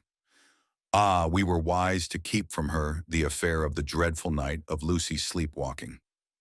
The 17th of August. No diary for 2 whole days. I have not had the heart to write. Some sort of shadowy pall seems to be coming over our happiness. No news from Jonathan, and Lucy seems to be growing weaker, whilst her mother's hours are numbering to a close. I do not understand Lucy's fading away as she is doing. She eats well and sleeps well and enjoys the fresh air, but all the time the roses in her cheeks are fading, and she gets weaker and more languid day by day. At night I hear her gasping, as if for air. I keep the key of our door always fastened to my wrist at night, but she gets up and walks about the room and sits at the open window. Last night I found her leaning out when I woke up, and when I tried to wake her, I could not. She was in a faint. When I managed to restore her, she was weak as water and cried silently between long, painful struggles for breath. When I asked her how she came to be at the window, she shook her head and turned away. I trust her feeling ill may not be from that unlucky prick of the safety pin. I looked at her throat just now as she lay asleep, and the tiny wounds seem not to have healed. They are still open, and, if anything, larger than before, and the edges of them are faintly white. They are like little white dots with red centers. Unless they heal within a day or two, I shall insist on the doctor seeing about them. Letter.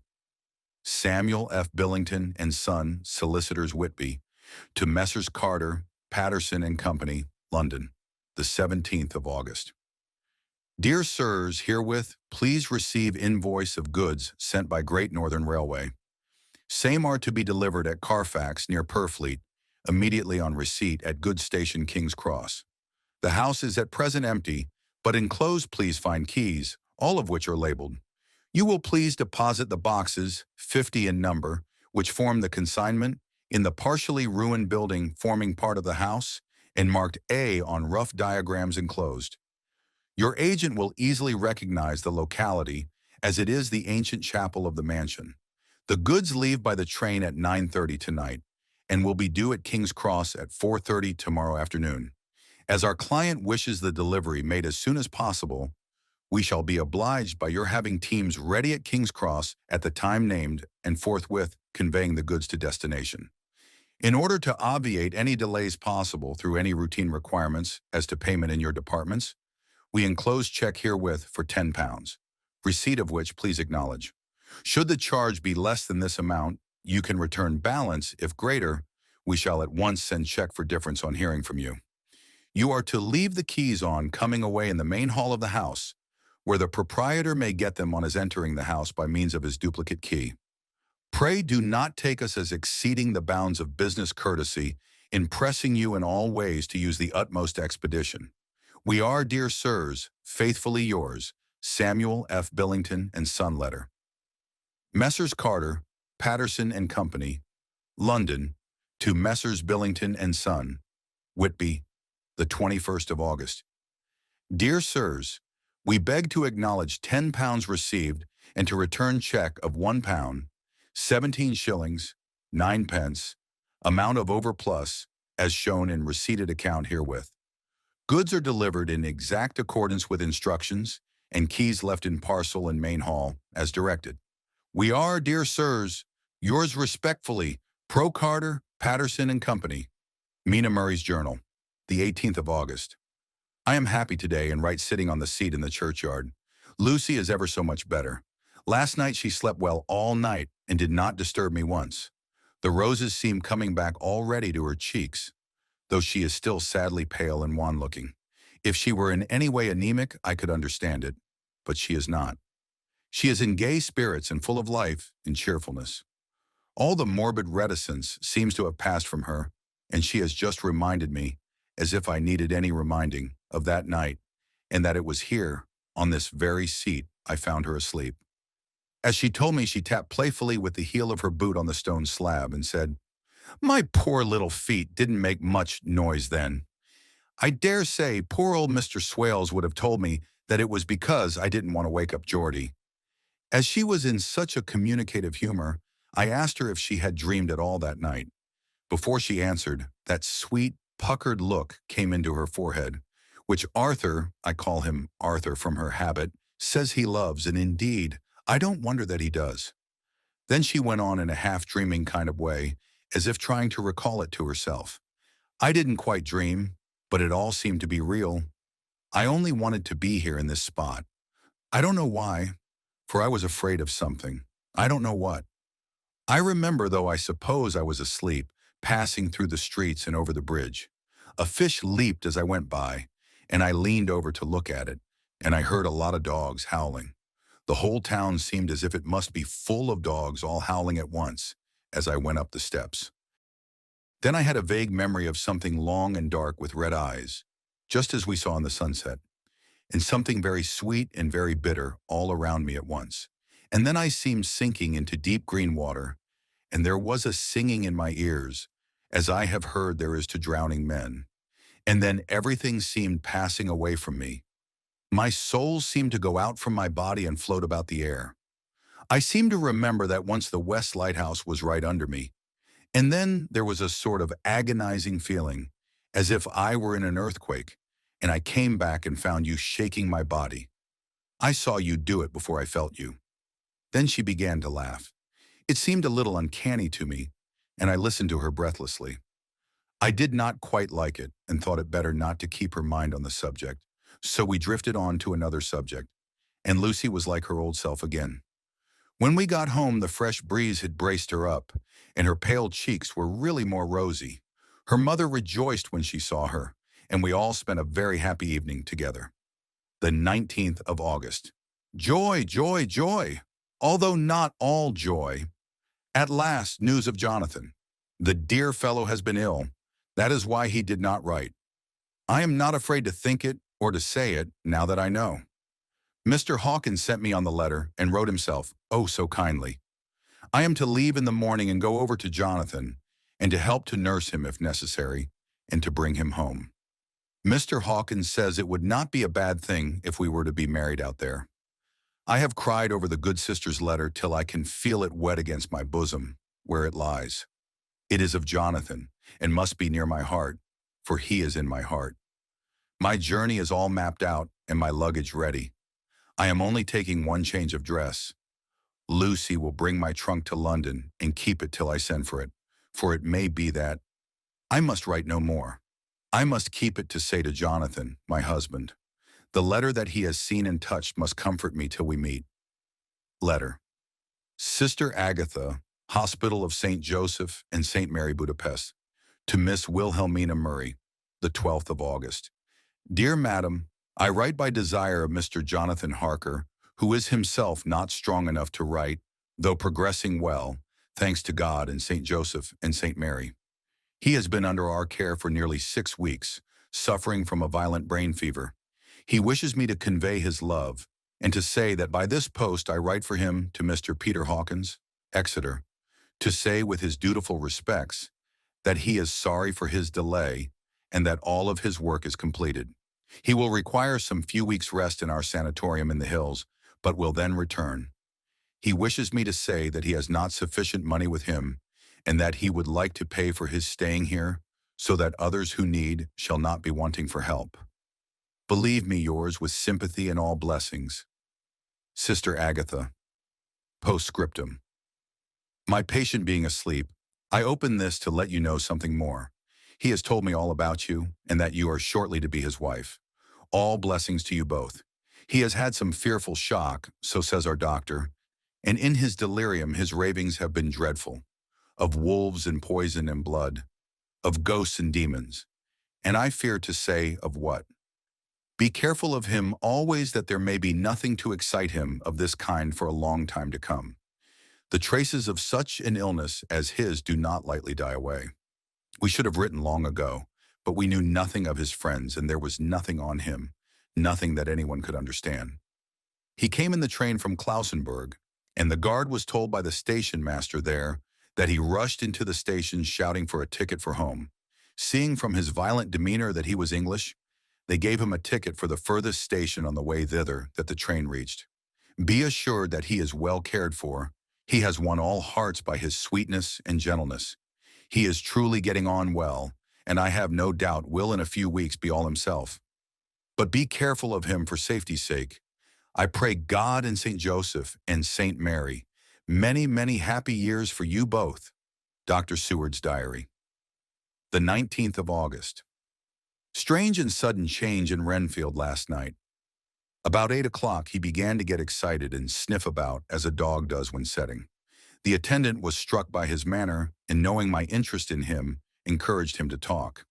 He is usually respectful to the attendant, and at times servile. But tonight the man tells me he was quite haughty, would not condescend to talk with him at all. All he would say was, "I don't want to talk to you. You don't count now. The master's at hand." The attendant thinks it is some sudden form of religious mania which has seized him.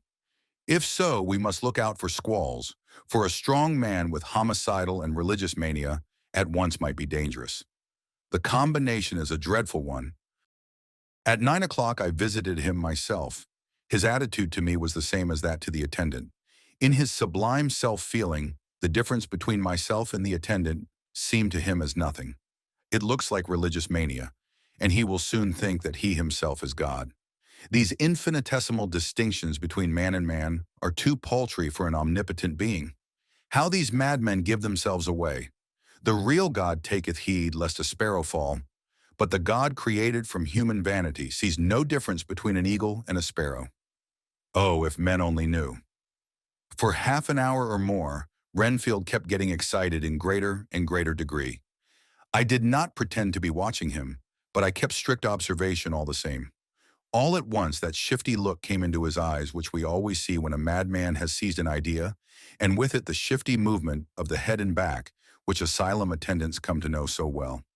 He became quite quiet and went and sat on the edge of his bed resignedly and looked into space with lackluster eyes. I thought I would find out if his apathy were real or only assumed, and tried to lead him to talk of his pets, a theme which had never failed to excite his attention. At first he made no reply, but at length said testily, "Bother them all. I don't care a pin about them." "What?" I said. "You don't mean to tell me you don't care about spiders?" Spiders at present are his hobby, and the notebook is filling up with columns of small figures. To this he answered enigmatically, "The bride maidens rejoice the eyes that wait the coming of the bride. But when the bride draweth nigh, then the maidens shine not to the eyes that are filled."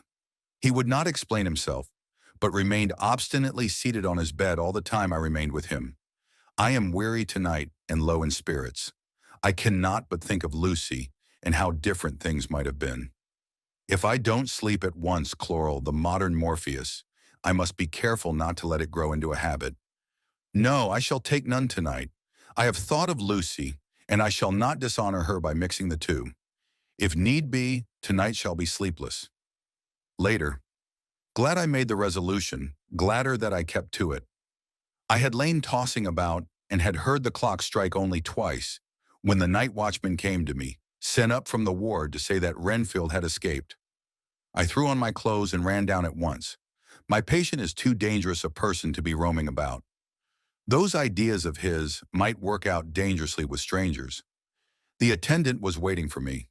He said he had seen him not 10 minutes before, seemingly asleep in his bed, when he had looked through the observation trap in the door. His attention was called by the sound of the window being wrenched out. He ran back and saw his feet disappear through the window, and had at once sent up for me. He was only in his night gear and cannot be far off. The attendant thought it would be more useful to watch where he should go than to follow him, as he might lose sight of him whilst getting out of the building by the door. He is a bulky man and couldn't get through the window. I am thin, so with his aid I got out, but feet foremost, and as we were only a few feet above ground, landed unhurt. The attendant told me the patient had gone to the left and had taken a straight line, so I ran as quickly as I could. As I got through the belt of trees, I saw a white figure scale the high wall which separates our grounds from those of the deserted house. I ran back at once, told the watchman to get 3 or 4 men immediately and follow me into the grounds of Carfax, in case our friend might be dangerous. I got a ladder myself and, crossing the wall, dropped down on the other side. I could see Renfield's figure just disappearing behind the angle of the house, so I ran after him. On the far side of the house, I found him pressed close against the old iron-bound oak door of the chapel. He was talking apparently to someone, but I was afraid to go near enough to hear what he was saying, lest I might frighten him, and he should run off. Chasing an errant swarm of bees is nothing to following a naked lunatic when the fit of escaping is upon him.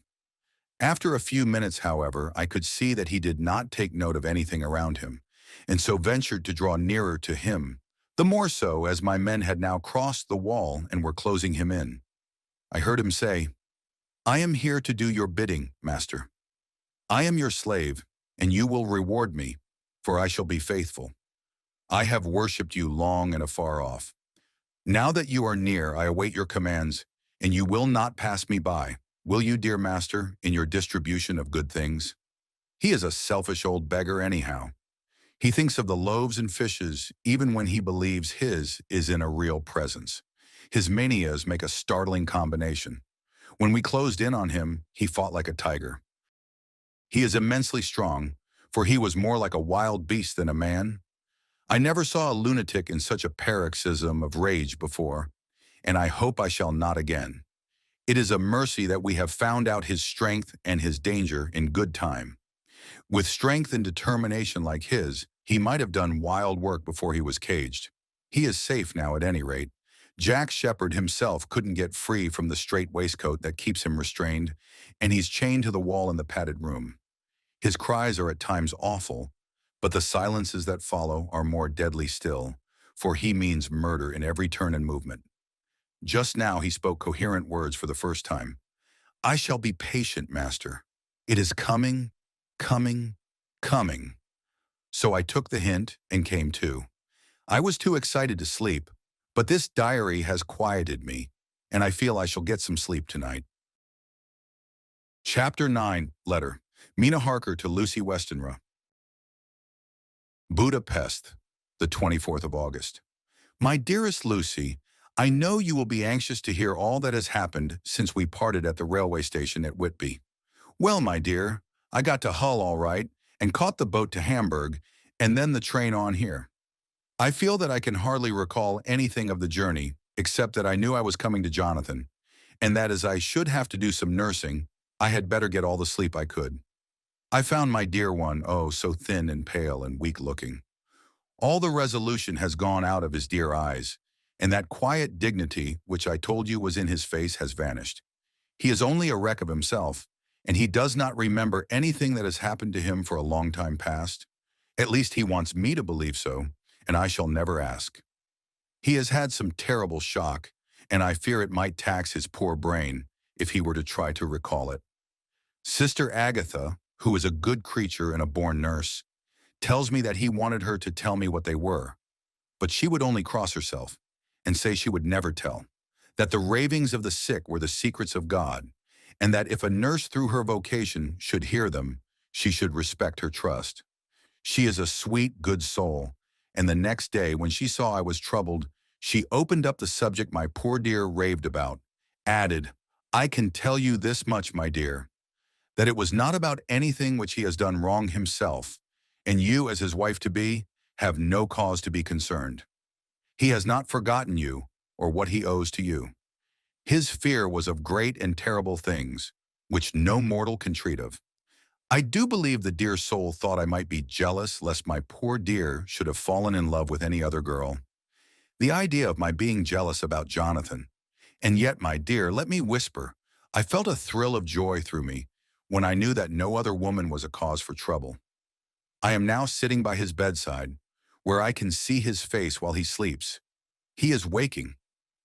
When he woke, he asked me for his coat, as he wanted to get something from the pocket. I asked Sister Agatha, and she brought all his things. I saw amongst them was his notebook, and was going to ask him to let me look at it, for I knew that I might find some clue to his trouble, but I suppose he must have seen my wish in my eyes, for he sent me over to the window, saying he wanted to be quite alone for a moment. Then he called me back, and he said to me very solemnly, "Wilhelmina."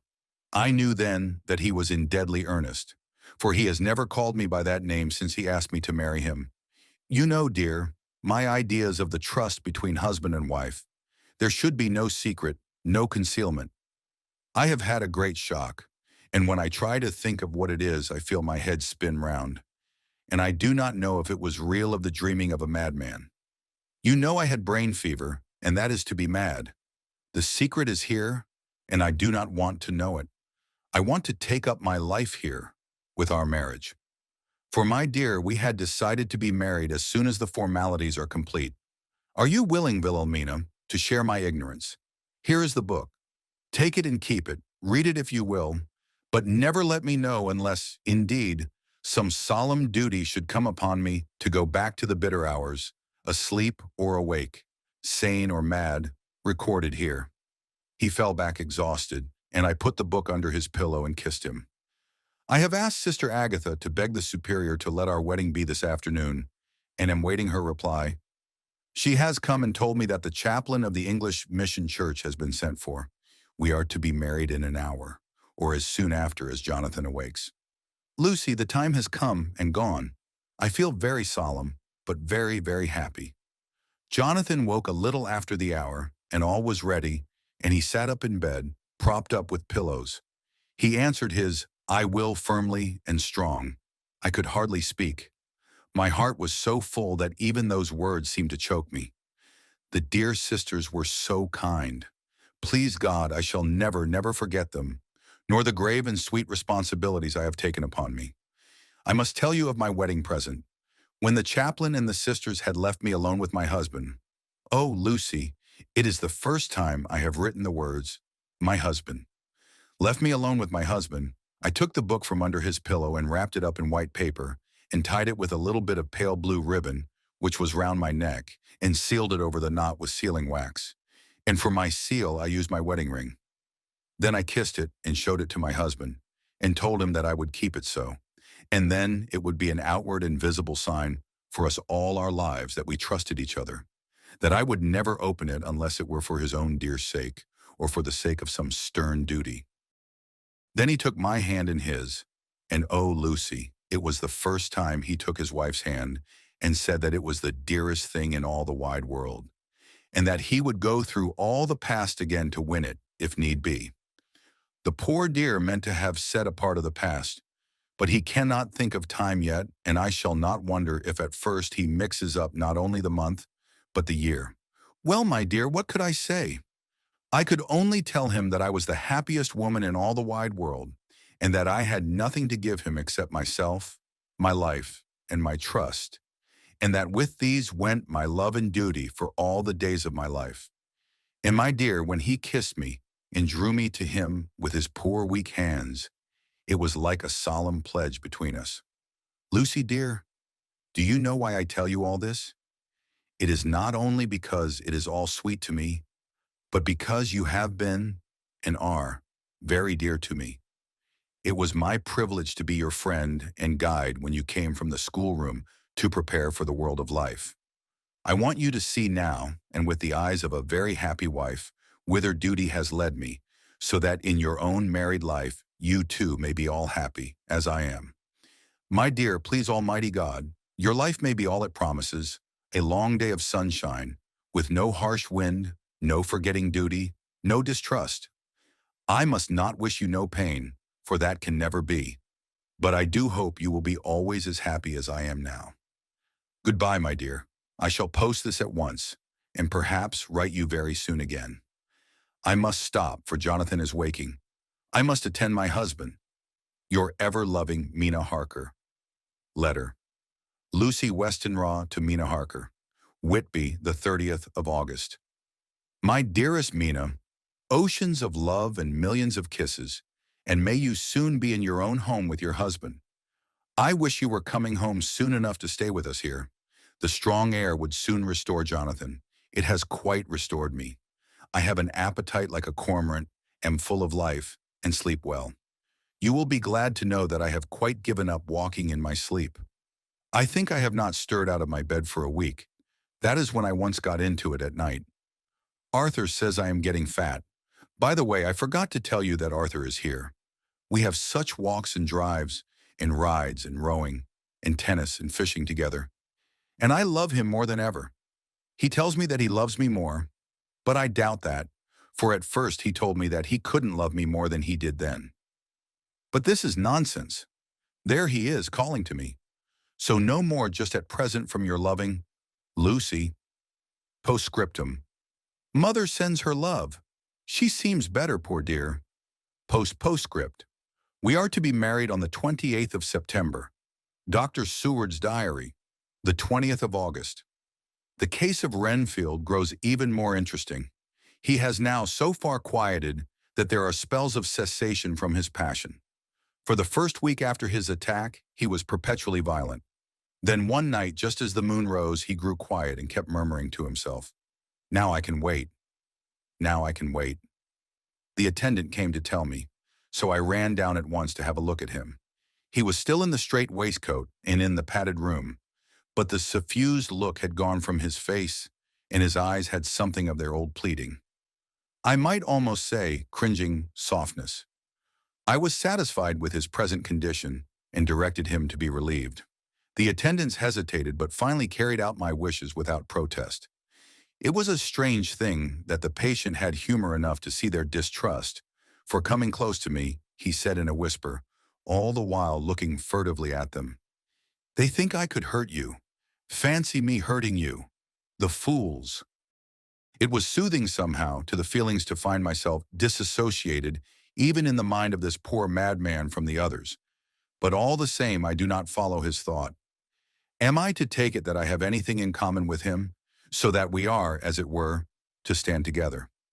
Or has he to gain from me some good so stupendous that my well-being is needful to him? I must find out later on. Tonight he will not speak. Even the offer of a kitten or even a full-grown cat will not tempt him. He will only say, "I don't take any stock in cats. I have more to think of now, and I can wait. I can wait." After a while, I left him. The attendant tells me that he was quiet until just before dawn, and that then he began to get uneasy and at length violent, until at last he fell into a paroxysm which exhausted him so that he swooned into a sort of coma. 3 nights has the same thing happened, violent all day, then quiet from moonrise to sunrise. I wish I could get some clue to the cause. It would almost seem as if there was some influence which came and went.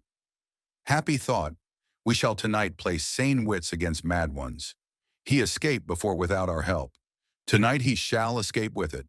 We shall give him a chance and have the men ready to follow in case they are required. The 23rd of August.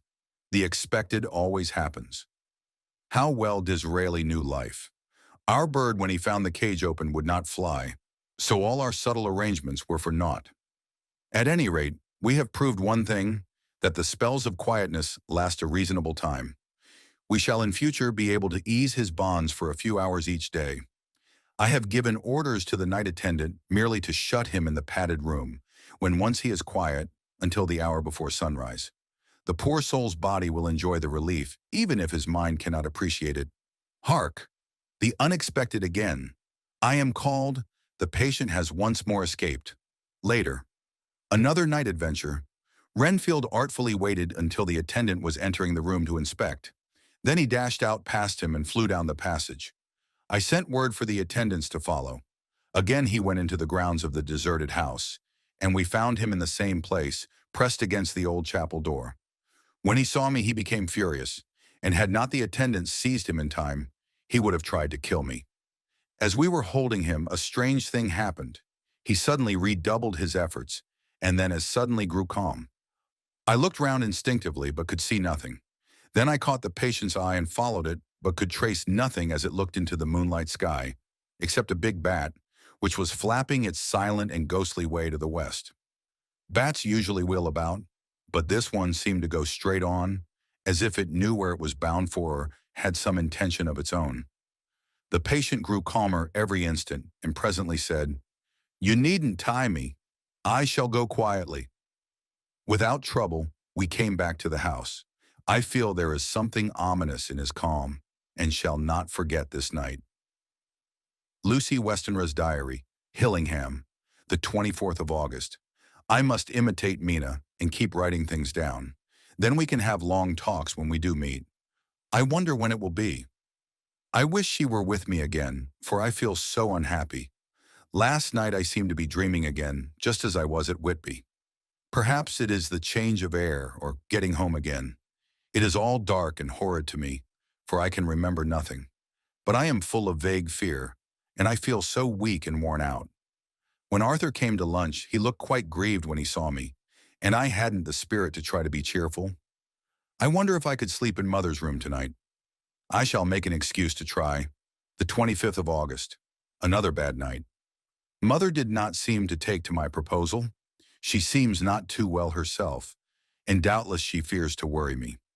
I tried to keep awake, and succeeded for a while, but when the clock struck 12, it waked me from a doze, so I must have been falling asleep. There was a sort of scratching or flapping at the window, but I did not mind it, and as I remember no more, I suppose I must have fallen asleep. More bad dreams. I wish I could remember them. This morning I am horribly weak. My face is ghastly pale, and my throat pains me. It must be something wrong with my lungs, for I don't seem to be getting air enough.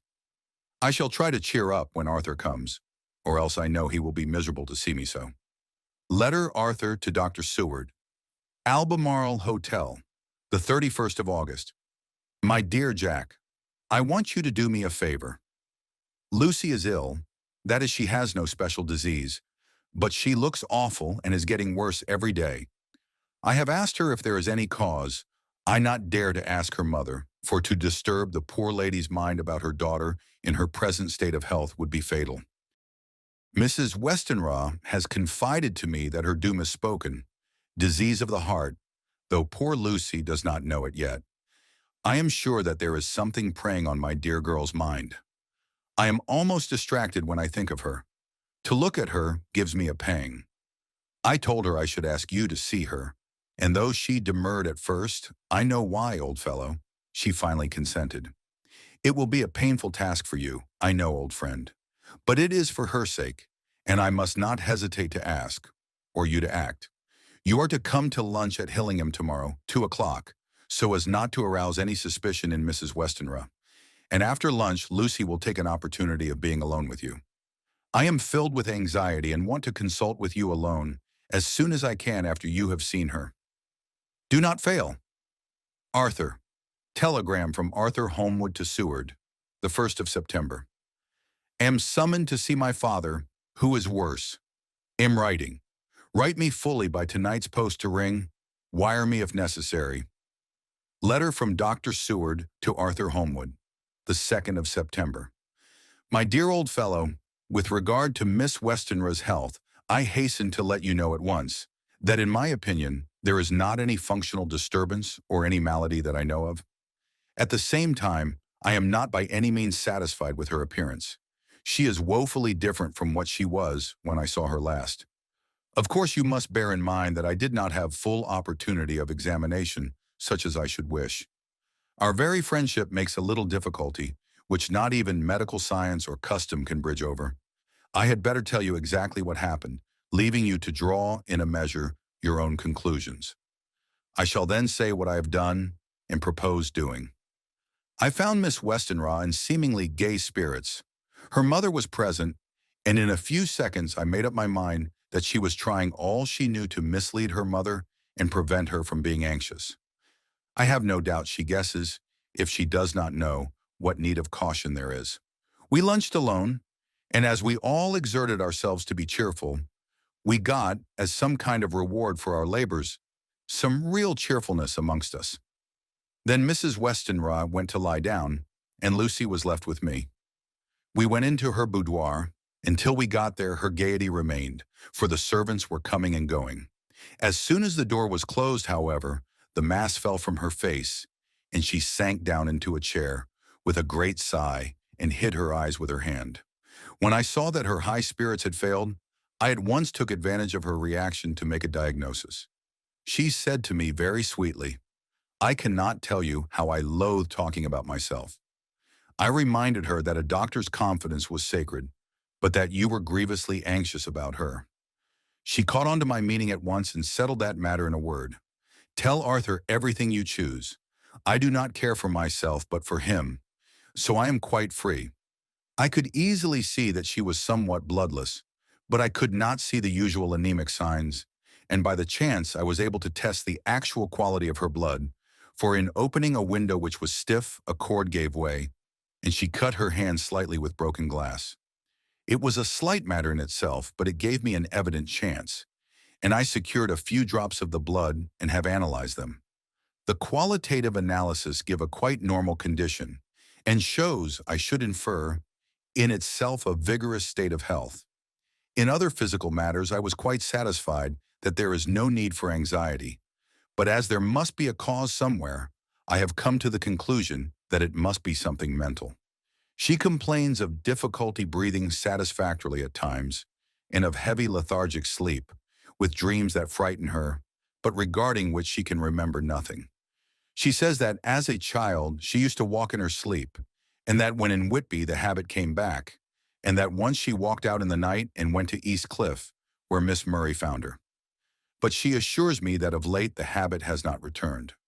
I am in doubt, and so have done the best thing I know of.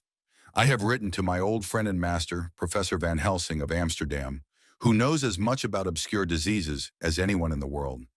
I have asked him to come over, and as you told me that all things were to be at your charge, I have mentioned to him who you are and your relations to Miss Westenra.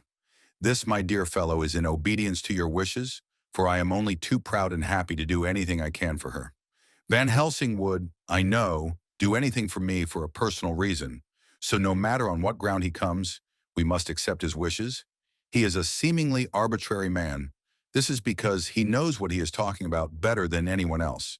He is a philosopher and a metaphysician, and one of the most advanced scientists of his day, and he has, I believe, an absolutely open mind.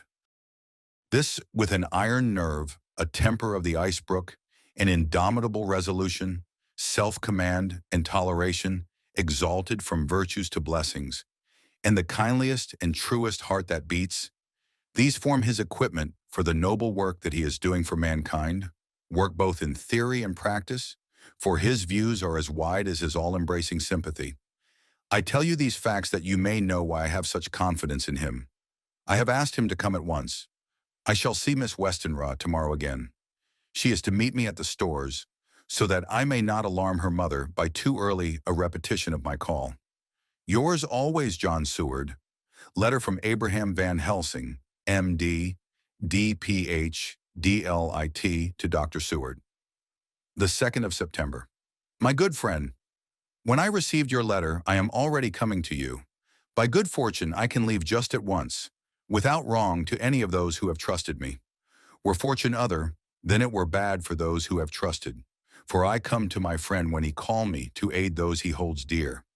Tell your friend that when that time you suck from my wound so swiftly, the poison of the gangrene from that knife that our other friend too nervous let slip. You did more for him when he wants my aids, and you call for them than all his great fortune could do. But it is pleasure added to do for him, your friend. It is to you that I come. Have near at hand, and please it so arrange that we may see the young lady not too late on tomorrow, for it is likely that I may have to return here that night. But if need be, I shall come again in 3 days and stay longer if it must. Till then, goodbye, my friend John. Van Helsing. Letter from Dr. Seward to Honorable Arthur Holmwood. The 3rd of September. My dear Art, Van Helsing has come and gone. He came on with me to Hillingham, and found that by Lucy's discretion, her mother was lunching out, so that we were alone with her. Van Helsing made a very careful examination of the patient. He is to report to me, and I shall advise you, for of course I was not present all the time. He is, I fear, much concerned, but says he must think. When I told him of our friendship and how you trust to me in the matter, he said, You must tell him all you think. Tell him what I think, if you can guess it, if you will. Nay, I am not jesting. This is no jest, but life and death, perhaps more. I asked what he meant by that, for he was very serious. This was when we had come back to town, and he was having a cup of tea before starting on his return to Amsterdam. He would not give me any further clue. You must not be angry with me, Art, because his very reticence means that all his brains are working for her good. He will speak plainly enough when the time comes. Be sure. So I told him I would simply write an account of our visit, just as if I were doing a descriptive special article for the Daily Telegraph. He seemed not to notice but remarked that the smuts of London were not quite so bad as they used to be when he was a student here. I am to get his report tomorrow if he can possibly make it. In any case, I am to have a letter. Well, as to the visit, Lucy was more cheerful than on the day I first saw her, and certainly looked better. She had lost something of the ghastly look that so upset you, and her breathing was normal. She was very sweet to the professor, as she always is, and tried to make him feel at ease, though I could see the poor girl was making a hard struggle for it. I believe Van Helsing saw it too, for I saw the quick look under his bushy brows that I knew of old. Then he began to chat of all things except ourselves and diseases, and with such an infinite geniality that I could see poor Lucy's pretense of animation merge into reality. Then, without any seeming change, he brought the conversation gently round to his visit, and suavely said, "My dear young miss, I have the so great pleasure, because you are so much beloved. That is much, my dear, even were there that which I do not see. They told me you were down in the spirit, and that you were of a ghastly pale. To them I say, poof!" And he snapped his fingers at me and went on. "But you and I shall show them how wrong they are. How can he—" And he pointed at me with the same look and gesture as that with which he pointed me out in his class, on, or rather after, a particular occasion which he never fails to remind me of. Know anything of a young lady's? He has his madmen to play with, and to bring them back to happiness, and to those that love them. It is much to do, and oh, but there are rewards in that we can bestow such happiness. But the young ladies. He has no wife nor daughter, and the young do not tell themselves to the young, but to the old like me, who have known so many sorrows and the causes of them. So, my dear, we will send him away to smoke the cigarette in the garden, whilst you and I have little talk all to ourselves." I took the hint and strolled about, and presently the professor came to the window and called me in. He looked grave, but said, "I have made careful examination, but there is no functional cause. With you I agree that there has been much blood lost. It has been, but is not. But the conditions of her are in no way anemic. I have asked her to send me her maid, that I may ask just 1 or 2 questions, that so I may not chance to miss nothing. I know well what she will say, and yet there is cause. There is always cause for everything. I must go back home and think. You must send me the telegram every day, and if there, because I shall come again. The disease, for not to be well is a disease, interest me, and the sweet young dear, she interest me too. She charmed me, and for her, if not for you or disease, I come." As I tell you, he would not say a word more even when we were alone. And so now, Art, you know all I know. I shall keep stern watch. I trust your poor father is rallying. It must be a terrible thing to you, my dear old fellow, to be placed in such a position between 2 people who are both so dear to you. I know your idea of duty to your father, and you are right to stick to it. But if need be, I shall send you word to come at once to Lucy, so do not be over-anxious unless you hear from me. Dr. Seward's diary, the 4th of September. Zoophagous patient still keeps up our interest in him. He had only 1 outburst, and that was yesterday at an unusual time. Just before the stroke of noon, he began to grow restless. The attendant knew the symptoms and at once summoned aid. Fortunately, the men came at a run and were just in time, for at the stroke of noon he became so violent that it took all their strength to hold him. In about 5 minutes, however, he began to get more quiet, and finally sank into a sort of melancholy, in which state he has remained up to now. The attendant tells me that his screams whilst in the paroxysm were really appalling. I found my hands full when I got in, attending to some of the other patients who were frightened by him. Indeed, I can quite understand the effect, for the sounds disturbed even me, though I was some distance away. It is now after the dinner hour of the asylum, and as yet my patient sits in a corner brooding, with a dull, sullen, woe-begone look in his face, which seems rather to indicate than to show something directly. I cannot quite understand it. Later, another change in my patient. At 5 o'clock I looked in on him and found him seemingly as happy and contented as he used to be. He was catching flies and eating them, and was keeping note of his capture by making nail marks on the edge of the door between the ridges of padding. When he saw me, he came over and apologized for his bad conduct, and asked me in a very humble, cringing way to be led back to his own room and to have his notebook again. I thought it well to humor him, so he is back in his room with the window open. He has the sugar of his tea spread out on the windowsill and is reaping quite a harvest of flies. He is not now eating them, but putting them into a box, as of old, and is already examining the corners of his room to find a spider. I tried to get him to talk about the past few days, for any clue to his thoughts would be of immense help to me, but he would not rise. For a moment or two he looked very sad, and said in a sort of far-away voice, as though saying it rather to himself than to me, "All over? All over. He has deserted me. No hope for me now unless I do it myself." Then suddenly turning to me in a resolute way, he said, "Doctor, won't you be very good to me and let me have a little more sugar? I think it would be very good for me." "And the flies?" said. "Yes. The flies like it, too, and I like the flies, therefore I like it. And there are people who know so little as to think that madmen do not argue. I procured him a double supply, and left him as happy a man as, I suppose, any in the world." I wish I could fathom his mind. Midnight, another change in him. I had been to see Miss Westenra, whom I found much better, and had just returned, and was standing at our own gate looking at the sunset, when once more I heard him yelling. As his room is on this side of the house, I could hear it better than in the morning.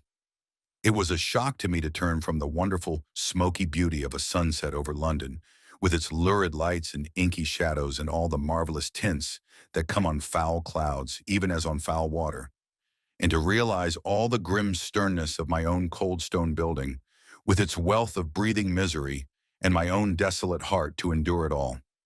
I reached him just as the sun was going down, and from his window saw the red disk sink. As it sank, he became less and less frenzied, and just as it dipped, he slid from the hands that held him, an inert mass on the floor. It is wonderful, however, what intellectual recuperative power lunatics have, for within a few minutes he stood up quite calmly and looked around him. I signaled to the attendants not to hold him, for I was anxious to see what he would do. He went straight over to the window and brushed out the crumbs of sugar. Then he took his fly box and emptied it outside and threw away the box. Then he shut the window and, crossing over, sat down on his bed. All this surprised me, so I asked him, "Are you going to keep flies any more?" "No," said he, "I am sick of all that rubbish. He certainly is a wonderfully interesting study. I wish I could get some glimpse of his mind, or of the cause of his sudden passion. Stop. There may be a clue after all, if we can find why today his paroxysms came on at high noon and at sunset. Can it be that there is a malign influence of the sun at periods which affects certain natures, as at times the moon does others? We shall see. Telegram. Seward, London to Van Helsing, Amsterdam. The 4th of September. Patient still better today. Telegram. Seward, London to Van Helsing, Amsterdam. The 5th of September. Patient greatly improved. Good appetite, sleeps naturally. Good spirits, color coming back. Telegram. Seward, London to Van Helsing, Amsterdam. The 6th of September.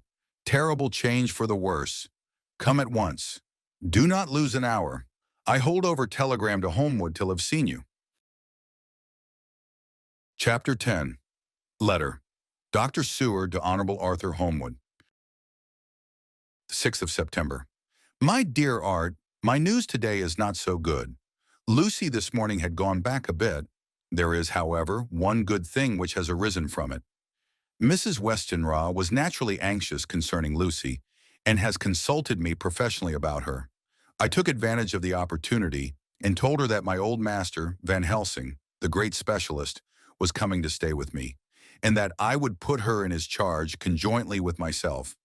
So now we can come and go without alarming her unduly, for a shock to her would mean sudden death, and this, in Lucy's weak condition, might be disastrous to her.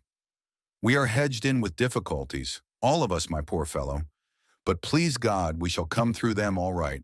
If any need I shall write, so that, if you do not hear from me, take it for granted that I am simply waiting for news. In haste, yours ever, John Seward. Dr. Seward's Diary, the 7th of September. The first thing Van Helsing said to me when we met at Liverpool Street was, "Have you said anything to our young friend? To lover of her?" "No," I said. "I waited till I had seen you, as I said in my telegram. I wrote him a letter simply telling him that you were coming, as Miss Westenra was not so well, and that I should let him know if need be." "Right, my friend," he said. "Quite right. Better he not know as yet. Perhaps he will never know. I pray so, but if it be needed, then he shall know all. And my good friend John, let me caution you. You deal with the madmen. All men are mad in some way or the other, and inasmuch as you deal discreetly with your madmen, so deal with God's madmen too, the rest of the world. You tell not your madmen what you do, nor why you do it. You tell them not what you think. So you shall keep knowledge in its place, where it may rest, where it may gather its kind around it and breed. You and I shall keep as yet what we know here and here." He touched me on the heart and on the forehead, and then touched himself the same way. "I have for myself thoughts at the present. Later I shall unfold to you." "Why not now?" I asked. "It may do some good. We may arrive at some decision." He looked at me and said, "My friend John, when the corn is grown, even before it has ripened, while the milk of its mother earth is in him, and the sunshine has not yet begun to paint him with his gold, the husbandman, he pull the ear and rub him between his rough hands, and blow away the green chaff, and say to you, 'Look, he's good corn. He will make a good crop when the time comes.'" I did not see the application and told him so. For reply, he reached over and took my ear in his hand and pulled it playfully, as he used long ago to do at lectures, and said, "The good husbandman tell you so, then because he knows, but not till then. But you do not find the good husbandman dig up his planted corn to see if he grow. That is for the children who play at husbandry, and not for those who take it as of the work of their life. See you now, friend John? I have sown my corn, and nature has her work to do in making it sprout. If he sprout at all, there's some promise, and I wait till the ear begins to swell." He broke off, for he evidently saw that I understood. Then he went on gravely, "You were always a careful student, and your casebook was ever more full than the rest. And I trust that good habit have not failed. Remember, my friend, that knowledge is stronger than memory, and we should not trust the weaker. Even if you have not kept the good practice, let me tell you that this case of our dear Miss is one that may be, mind, I say may be, of such interest to us and others, that all the rest may not make him kick the beam, as your people say. Take then good note of it. Nothing is too small. I counsel you, put down in record even your doubts and surmises. Hereafter it may be of interest to you to see how true you guess. We learn from failure, not from success." When I described Lucy's symptoms, the same as before, but infinitely more marked, he looked very grave but said nothing.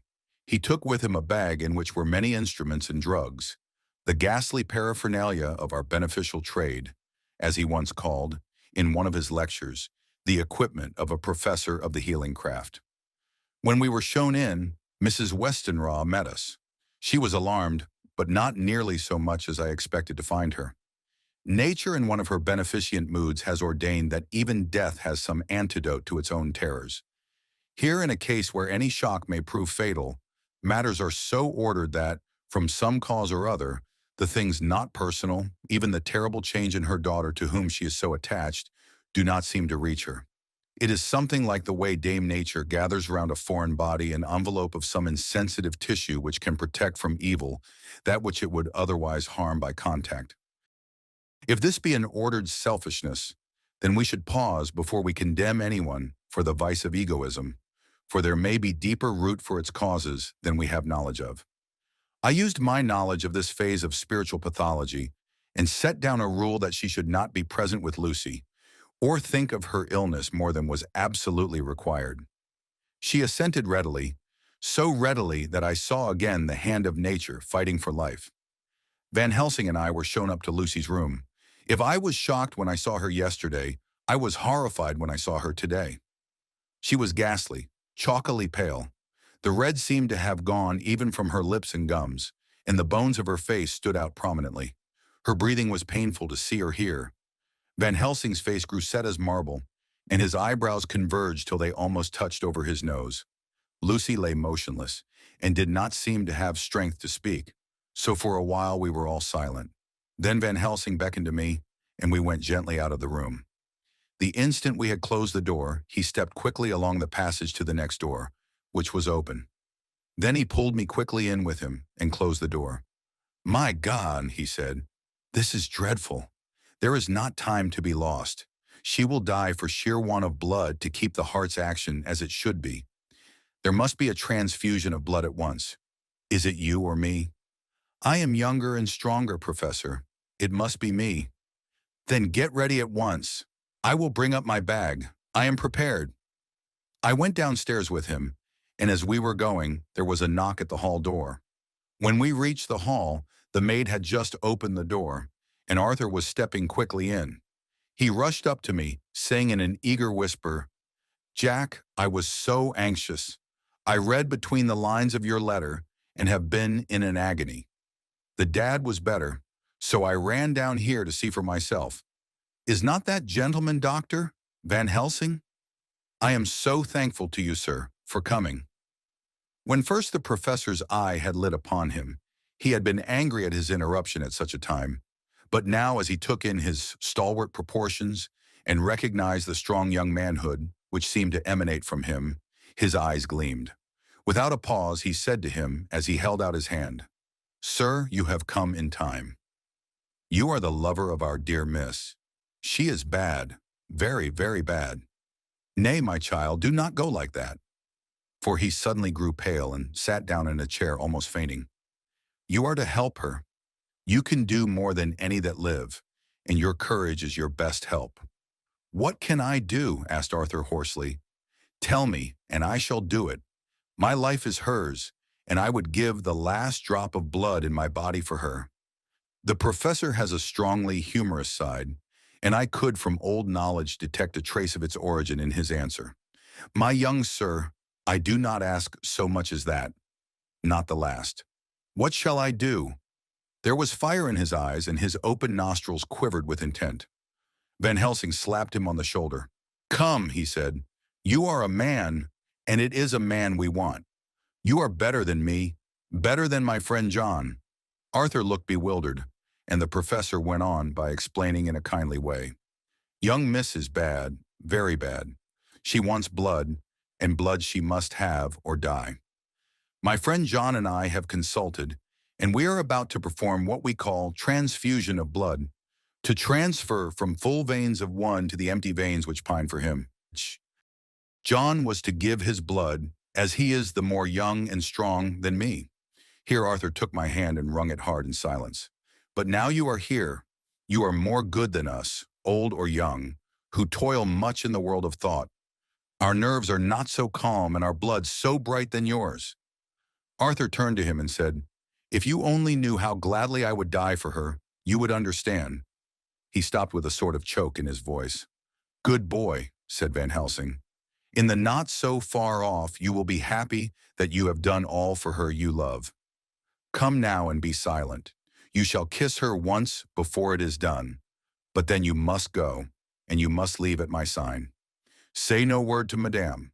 You know how it is with her. There must be no shock. Any knowledge of this would be one. Come." We all went up to Lucy's room. Arthur by direction remained outside. Lucy turned her head and looked at us but said nothing. She was not asleep, but she was simply too weak to make the effort. Her eyes spoke to us, that was all. Van Helsing took some things from his bag and laid them on a little table out of sight. Then he mixed a narcotic, and coming over to the bed said cheerily, "Now, little miss, here is your medicine. Drink it off like a good child. See, I lift you so that to swallow is easy." Yes, she had made the effort with success. It astonished me how long the drug took to act.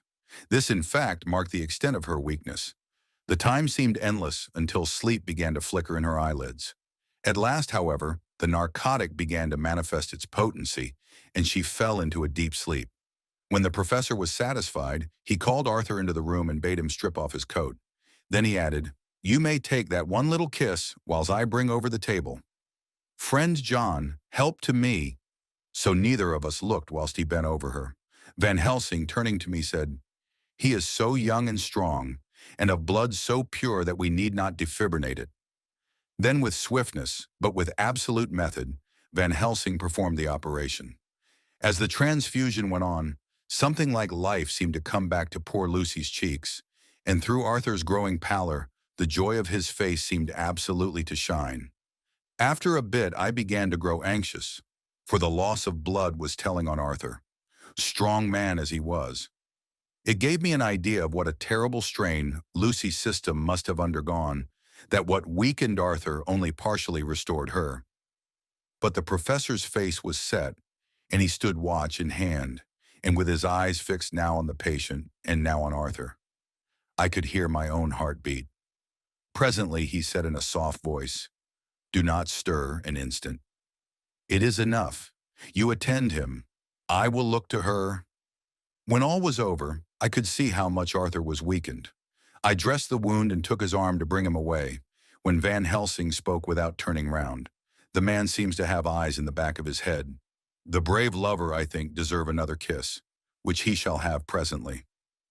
And as he had now finished his operation, he adjusted the pillow to the patient's head. As he did so, the narrow black velvet band which she seems always to wear round her throat, buckled with an old diamond buckle which her lover had given her, was dragged a little up and showed a red mark on her throat. Arthur did not notice it, but I could hear the deep hiss of indrawn breath, which is one of Van Helsing's ways of betraying emotion. He said nothing at the moment, but turned to me saying, "Now take down our brave young lover, give him of the port wine and let him lie down a while. He must then go home and rest, sleep much and eat much, that he may be recruited of what he has so given to his love. He must not stay here. Hold a moment. I may take it, sir, that you are anxious of result. Then bring it with you, that in all ways the operation is successful. You have saved her life this time, and you can go home and rest easy in mind, that all that can be is. I shall tell her all when she is well. She shall love you none the less for what you have done. Goodbye." When Arthur had gone, I went back to the room. Lucy was sleeping gently, but her breathing was stronger. I could see the counterpane move as her breast heaved. By the bedside sat Van Helsing, looking at her intently. The velvet band again covered the red mark. I asked the professor in a whisper, "What do you make of that mark on her throat?" "What do you make of it?" "I have not examined it yet," I answered, and there proceeded to loose the band. Just over the external jugular vein, there were 2 punctures, not large but not wholesome looking. There was no sign of disease, but the edges were white and worn-looking, as if by some trituration. It at once occurred to me that this wound, or whatever it was, might be the means of that manifest loss of blood. But I abandoned the idea as soon as it formed, for such a thing could not be. The whole bed would have been drenched to a scarlet with the blood which the girl must have lost, to leave such a pallor as she had before the transfusion. "Well?" said Van Helsing. "Well," said I can make nothing of it." The professor stood up. "I must go back to Amsterdam tonight," he said. "There are books and things there which I want. You must remain here all night, and you must not let your sight pass from her." "Shall I have a nurse?" I asked. "We are the best nurses, you and I. You keep watch all night. See that she is well fed and that nothing disturbs her. You must not sleep all the night. Later on we can sleep, you and I. I shall be back as soon as possible. and then we may begin." "May begin," I said. "What on earth do you mean?" "We shall see," he answered as he hurried out. He came back a moment later and put his head inside the door and said with a warning finger held up, "Remember, she is your charge. If you leave her and harm befall, you shall not sleep easy hereafter." Dr. Seward's diary continued, the 8th of September. I sat up all night with Lucy. The opiate worked itself off towards dusk, and she waked naturally. She looked a different being from what she had been before the operation. Her spirits even were good, and she was full of a happy vivacity. But I could see evidences of the absolute prostration which she had undergone. When I told Mrs. Westenra that Dr. Van Helsing had directed that I should sit up with her, she almost pooh-poohed the idea, pointing out her daughter's renewed strength and excellent spirits. I was firm, however, and made preparations for my long vigil. When her maid had prepared her for the night, I came in, having in the meantime had supper, and took a seat by the bedside. She did not in any way make objection, but looked at me gratefully whenever I caught her eye. After a long spell, she seemed sinking off to sleep, but with an effort seemed to pull herself together and shook it off. It was apparent that she did not want to sleep, so I tackled the subject at once. "You do not want to sleep? Number, I am afraid. Afraid to go to sleep. Why so? It is the boon we all crave for. Ah, not if you were like me. If sleep was to you a presage of horror." "A presage of horror? What on earth do you mean?" "I don't know. Oh, I don't know. And that is what is so terrible. All this weakness comes to me in sleep, until I dread the very thought. But my dear girl, you may sleep tonight. I am here watching you, and I can promise that nothing will happen." "Ah, I can trust you," she said. I seized the opportunity and said, "I promise that if I see any evidence of bad dreams, I will wake you at once." "You will?" "Oh, will you, really? How good you are to me. Then I will sleep." And almost at the words, she gave a deep sigh of relief and sank back, asleep. All night long I watched by her. She never stirred, but slept on and on in a deep, tranquil, life-giving, health-giving sleep. Her lips were slightly parted, and her breast rose and fell with the regularity of a pendulum. There was a smile on her face, and it was evident that no bad dreams had come to disturb her peace of mind. In the early morning her maid came, and I left her in her care, and took myself back home, for I was anxious about many things. I sent a short wire to Van Helsing and to Arthur, telling them of the excellent result of the operation. My own work, with its manifold arrears, took me all day to clear off. It was dark when I was able to inquire about my zoophagous patient. The report was good. He had been quite quiet for the past day and night. A telegram came from Van Helsing at Amsterdam whilst I was at dinner, suggesting that I should be at Hillingham tonight, as it might be well to be at hand, and stating that he was leaving by the night mail and would join me early in the morning. The 9th of September. I was pretty tired and worn out when I got to Hillingham. For 2 nights I had hardly had a wink of sleep, and my brain was beginning to feel that numbness which marks cerebral exhaustion. Lucy was up and in cheerful spirits. When she shook hands with me, she looked sharply in my face and said, "No sitting up tonight for you. You are worn out. I am quite well again. Indeed I am. And if there is to be any sitting up, it is I who will sit up with you." I would not argue the point, but went and had my supper. Lucy came with me, and enlivened by her charming presence, I made an excellent meal and had a couple of glasses of the more than excellent port. Then Lucy took me upstairs and showed me a room next her own, where a cozy fire was burning. "Now," she said, "you must stay here. I shall leave this door open and my door too. You can lie on the sofa, for I know that nothing would induce any of you doctors to go to bed whilst there is a patient above the horizon. If I want anything, I shall call out, and you can come to me at once." I could not but acquiesce, for I was dog-tired and could not have sat up had I tried. So on her renewing her promise to call me if she should want anything, I lay on the sofa and forgot all about everything. Lucy Westenra's diary, the 9th of September. I feel so happy tonight. I have been so miserably weak that to be able to think and move about is like feeling sunshine after a long spell of east wind out of a steel sky. Somehow Arthur feels very, very close to me. I seem to feel his presence warm about me. I suppose it is that sickness and weakness are selfish things and turn our inner eyes in sympathy on ourselves, whilst health and strength give love rein, and in thought and feeling he can wander where he wills.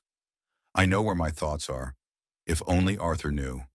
My dear, your ears must tingle as you sleep, as mine do waking.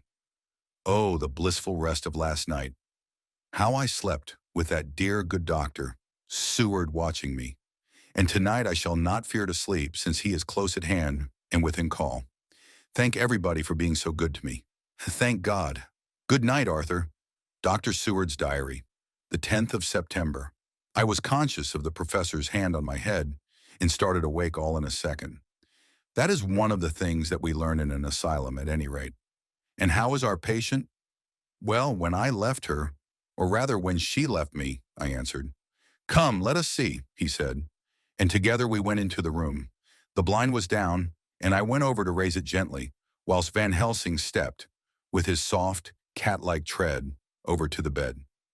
As I raised the blind and the morning sunlight flooded the room, I heard the professor's low hiss of inspiration, and knowing its rarity, a deadly fear shot through my heart. As I passed over, he moved back, and his exclamation of horror, Gott in Himmel, needed no enforcement from his agonized face. He raised his hand and pointed to the bed, and his iron face was drawn and ashen white. I felt my knees begin to tremble. There on the bed, seemingly in a swoon, lay poor Lucy, more horribly white and wan-looking than ever.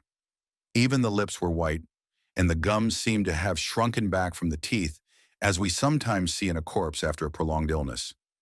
Van Helsing raised his foot to stamp in anger, but the instinct of his life and all the long years of habit stood to him, and he put it down again softly. Quick, he said, bring the brandy.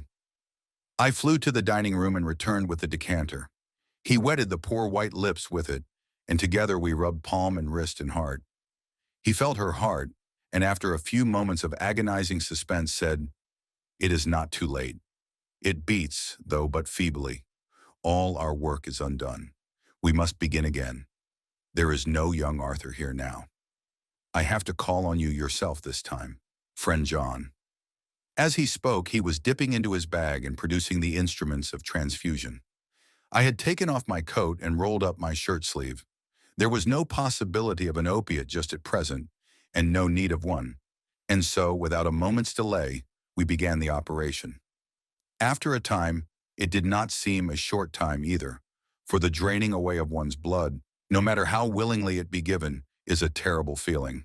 Van Helsing held up a warning finger. Do not stir, he said, but I fear that with growing strength she may wake, and that would make danger, oh, so much danger. But I shall precaution take. I shall give hypodermic injection of morphia. He proceeded then, swiftly and deftly, to carry out his intent. The effect on Lucy was not bad, for the faint seemed to merge subtly into the narcotic sleep. It was with a feeling of personal pride that I could see a faint tinge of color steal back into the pallid cheeks and lips. No man knows till he experiences it what it is to feel his own lifeblood drawn away into the veins of the woman he loves. The professor watched me critically. That will do, he said. Already, I remonstrated. You took a great deal more from Art. To which he smiled a sad sort of smile as he replied, He is her lover, her fiancé. You have work, much work to do for her and for others, and the present will suffice. When we stopped the operation, he attended to Lucy, whilst I applied digital pressure to my own incision. I laid down while I waited his leisure to attend to me, for I felt faint and a little sick.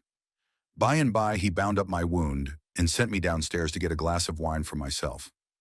As I was leaving the room, he came after me and half whispered, Mind, nothing must be said of this. If our young lover should turn up unexpected, as before, no word to him. It would at once frighten him and enjealous him too. There must be none. So, when I came back, he looked at me carefully and then said, You are not much the worse. Go into the room and lie on your sofa and rest a while, then have much breakfast and come here to me. I followed out his orders. for I knew how right and wise they were. I had done my part, and now my next duty was to keep up my strength. I felt very weak, and in the weakness lost something of the amazement at what had occurred. I fell asleep on the sofa, however, wondering over and over again how Lucy had made such a retrograde movement, and how she could have been drained of so much blood with no sign anywhere to show for it. I think I must have continued my wonder in my dreams, for sleeping and waking my thoughts always came back to the little punctures in her throat and the ragged, exhausted appearance of their edges, tiny though they were. Lucy slept well into the day, and when she woke, she was fairly well and strong, though not nearly so much so as the day before. When Van Helsing had seen her, he went out for a walk, leaving me in charge, with strict injunctions that I was not to leave her for a moment. I could hear his voice in the hall, asking the way to the nearest telegraph office. Lucy chatted with me freely and seemed quite unconscious that anything had happened. I tried to keep her amused and interested.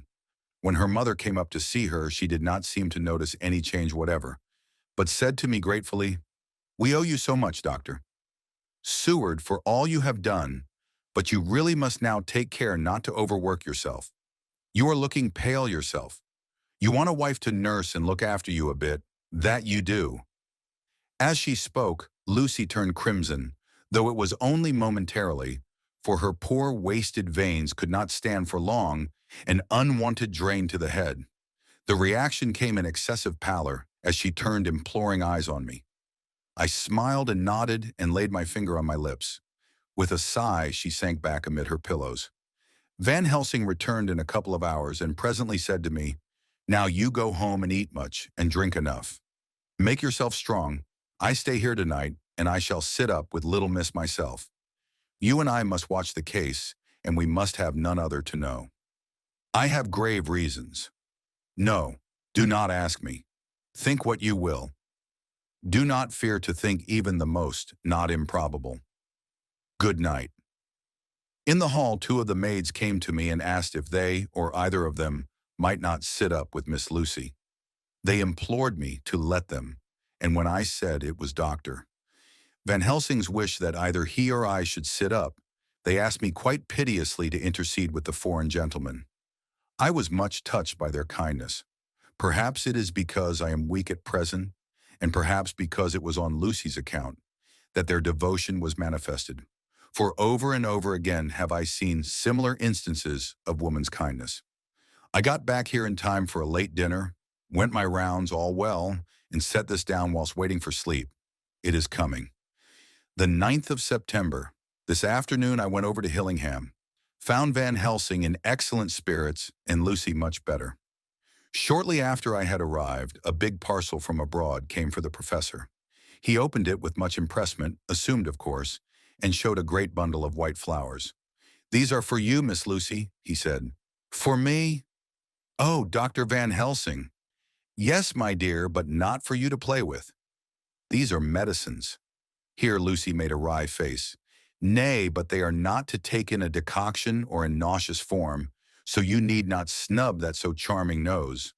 Or I shall point out to my friend Arthur what woes he may have to endure in seeing so much beauty that he so loves so much distort. Aha, my pretty miss, that bring the so nice nose all straight again.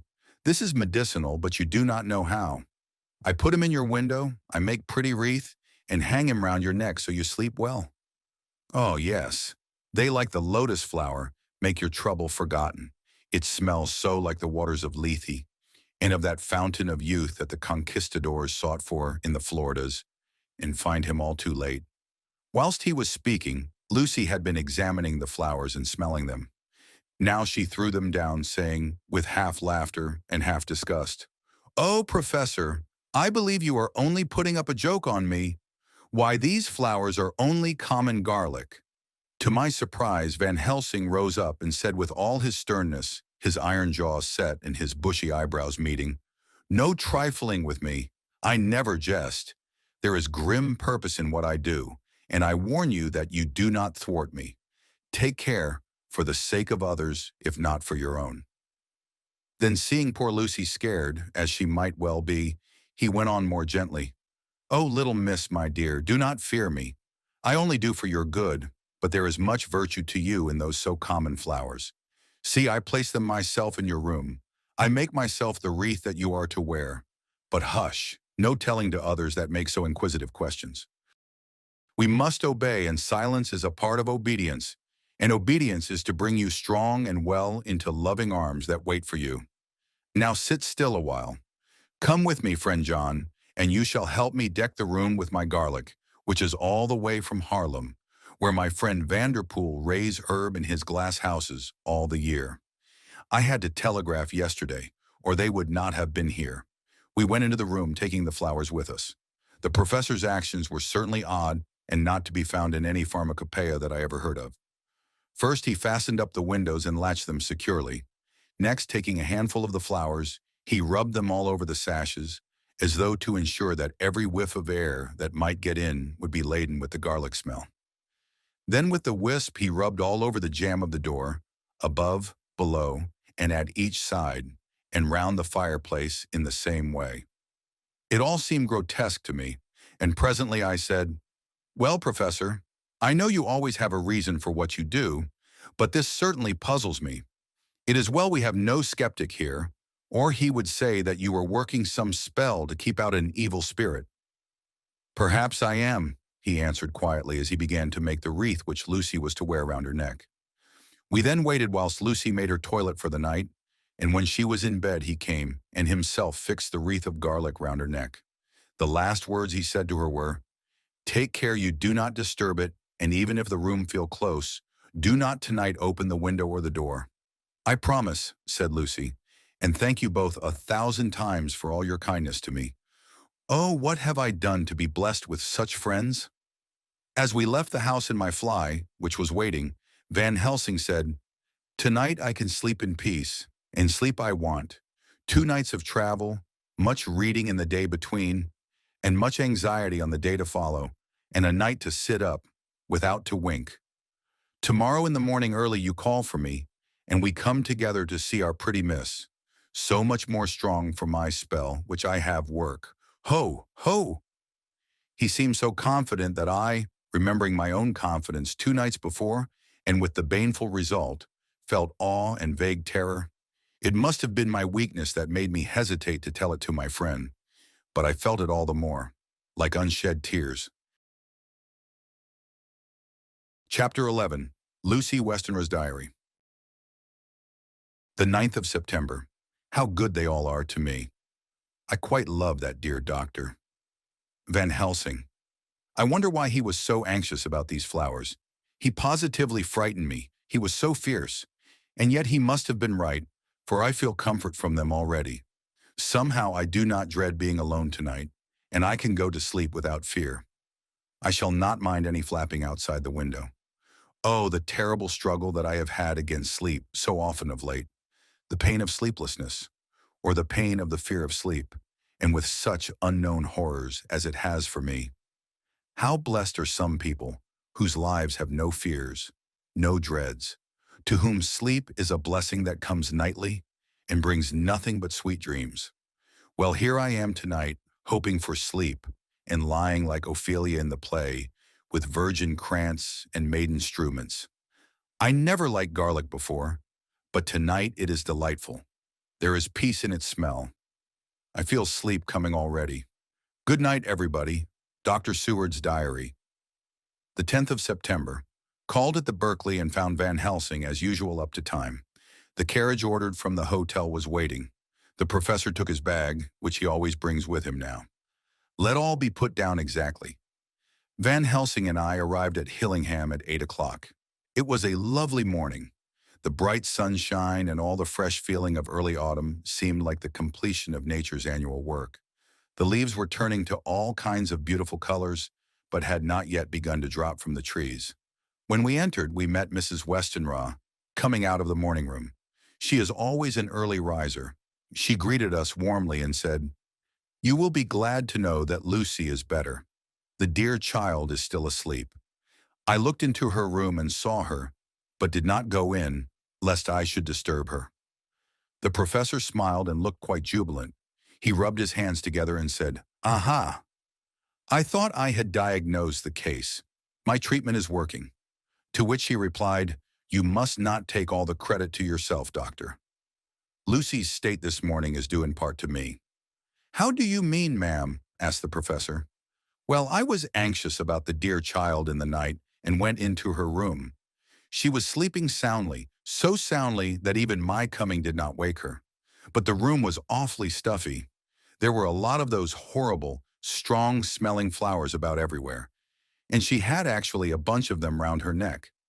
I feared that the heavy odor would be too much for the dear child in her weak state, so I took them all away and opened a bit of the window to let in a little fresh air. You will be pleased with her, I am sure." She moved off into her boudoir, where she usually breakfasted early.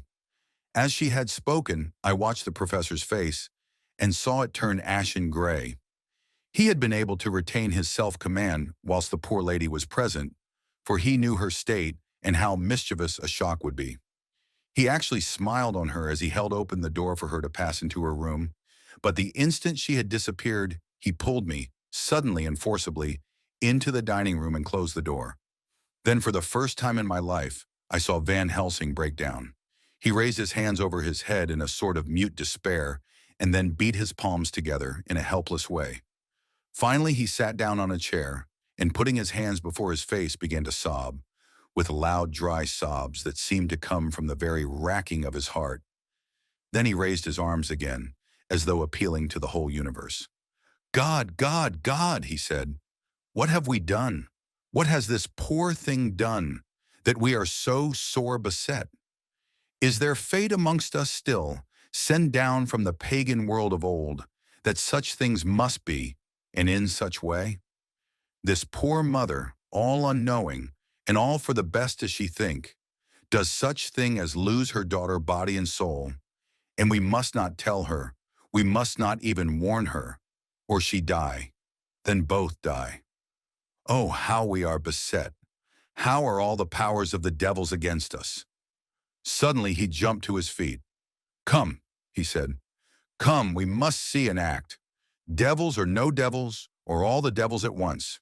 It matters not. We must fight him all the same." He went to the hall door for his bag, and together we went up to Lucy's room. Once again I drew up the blind whilst Van Helsing went towards the bed. This time he did not start as he looked on the poor face with the same awful waxen pallor as before. He wore a look of stern sadness and infinite pity.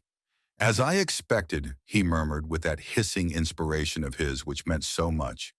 Without a word he went and locked the door, and then began to set out on the little table the instruments for yet another operation of transfusion of blood. I had long ago recognized the necessity and begun to take off my coat, but he stopped me with a warning hand. "No," he said. "Today you must operate. I shall provide. You are weakened already." As he spoke, he took off his coat and rolled up his shirt sleeve. Again the operation, again the narcotic, again some return of color to the ashy cheeks, and the regular breathing of healthy sleep.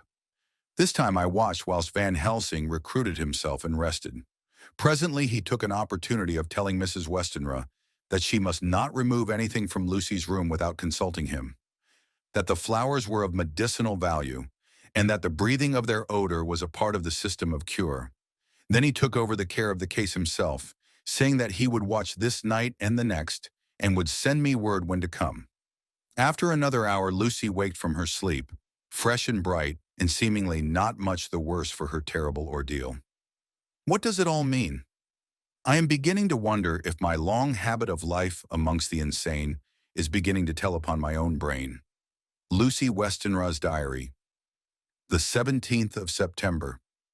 4 days and nights of peace. I am getting so strong again that I hardly know myself. It is as if I had passed through some long nightmare and had just awakened to see the beautiful sunshine and feel the fresh air of the morning around me.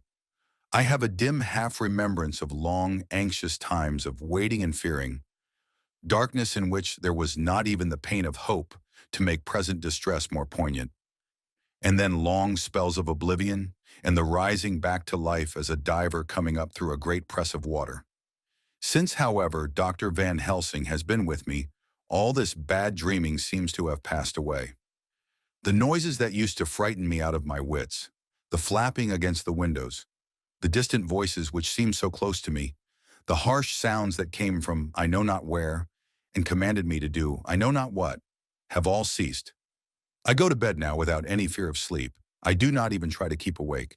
I have grown quite fond of the garlic, and a boxful arrives for me every day from Haarlem. Tonight Dr. Van Helsing is going away, as he has to be for a day in Amsterdam. But I need not be watched. I am well enough to be left alone. Thank God for Mother's sake and dear Arthur's, and for all our friends who have been so kind. I shall not even feel the change, for last night Dr. Van Helsing slept in his chair a lot of the time. I found him asleep twice when I awoke. But I did not fear to go to sleep again, although the boughs or bats or something flapped almost angrily against the window panes. The Pall Mall Gazette, the 18th of September. The Escaped Wolf. Perilous adventure of our interviewer. Interview with the keeper in the zoological gardens. After many inquiries and almost as many refusals, and perpetually using the words Pall Mall Gazette as a sort of talisman, I managed to find the keeper of the section of the zoological gardens in which the wolf department is included. Thomas Builder lives in one of the cottages in the enclosure behind the elephant house, and was just sitting down to his tea when I found him. Thomas and his wife are hospitable folk, elderly and without children, and if the specimen I enjoyed of their hospitality be of the average kind, their lives must be pretty comfortable. The keeper would not enter on what he called business until the supper was over, and we were all satisfied. Then when the table was cleared and he had lit his pipe, he said, "Now, sir, you can go on and ask me what you want. You'll excuse me refusin' to talk of professional subjects afore meals. I gives the wolves and the jackals and the hyenas in all our section their tea afore I begins to arsk them questions." "How do you mean ask them questions?" I queried, wishful to get him into a talkative humor. "Ittin' of them over the 'ead with a pole is one way. Scratchin' of their ears in another, when gents as is flush wants a bit of a show-orf to their gals. I don't so much mind the fust, the ittin' of the pole part afore I chucks in their dinner, but I waits till they have 'ad their sherry and coffee, so to speak, afore I tries on with the ear-scratchin'. Mind you," he added philosophically, "there's a deal of the same nature in us as in them their animalies. Here's you a-comin' and arskin' of me questions about my business, and I that grump like that only for your bloomin' arf quid I'd a seen you blowed fuss 'fore I'd answer. Not even when you arst me sarcastic, like if I'd like you to arst the superintendent if you might arst me questions. Without offense did I tell you to go to L? You did, and when you said you'd report me for usin' obscene language, that was ittin' me over the 'ead, but the arf quid made that all right. I weren't a-going to fight, so I waited for the food, and did with my owl as the wolves and lions and tigers does. But lor love your art, now that the old ooman has stuck a chunk of her tea cake in me, and rinsed me out with her bloomin' old teapot, and I've lit hup, you may scratch my ears for all you're worth, and won't even get a growl out of me. Drive along with your questions. I know what you're a-comin' at, that ere escaped wolf." "Exactly. I want you to give me your view of it. Just tell me how it happened, and when I know the facts, I'll get you to say what you consider was the cause of it, and how you think the whole affair will end." "All right, Governor. This here is about the ole story.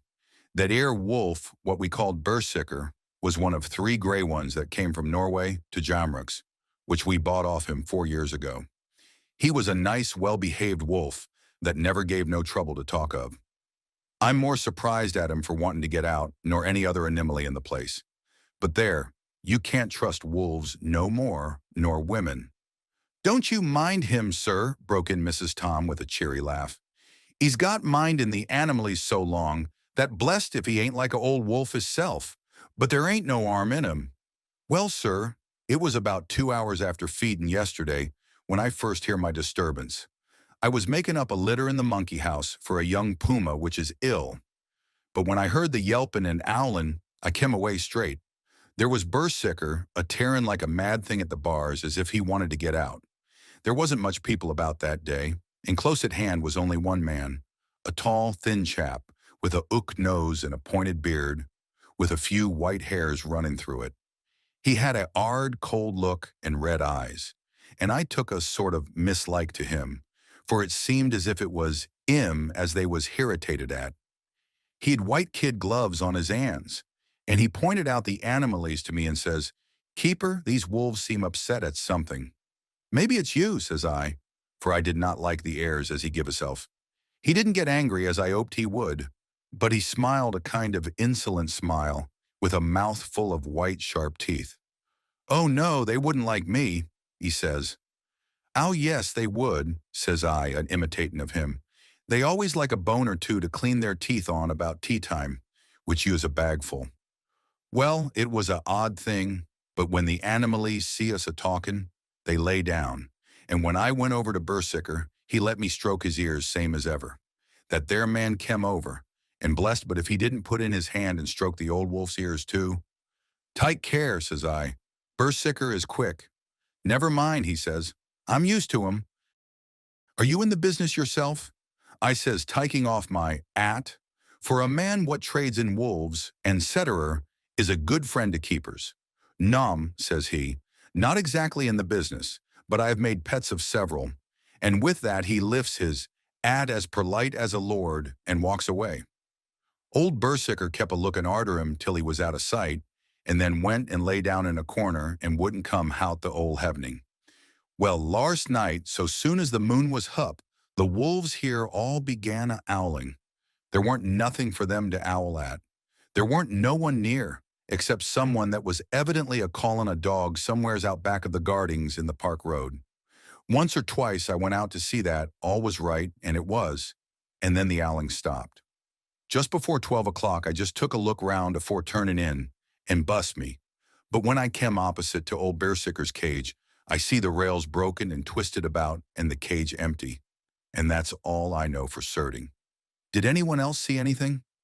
One of our gardeners was a-comin' home about that time from a Armony when he sees a big gray dog coming out through the guarding edges. At least so he says.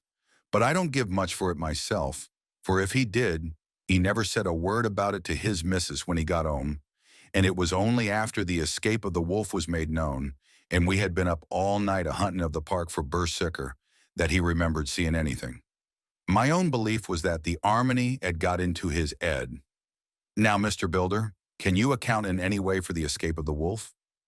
"Well, sir," he said, with a suspicious sort of modesty, "I think I can, but I don't know as how you'd be satisfied with the theory."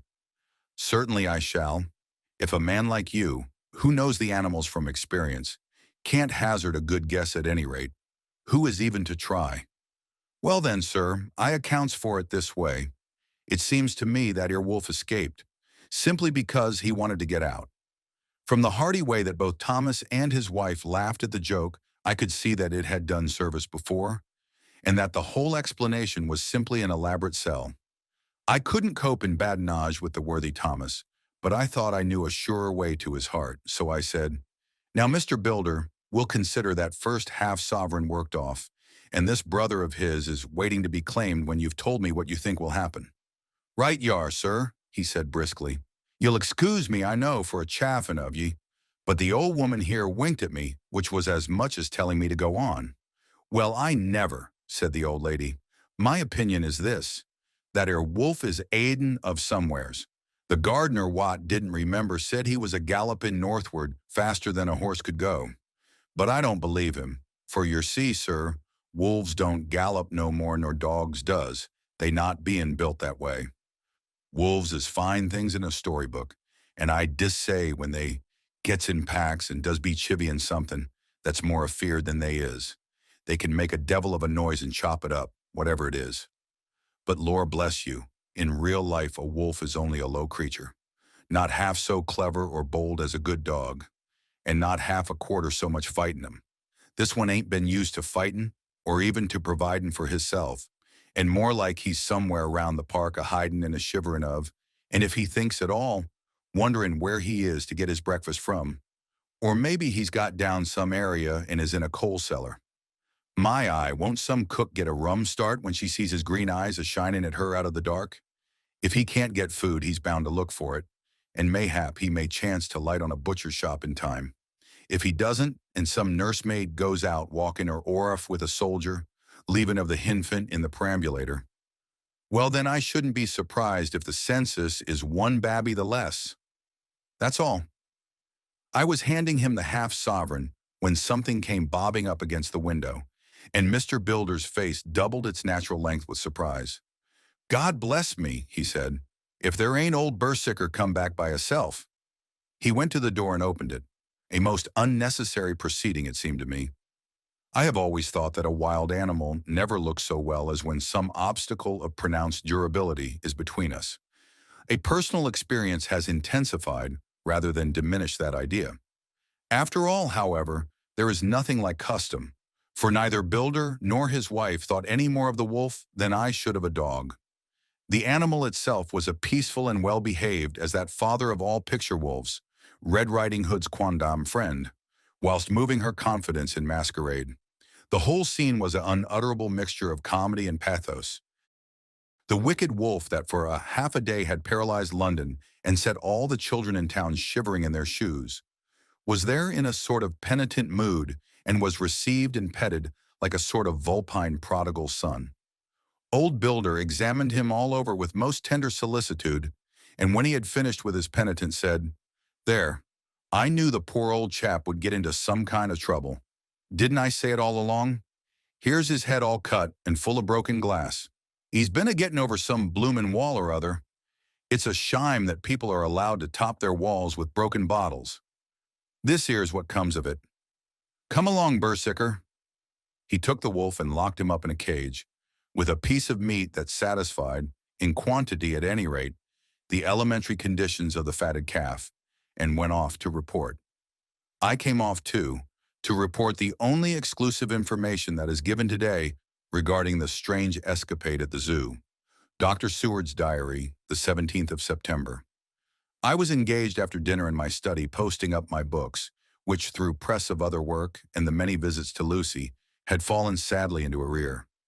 Suddenly the door was burst open, and in rushed my patient, with his face distorted with passion. I was thunderstruck, for such a thing as a patient getting of his own accord into the superintendent's study is almost unknown. Without an instant's notice, he made straight at me. He had a dinner knife in his hand, and as I saw he was dangerous, I tried to keep the table between us. He was too quick and too strong for me, however, for before I could get my balance, he had struck at me and cut my left wrist rather severely. Before he could strike again, however, I got in my right hand, and he was sprawling on his back on the floor. My wrist bled freely, and quite a little pool trickled onto the carpet.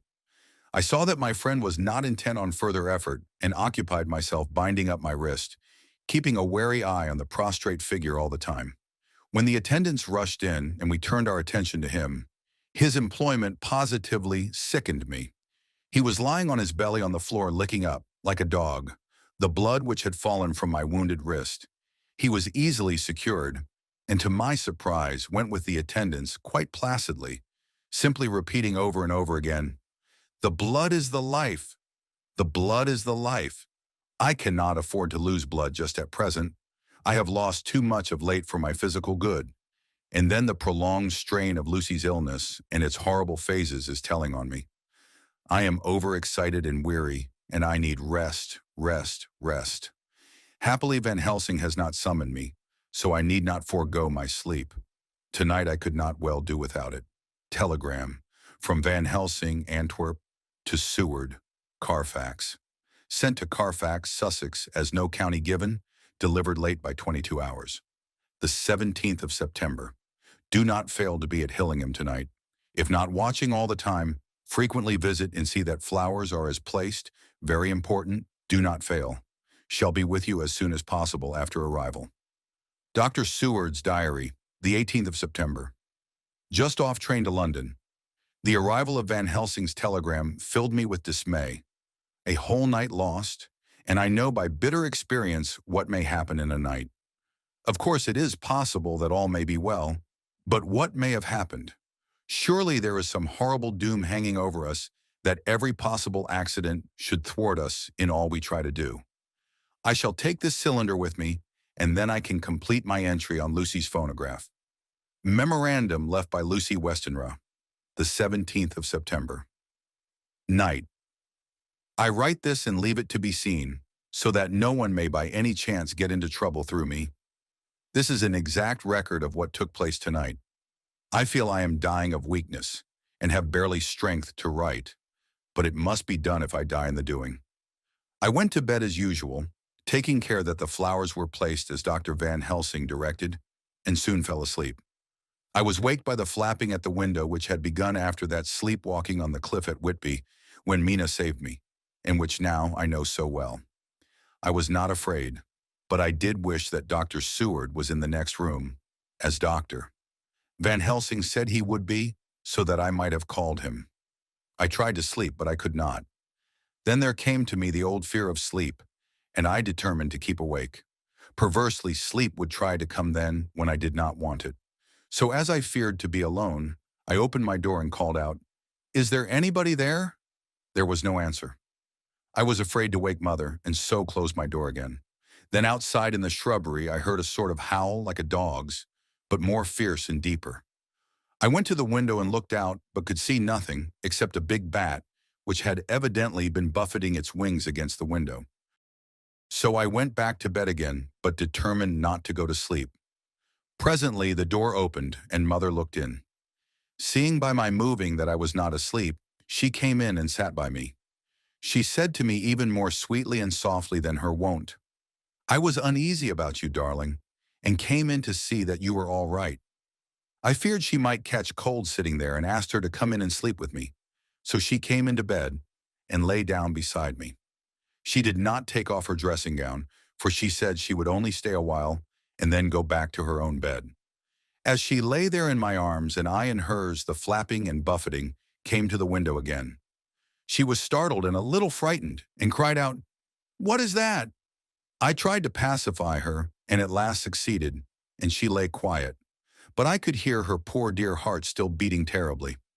After a while there was the howl again out in the shrubbery, and shortly after there was a crash at the window, and a lot of broken glass was hurled on the floor. The window blind blew back with the wind that rushed in, and in the aperture of the broken panes there was the head of a great, gaunt gray wolf. Mother cried out in a fright and struggled up into a sitting posture and clutched wildly at anything that would help her. Amongst other things, she clutched the wreath of flowers that Dr. Van Helsing insisted on my wearing round my neck and tore it away from me. For a second or two she sat up, pointing at the wolf, and there was a strange and horrible gurgling in her throat. Then she fell over, as if struck with lightning, and her head hit my forehead and made me dizzy for a moment or two. The room and all her rounds seemed to spin round. I kept my eyes fixed on the window, but the wolf drew his head back, and a whole myriad of little specks seems to come blowing in through the broken window, and wheeling and circling round like the pillar of dust that travelers describe when there is a simoon in the desert. I tried to stir, but there was some spell upon me, and dear Mother's poor body, which seemed to grow cold already, for her dear heart had ceased to beat, weighed me down, and I remembered no more for a while. The time did not seem long, but very, very awful, till I recovered consciousness again. Somewhere near, a passing bell was tolling. The dogs all round the neighborhood were howling, and in our shrubbery, seemingly just outside, a nightingale was singing. I was dazed and stupid with pain and terror and weakness, but the sound of the nightingale seemed like the voice of my dead mother come back to comfort me. The sound seemed to have awakened the maids too, for I could hear their bare feet pattering outside my door. I called to them, and they came in, and when they saw what had happened and what it was that lay over me on the bed, they screamed out. The wind rushed in through the broken window, and the door slammed to. They lifted off the body of my dear mother and laid her covered up with a sheet on the bed after I had got up. They were all so frightened and nervous that I directed them to go to the dining room and each have a glass of wine. The door flew open for an instant and closed again. The maids shrieked and then went in a body to the dining room, and I laid what flowers I had on my dear mother's breast. When they were there, I remembered what Dr. Van Helsing had told me, but I didn't like to remove them, and besides, I would have some of the servants to sit up with me now. I was surprised that the maids did not come back. I called them, but got no answer, so I went to the dining room to look for them. My heart sank when I saw what had happened. They all four lay helpless on the floor, breathing heavily. The decanter of sherry was on the table half full, but there was a queer, acrid smell about. I was suspicious and examined the decanter. It smelled of laudanum, And looking on the sideboard, I found that the bottle which Mother's doctor uses for her, did use, was empty. What am I to do? What am I to do? I am back in the room with Mother. I cannot leave her, and I am alone, save for the sleeping servants, whom someone has drugged. Alone with the dead. I dare not go out, for I can hear the low howl of the wolf through the broken window. The air seems full of specks, floating and circling in the draft from the window, and the lights burn blue and dim. What am I to do? God shield me from harm this night. I shall hide this paper in my breast, where they shall find it when they come to lay me out. My dear mother gone, it is time that I go too. Goodbye, dear Arthur, if I should not survive this night. God keep you, dear, and God help me. Chapter 12, Dr. Seward's Diary. The 18th of September. I drove at once to Hillingham and arrived early. Keeping my cab at the gate, I went up the avenue alone. I knocked gently and rang as quietly as possible, for I feared to disturb Lucy or her mother, and hoped to only bring a servant to the door. After a while, finding no response, I knocked and rang again. Still no answer. I cursed the laziness of the servants that they should lie abed at such an hour, for it was now 10 o'clock, and so rang and knocked again, but more impatiently, but still without response. Hitherto I had blamed only the servants, but now a terrible fear began to assail me. Was this desolation but another link in the chain of doom which seemed drawing tight round us? Was it indeed a house of death to which I had come too late? I know that minutes, even seconds of delay, might mean hours of danger to Lucy if she had had again one of those frightful relapses, and I went round the house to try if I could find by chance an entry anywhere. I could find no means of ingress. Every window and door was fastened and locked, and I returned baffled to the porch. As I did so, I heard the rapid pit-pat of a swiftly driven horse's feet. They stopped at the gate, and a few seconds later I met Van Helsing running up the avenue. When he saw me, he gasped out, "Then it was you and just arrived. How is she? Are we too late? Did you not get my telegram?" I answered as quickly and coherently as I could that I had only got his telegram early in the morning, and had not a minute in coming here, and that I could not make anyone in the house hear me. He paused and raised his hat as he said solemnly, "Then I fear we are too late. God's will be done." With his usual recuperative energy, he went on, "Come, if there be no way open to get in, we must make one. Time is all in all to us now." We went round to the back of the house where there was a kitchen window. The professor took a small surgical saw from his case, and handing it to me, pointed to the iron bars which guarded the window. I attacked them at once, and had very soon cut through 3 of them. Then with a long, thin knife, we pushed back the fastening of the sashes and opened the window. I helped the professor in and followed him. There was no one in the kitchen or in the servants' rooms, which were close at hand. We tried all the rooms as we went along, and in the dining room, dimly lit by rays of light through the shutters, found 4 servant women lying on the floor. There was no need to think them dead, for their stertorous breathing and the acrid smell of laudanum in the room left no doubt as to their condition. Van Helsing and I looked at each other, and as we moved away he said, "We can attend to them later." Then we ascended to Lucy's room. For an instant or two we paused at the door to listen, but there was no sound that we could hear. With white faces and trembling hands we opened the door gently and entered the room. How shall I describe what we saw? On the bed lay 2 women, Lucy and her mother. The latter lay farthest in, and she was covered with a white sheet, the edge of which had been blown back by the draught through the broken window, showing the drawn, white face, with a look of terror fixed upon it. By her side lay Lucy, with face white and still more drawn. The flowers which had been round her neck we found upon her mother's bosom, and her throat was bare, showing the 2 little wounds which we had noticed before, but looking horribly white and mangled. Without a word, the professor bent over the bed, his head almost touching poor Lucy's breast. Then he gave a quick turn of his head, as of one who listens, and leaping to his feet, he cried out to me, "It is not yet too late. Quick, quick, bring the brandy." I flew downstairs and returned with it, taking care to smell and taste it, lest it too were drugged like the decanter of sherry which I found on the table. The maids were still breathing, but more restlessly, and I fancied that the narcotic was wearing off. I did not stay to make sure, but returned to Van Helsing. He rubbed the brandy, as on another occasion, on her lips and gums, and on her wrists and the palms of her hands. He said to me, "I can do this, all that can be at the present. You go wake those maids. Flick them in the face with a wet towel and flick them hard. Make them get heat and fire in a warm bath. This poor soul is nearly as cold as that beside her.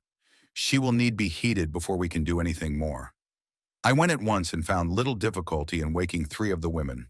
The 4th was only a young girl, and the drug had evidently affected her more strongly, so I lifted her on the sofa and let her sleep. The others were dazed at first, but as remembrance came back to them, they cried and sobbed in a hysterical manner. I was stern with them, however, and would not let them talk. I told them that one life was bad enough to lose, and if they delayed, they would sacrifice Miss Lucy. So, sobbing and crying, they went about their way, half-clad as they were, and prepared fire and water. Fortunately, the kitchen and boiler fires were still alive, and there was no lack of hot water. We got a bath and carried Lucy out as she was and placed her in it. Whilst we were busy chafing her limbs, there was a knock at the hall door. One of the maids ran off, hurried on some more clothes, and opened it. Then she returned and whispered to us that there was a gentleman who had come with a message from Mr. Holmwood. I bade her simply tell him that he must wait, for we could see no one now. She went away with the message, and, engrossed with our work, I clean forgot all about him. I never saw in all my experience the professor work in such deadly earnest. I knew, as he knew, that it was a stand-up fight with death, and in a pause told him so. He answered me in a way that I did not understand, but with the sternest look that his face could wear. If that were all, I would stop here where we are now and let her fade away into peace, for I see no light in life over her horizon. He went on with his work with, if possible, renewed and more frenzied vigor. Presently, we both began to be conscious that the heat was beginning to be of some effect. Lucy's heart beat a trifle more audibly to the stethoscope, and her lungs had a perceptible movement. Van Helsing's face almost beamed, and as we lifted her from the bath and rolled her in a hot sheet to dry her, he said to me, "The first gain is ours.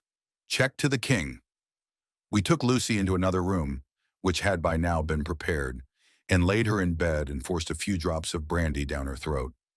I noticed that Van Helsing tied a soft silk handkerchief round her throat. She was still unconscious and was quite as bad as, if not worse than, we had ever seen her.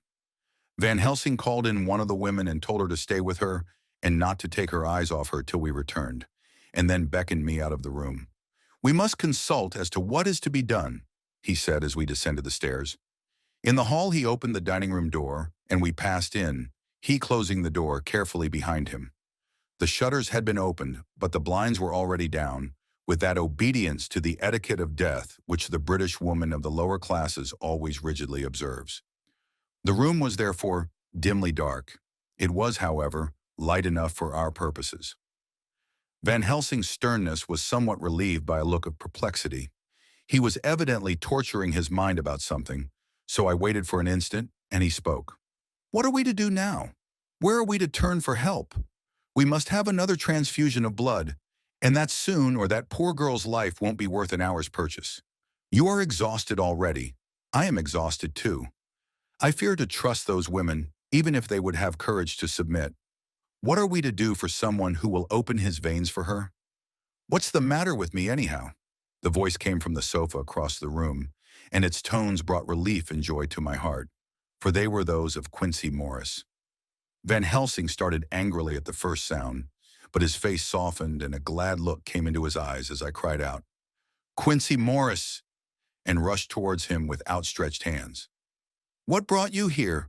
I cried as our hands met. "I guess art is the cause." He handed me a telegram. "Have not heard from Seward for 3 days and am terribly anxious. Cannot leave. Father still in same condition. Send me word how Lucy is.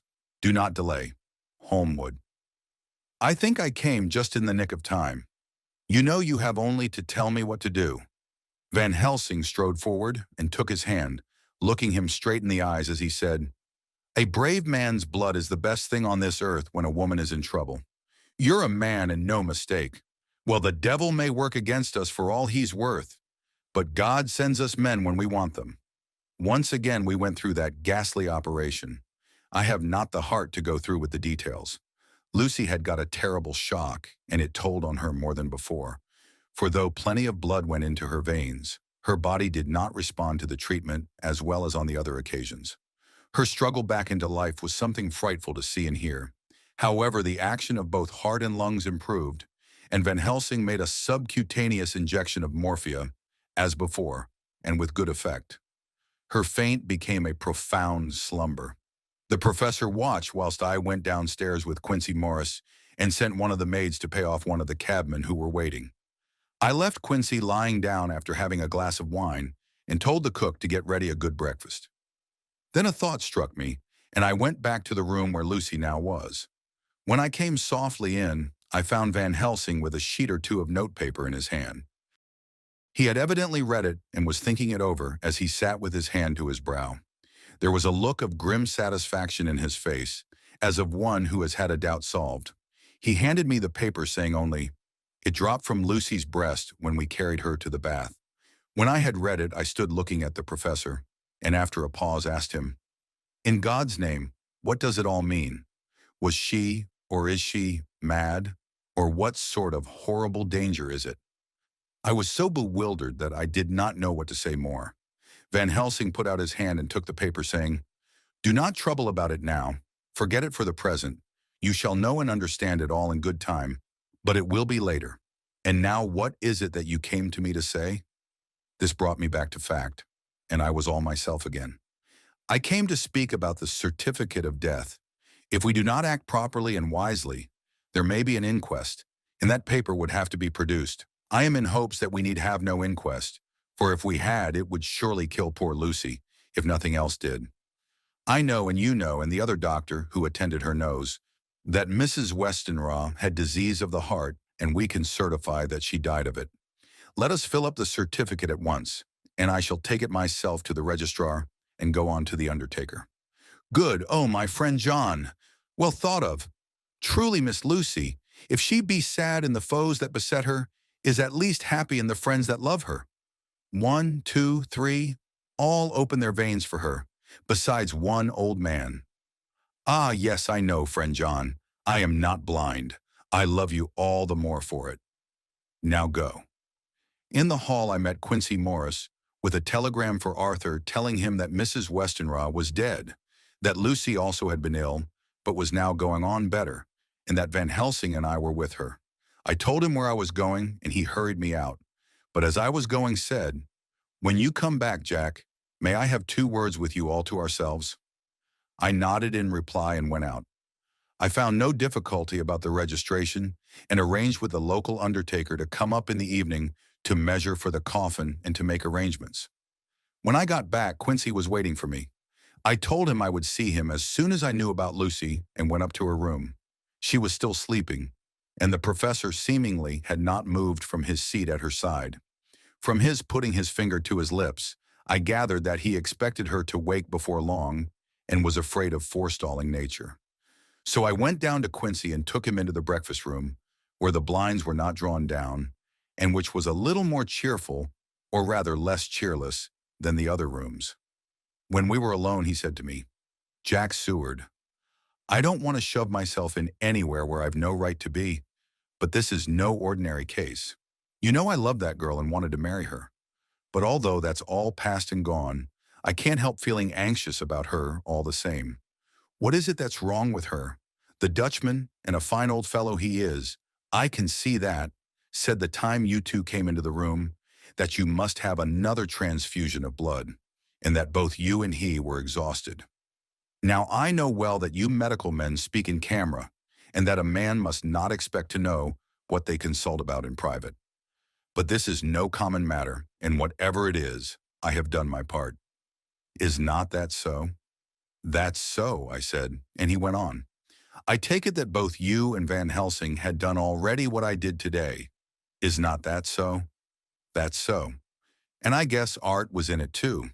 When I saw him 4 days ago down at his own place, he looked queer. I have not seen anything pulled down so quick since I was on the pampas and had a mare that I was fond of go to grass all in a night.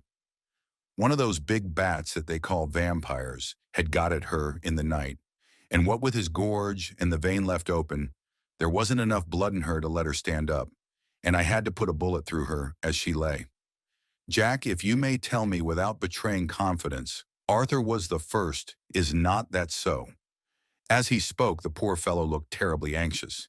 He was in a torture of suspense regarding the woman he loved, and his utter ignorance of the terrible mystery which seemed to surround her intensified his pain.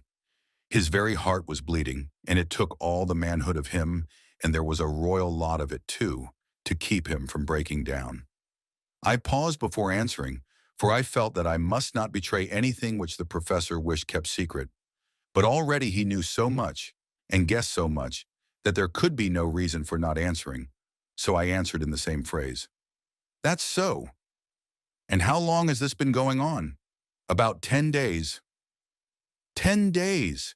Then I guess Jack Seward, that poor pretty creature that we all love, has had put into her veins within that time the blood of 4 strong men. Man alive, her whole body wouldn't hold it.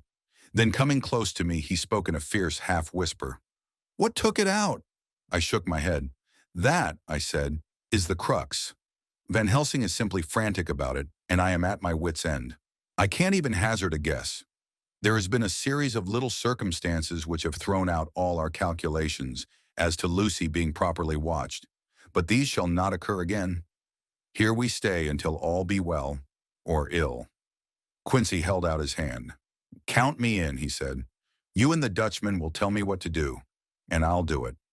When she woke late in the afternoon, Lucy's first movement was to feel in her breast, and to my surprise produced the paper which Van Helsing had given me to read. The careful professor had replaced it where it had come from, lest on waking she should be alarmed. Her eyes then lit on Van Helsing, and on me too, and gladdened. Then she looked round the room, and seeing where she was, shuddered. She gave a loud cry and put her poor thin hands before her pale face. We both understood what was meant, that she had realized to the full her mother's death. So we tried what we could to comfort her. Doubtless sympathy eased her somewhat, but she was very low in thought and spirit and wept silently and weakly for a long time. We told her that either or both of us would now remain with her all the time, and that seemed to comfort her. Towards dusk she fell into a doze. Here a very odd thing occurred. While still asleep, she took the paper from her breast and tore it in two. Van Helsing stepped over and took the pieces from her. All the same, however, she went on with the action of tearing, as though the material were still in her hands. Finally, she lifted her hands and opened them as though scattering the fragments. Van Helsing seemed surprised, and his brows gathered as if in thought, but he said nothing. The 19th of September. All last night she slept fitfully, being always afraid to sleep, and something weaker when she woke from it. The professor and I took in turns to watch, and we never left her for a moment unattended. Quincy Morris said nothing about his intention, but I knew that all night long he patrolled round and round the house. When the day came, its searching light showed the ravages in poor Lucy's strength. She was hardly able to turn her head, and the little nourishment which she could take seemed to do her no good. At times she slept, and both Van Helsing and I noticed the difference in her between sleeping and waking. Whilst asleep she looked stronger, although more haggard, and her breathing was softer. Her open mouth showed the pale gums drawn back from the teeth, which looked positively longer and sharper than usual. When she woke, the softness of her eyes evidently changed the expression, for she looked her own self, although a dying one. In the afternoon she asked for Arthur, and we telegraphed for him. Quincy went off to meet him at the station. When he arrived, it was nearly 6 o'clock, and the sun was setting full and warm, and the red light streamed in through the window and gave more color to the pale cheeks. When he saw her, Arthur was simply choking with emotion, and none of us could speak. In the hours that had passed, the fits of sleep or the comatose condition that passed for it had grown more frequent, so that the pauses when conversation was possible were shortened. Arthur's presence, however, seemed to act as a stimulant. She rallied a little and spoke to him more brightly than she had done since we arrived. He too pulled himself together and spoke as cheerily as he could, so that the best was made of everything. It is now nearly 1 o'clock, and he and Van Helsing are sitting with her. I am to relieve them in a quarter of an hour, and I am entering this on Lucy's phonograph. Until 6 o'clock, they are to try to rest. I fear that tomorrow will end our watching, for the shock has been too great. The poor child cannot rally. God help us all. Letter from Mina Harker to Lucy Westenra, unopened by her. The 17th of September. My dearest Lucy, it seems an age since I heard from you, or indeed since I wrote. You will pardon me, I know, for all my faults when you have read all my budget of news.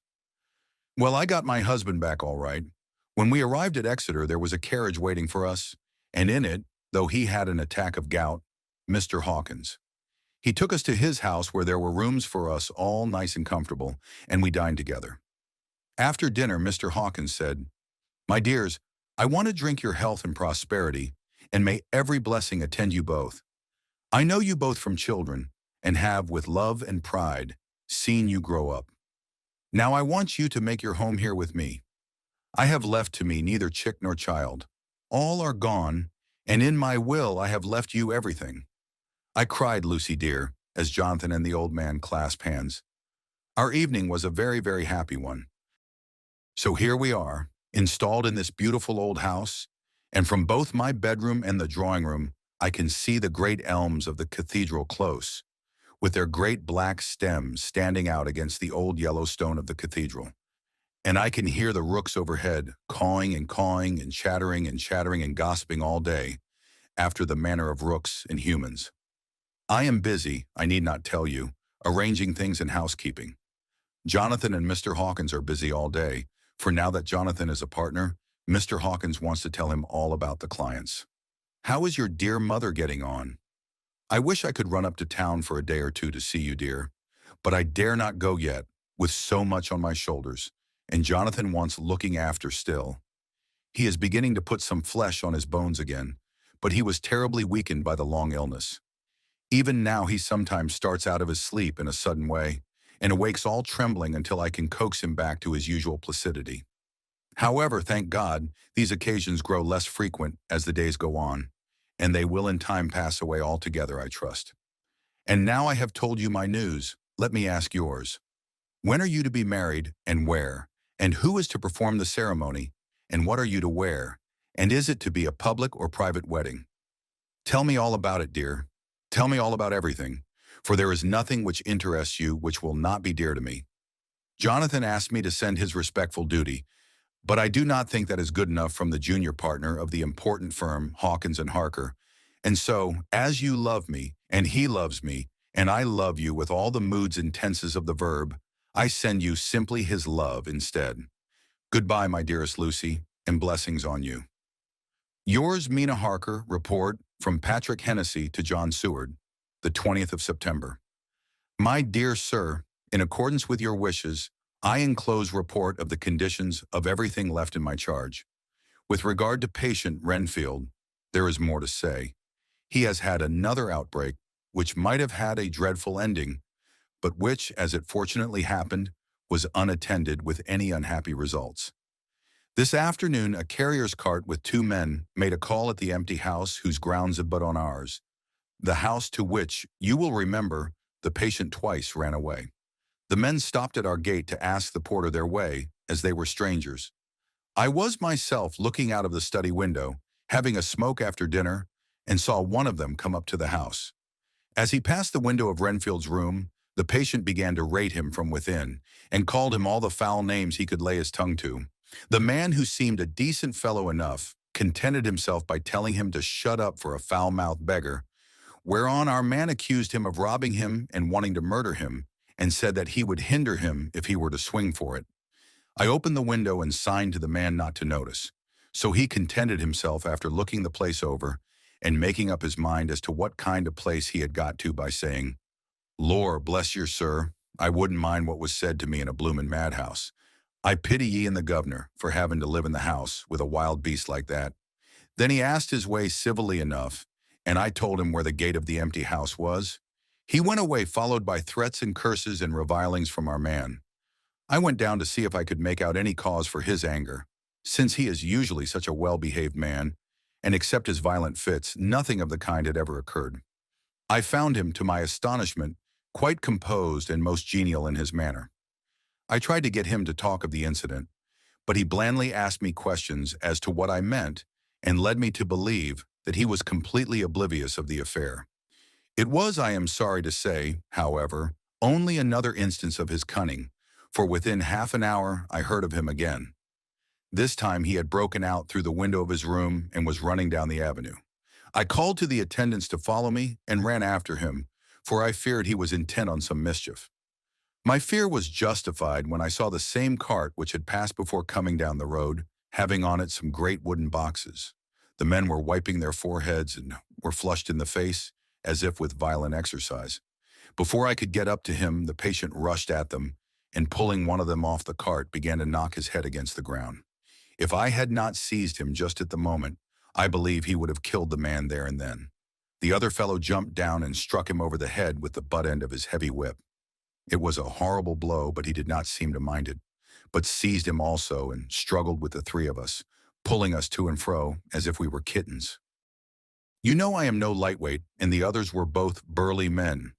At first he was silent in his fighting, but as we began to master him and the attendants were putting a strait waistcoat on him, he began to shout, "I'll frustrate them. They shan't rob me. They shan't murder me by inches. I'll fight for my lord and master," and all sorts of similar, incoherent ravings. It was with very considerable difficulty that they got him back to the house and put him in the padded room.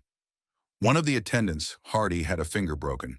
However, I set it all right, and he is going on well.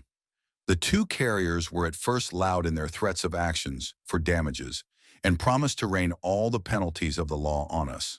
Their threats were, however, mingled with some sort of indirect apology for the defeat of the two of them by a feeble madman.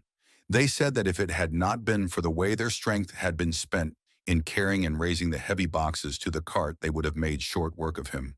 They gave as another reason for their defeat the extraordinary state of drought to which they had been reduced by the dusty nature of their occupation and the reprehensible distance from the scene of their labors of any place of public entertainment. I quite understood their drift, and after a stiff glass of strong grog, or rather more of the same, and with each a sovereign in hand, they made light of the attack and swore that they would encounter a worse madman any day for the pleasure of meeting so bloomin' good a bloke as your correspondent. I took their names and addresses in case they might be needed. They are as follows: Jack Smollett of Dudding's Rents, King George's Road, Great Walworth, and Thomas Snelling, Peter Farley's Row, Guide Court, Bethnal Green. They are both in the employment of Harris & Sons, Moving and Shipment Company, Orange Masters Yard, Soho. I shall report to you any matter of interest occurring here, and shall wire you at once if there is anything of importance. Believe me, dear sir, yours faithfully, Patrick Hennessy. Letter from Mina Harker to Lucy Westenra. Unopened by her. The 18th of September. My dearest Lucy, such a sad blow has befallen us. Mr. Hawkins has died very suddenly. Some may not think it so sad for us, but we had both come to so love him that it really seems as though we had lost a father. I never knew either father or mother, so that the dear old man's death is a real blow to me. Jonathan is greatly distressed. It is not only that he feels sorrow, deep sorrow for the dear, good man who has befriended him all his life, and now at the end has treated him like his own son, and left him a fortune which to people of our modest bringing up is wealth beyond the dream of avarice. But Jonathan feels it on another account. He says the amount of responsibility which it puts upon him makes him nervous. He begins to doubt himself. I try to cheer him up, and my belief in him helps him to have a belief in himself. But it is here that the grave shock that he experienced tells upon him the most. Oh, it is too hard that a sweet, simple, noble, strong nature such as his, a nature which enabled him by our dear, good friend's aid to rise from clerk to master in a few years, should be so injured that the very essence of its strength is gone. Forgive me, dear, if I worry you with my troubles in the midst of your own happiness. But Lucy, dear, I must tell someone, for the strain of keeping up a brave and cheerful appearance to Jonathan tries me, and I have no one here that I can confide in. I dread coming up to London, as we must do that day after tomorrow, For poor Mr. Hawkins left in his will that he was to be buried in the grave with his father. As there are no relations at all, Jonathan will have to be chief mourner. I shall try to run over to see you, dearest, if only for a few minutes. Forgive me for troubling you. With all blessings, your loving Mina Harker. Dr. Seward's Diary. The 20th of September. Only resolution and habit can let me make an entry tonight. I am too miserable, too low-spirited, too sick of the world and all in it, including life itself, that I would not care if I heard this moment the flapping of the wings of the angel of death. And he has been flapping those grim wings to some purpose of late, Lucy's mother and Arthur's father, and now, let me get on with my work. I duly relieved Van Helsing in his watch over Lucy. We wanted Arthur to go to rest also, but he refused at first. It was only when I told him that we should want him to help us during the day and that we must not all break down for want of rest, lest Lucy should suffer, that he agreed to go. Van Helsing was very kind to him. "Come, my child," he said, "come with me. You are sick and weak and have had much sorrow and much mental pain, as well as that tax on your strength that we know of. You must not be alone, for to be alone is to be full of fears and alarms. Come to the drawing room, where there is a big fire, and there are 2 sofas. You shall lie on one, and I on the other, and our sympathy will be comfort to each other, even though we do not speak, and even if we sleep." Arthur went off with him, casting back a longing look on Lucy's face, which lay in her pillow, almost whiter than the lawn. She lay quite still, and I looked around the room to see that all was as it should be. I could see that the professor had carried out in this room, as in the other, his purpose of using the garlic. The whole of the window sashes reeked with it, and round Lucy's neck, over the silk handkerchief which Van Helsing made her keep on, was a rough chaplet of the same odorous flowers. Lucy was breathing somewhat stertorously, and her face was at its worst, for the open mouth showed the pale gums. Her teeth, in the dim, uncertain light, seemed longer and sharper than they had been in the morning. In particular, by some trick of the light, the canine teeth looked longer and sharper than the rest. I sat down beside her, and presently she moved uneasily. At the same moment there came a sort of dull flapping or buffeting at the window. I went over to it softly and peeped out by the corner of the blind. There was a full moonlight, and I could see that the noise was made by a great bat, which wheeled around, doubtless attracted by the light, although so dim, and every now and again struck the window with its wings. When I came back to my seat, I found that Lucy had moved slightly, and had torn away the garlic flowers from her throat. I replaced them as well as I could, and sat watching her. Presently she woke, and I gave her food as Van Helsing had prescribed. She took but a little, and that languidly. There did not seem to be with her now the unconscious struggle for life and strength that had hitherto so marked her illness. It struck me as curious that the moment she became conscious, she pressed the garlic flowers close to her. It was certainly odd that whenever she got into that lethargic state, with the stertorous breathing, she put the flowers from her, but that when she waked, she clutched them close. There was no possibility of making any mistake about this, for in the long hours that followed, she had many spells of sleeping and waking and repeated both actions many times. At 6 o'clock, Van Helsing came to relieve me. Arthur had then fallen into a doze, and he mercifully let him sleep on. When he saw Lucy's face, I could hear the hissing indraw of breath, and he said to me in a sharp whisper, "Draw up the blind. I want light." Then he bent down, and with his face almost touching Lucy's, examined her carefully. He removed the flowers and lifted the silk handkerchief from her throat. As he did so, he started back, and I could hear his ejaculation, "Mein Gott," as it was smothered in his throat. I bent over and looked too, and as I noticed, some queer chill came over me. The wounds on the throat had absolutely disappeared. For fully 5 minutes, Van Helsing stood looking at her, with his face at its sternest. Then he turned to me and said calmly, "She is dying. It will not be long now. It will be much difference, mark me, whether she dies conscious or in her sleep. Wake that poor boy and let him come and see the last. He trusts us, and we have promised him." I went to the dining room and waked him. He was dazed for a moment, But when he saw the sunlight streaming in through the edges of the shutters, he thought he was late and expressed his fear. I assured him that Lucy was still asleep, but told him as gently as I could that both Van Helsing and I feared that the end was near. He covered his face with his hands and slid down on his knees by the sofa, where he remained, perhaps a minute, with his head buried, praying, whilst his shoulders shook with grief. I took him by the hand and raised him up. "Come," I said, "my dear old fellow, summon all your fortitude. It will be best and easiest for her." When we came into Lucy's room, I could see that Van Helsing had, with his usual forethought, been putting matters straight and making everything look as pleasing as possible. He had even brushed Lucy's hair so that it lay on the pillow in its usual sunny ripples. When we came into the room, she opened her eyes and, seeing him, whispered softly, "Arthur, oh my love, I am so glad you have come." He was stooping to kiss her when Van Helsing motioned him back. "No," he whispered, "not yet. Hold her hand. It will comfort her more." So Arthur took her hand and knelt beside her, and she looked her best, with all the soft lines matching the angelic beauty of her eyes. Then gradually her eyes closed, and she sank to sleep. For a little bit her breast heaved softly, and her breath came and went like a tired child's. And then insensibly there came the strange change which I had noticed in the night.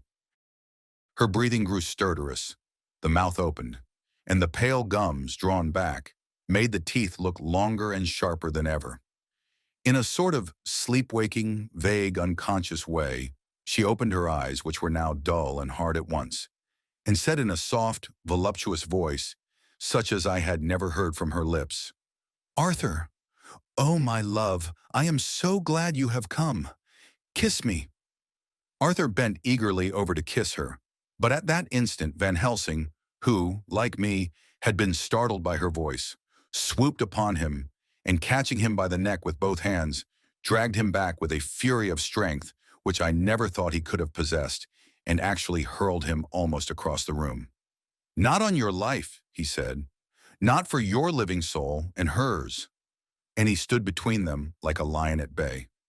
Arthur was so taken aback that he did not for a moment know what to do or say, and before any impulse of violence could seize him, he realized the place and the occasion, and stood silent, waiting. I kept my eyes fixed on Lucy, as did Van Helsing, and we saw a spasm as of rage flit like a shadow over her face, the sharp teeth clamped together. Then her eyes closed, and she breathed heavily.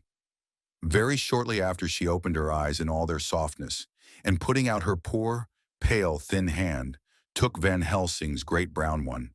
Drawing it close to her, she kissed it. "My true friend," she said in a faint voice, but with untellable pathos. "My true friend, and his. Oh, guard him, and give me peace." "I swear it," he said solemnly, kneeling beside her and holding up his hand, as one who registers an oath. Then he turned to Arthur and said to him, "Come, my child, take her hand in yours and kiss her on the forehead, and only once." Their eyes met instead of their lips, and so they parted. Lucy's eyes closed, and Van Helsing, who had been watching closely, took Arthur's arm and drew him away. And then Lucy's breathing became stertorous again, and all at once it ceased. "It is all over," said Van Helsing. "She is dead." I took Arthur by the arm and led him away to the drawing room, where he sat down and covered his face with his hands, sobbing in a way that nearly broke me down to see. I went back to the room and found Van Helsing looking at poor Lucy, and his face was sterner than ever. Some change had come over her body. Death had given back part of her beauty, for her brow and cheeks had recovered some of their flowing lines. Even the lips had lost their deadly pallor. It was as if the blood, no longer needed for the working of the heart, had gone to make the harshness of death as little rude as might be. We thought her dying while she slept and sleeping when she died. I stood beside Van Helsing and said, "Ah, well, poor girl, there is peace for her at last. It is the end." He turned to me and said with grave solemnity, "Not so, alas, not so. It is only the beginning." When I asked him what he meant, he only shook his head and answered, "We can do nothing as yet. Wait and see." Chapter 13. Dr. Seward's Diary continued. The funeral was arranged for the next succeeding day, so that Lucy and her mother might be buried together. I attended to all the ghastly formalities, and the urbane undertaker proved that his staff was afflicted, or blessed, with something of his own obsequious suavity. Even the woman who performed the last offices for the dead remarked to me in a confidential, brother-professional way when she had come out from the death chamber, "She makes a very beautiful corpse, sir. It's quite a privilege to attend on her. It's not too much to say that she will do credit to our establishment." I noticed that Van Helsing never kept far away. This was possible from the disordered state of things in the household. There were no relatives at hand, and as Arthur had to be back the next day to attend at his father's funeral, we were unable to notify anyone who should have been bidden. Under the circumstances, Van Helsing and I took it upon ourselves to examine papers, etc. He insisted upon looking over Lucy's papers himself. I asked him why, for I feared that he, being a foreigner, might not be quite aware of English legal requirements, and so might in ignorance make some unnecessary trouble. He answered me, I know. You forget that I am a lawyer as well as a doctor, but this is not altogether for the law. You knew that when you avoided the coroner. I have more than him to avoid. There may be papers more, such as this." As he spoke, he took from his pocketbook the memorandum which had been in Lucy's breast, and which she had torn in her sleep. "When you find anything of the solicitor who is for the late Mrs. Westenra, seal all her papers and write him tonight. For me, I watch here in the room and in Miss Lucy's old room all night, and I myself search for what may be. It is not well that her very thoughts go into the hands of strangers." I went on with my part of the work, and in another half hour had found the name and address of Mrs. Westenra's solicitor and had written to him. All the poor lady's papers were in order. Explicit directions regarding the place of burial were given. I had hardly sealed the letter when, to my surprise, Van Helsing walked into the room saying, "Can I help you, friend John? I am free, and if I may, my service is to you." "Have you got what you looked for?" I asked. To which he replied, "I did not look for any specific thing. I only hoped to find, and find I have, all that there was, only some letters and a few memoranda, and a diary new begun. But I have them here, and we shall for the present say nothing of them. I shall see that poor lad tomorrow evening, and, with his sanction, I shall use some." When we had finished the work in hand, he said to me, "And now, friend John, I think we may to bed. We want sleep, both you and I, and rest to recuperate. Tomorrow we shall have much to do, but for the tonight there is no need of us." Alas! Before turning in, we went to look at poor Lucy. The undertaker had certainly done his work well, for the room was turned into a small chapelle ardente. There was a wilderness of beautiful white flowers, and death was made as little repulsive as might be. The end of the winding sheet was laid over the face. When the professor bent over and turned it gently back, we both started at the beauty before us, the tall wax candles showing a sufficient light to note it well. All Lucy's loveliness had come back to her in death, and the hours that had passed, instead of leaving traces of decay's effacing fingers, had but restored the beauty of life, till positively I could not believe my eyes that I was looking at a corpse. The professor looked sternly grave. He had not loved her as I had, and there was no need for tears in his eyes. He said to me, "Remain till I return," and left the room.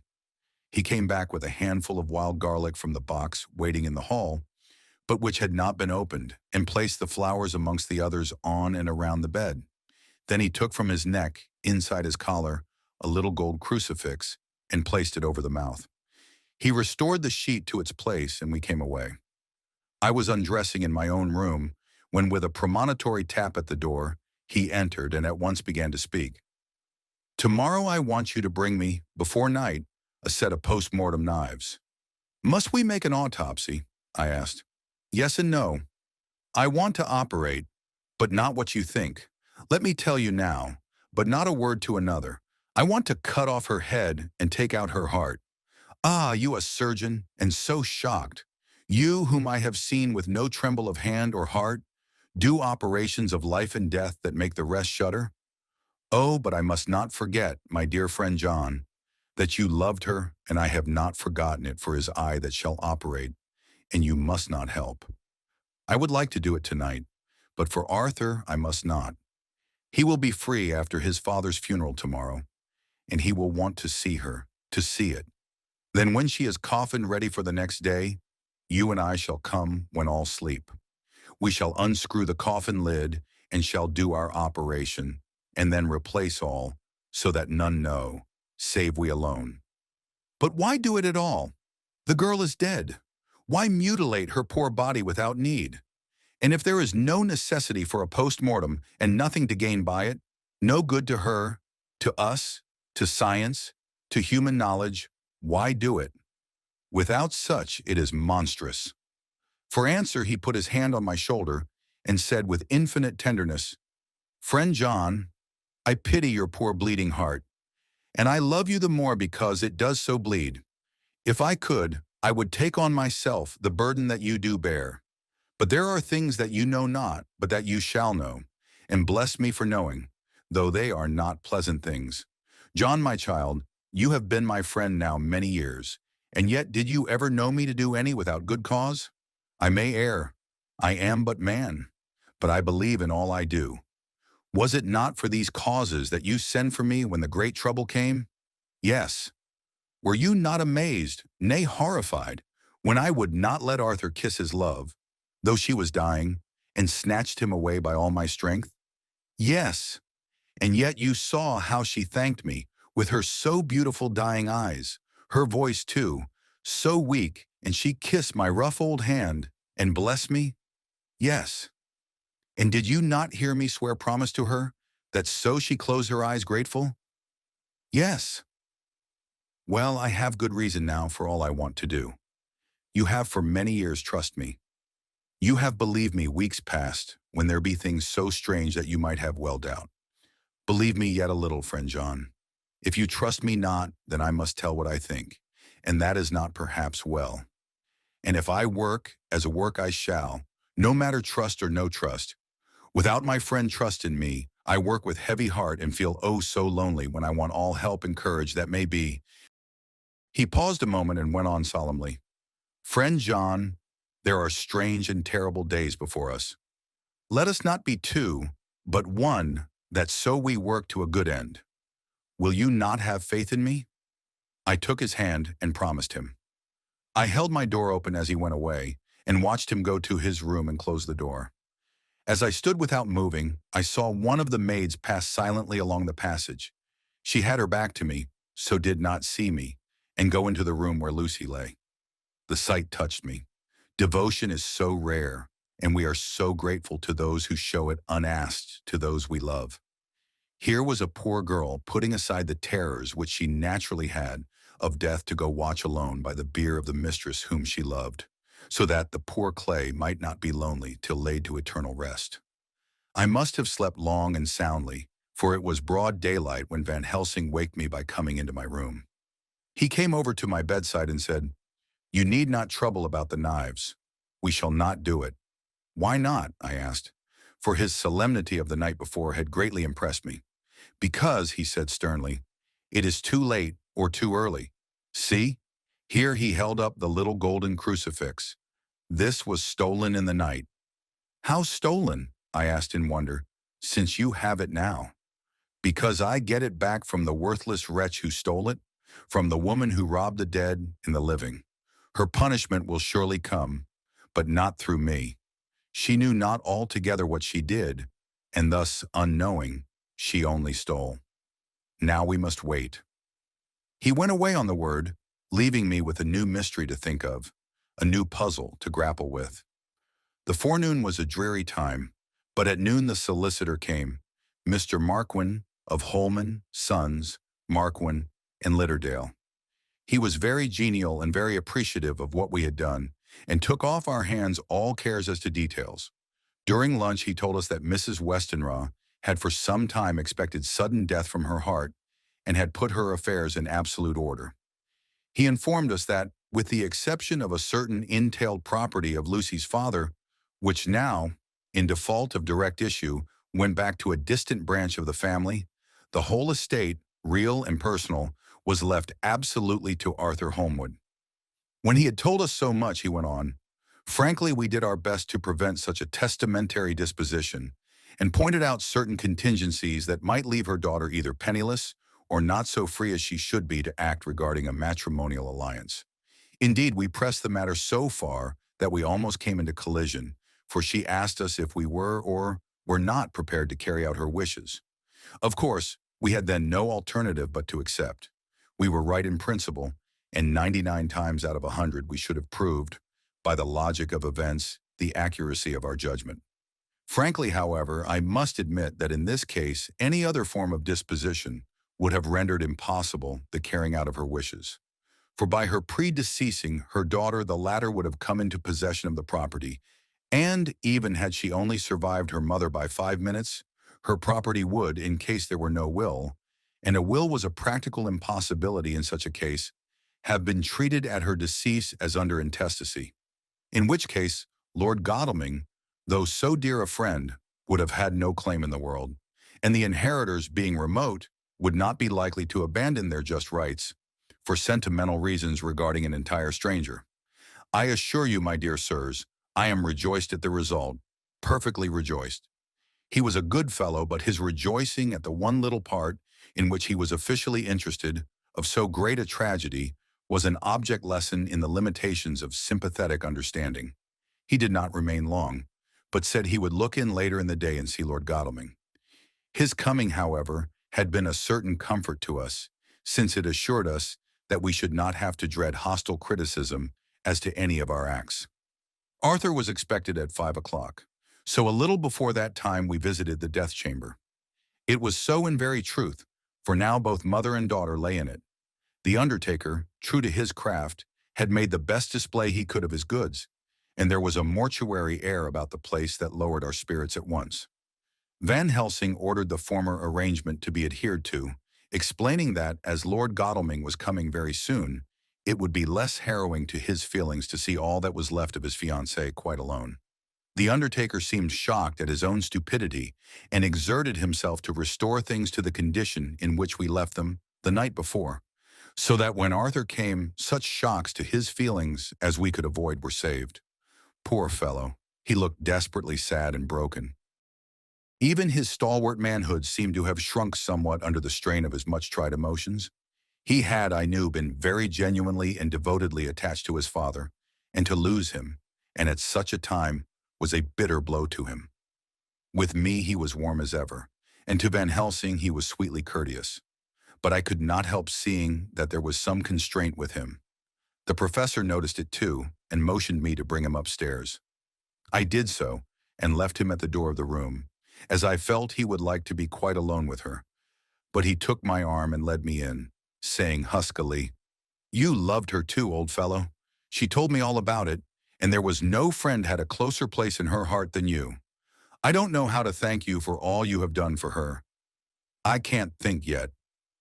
Here he suddenly broke down and threw his arms round my shoulders and laid his head on my breast, crying, "Oh, Jack, Jack, what shall I do? The whole of life seems gone from me all at once, and there is nothing in the wide world for me to live for." I comforted him as well as I could. In such cases, men do not need much expression. A grip of the hand, the tightening of an arm over the shoulder, a sob in unison, are expressions of sympathy dear to a man's heart. I stood still and silent till his sobs died away, and then I said softly to him, "Come and look at her." Together we moved over to the bed, and I lifted the lawn from her face. God, how beautiful she was! Every hour seemed to be enhancing her loveliness. It frightened and amazed me somewhat. And as for Arthur, he fell to trembling, and finally was shaken with doubt as with an egg.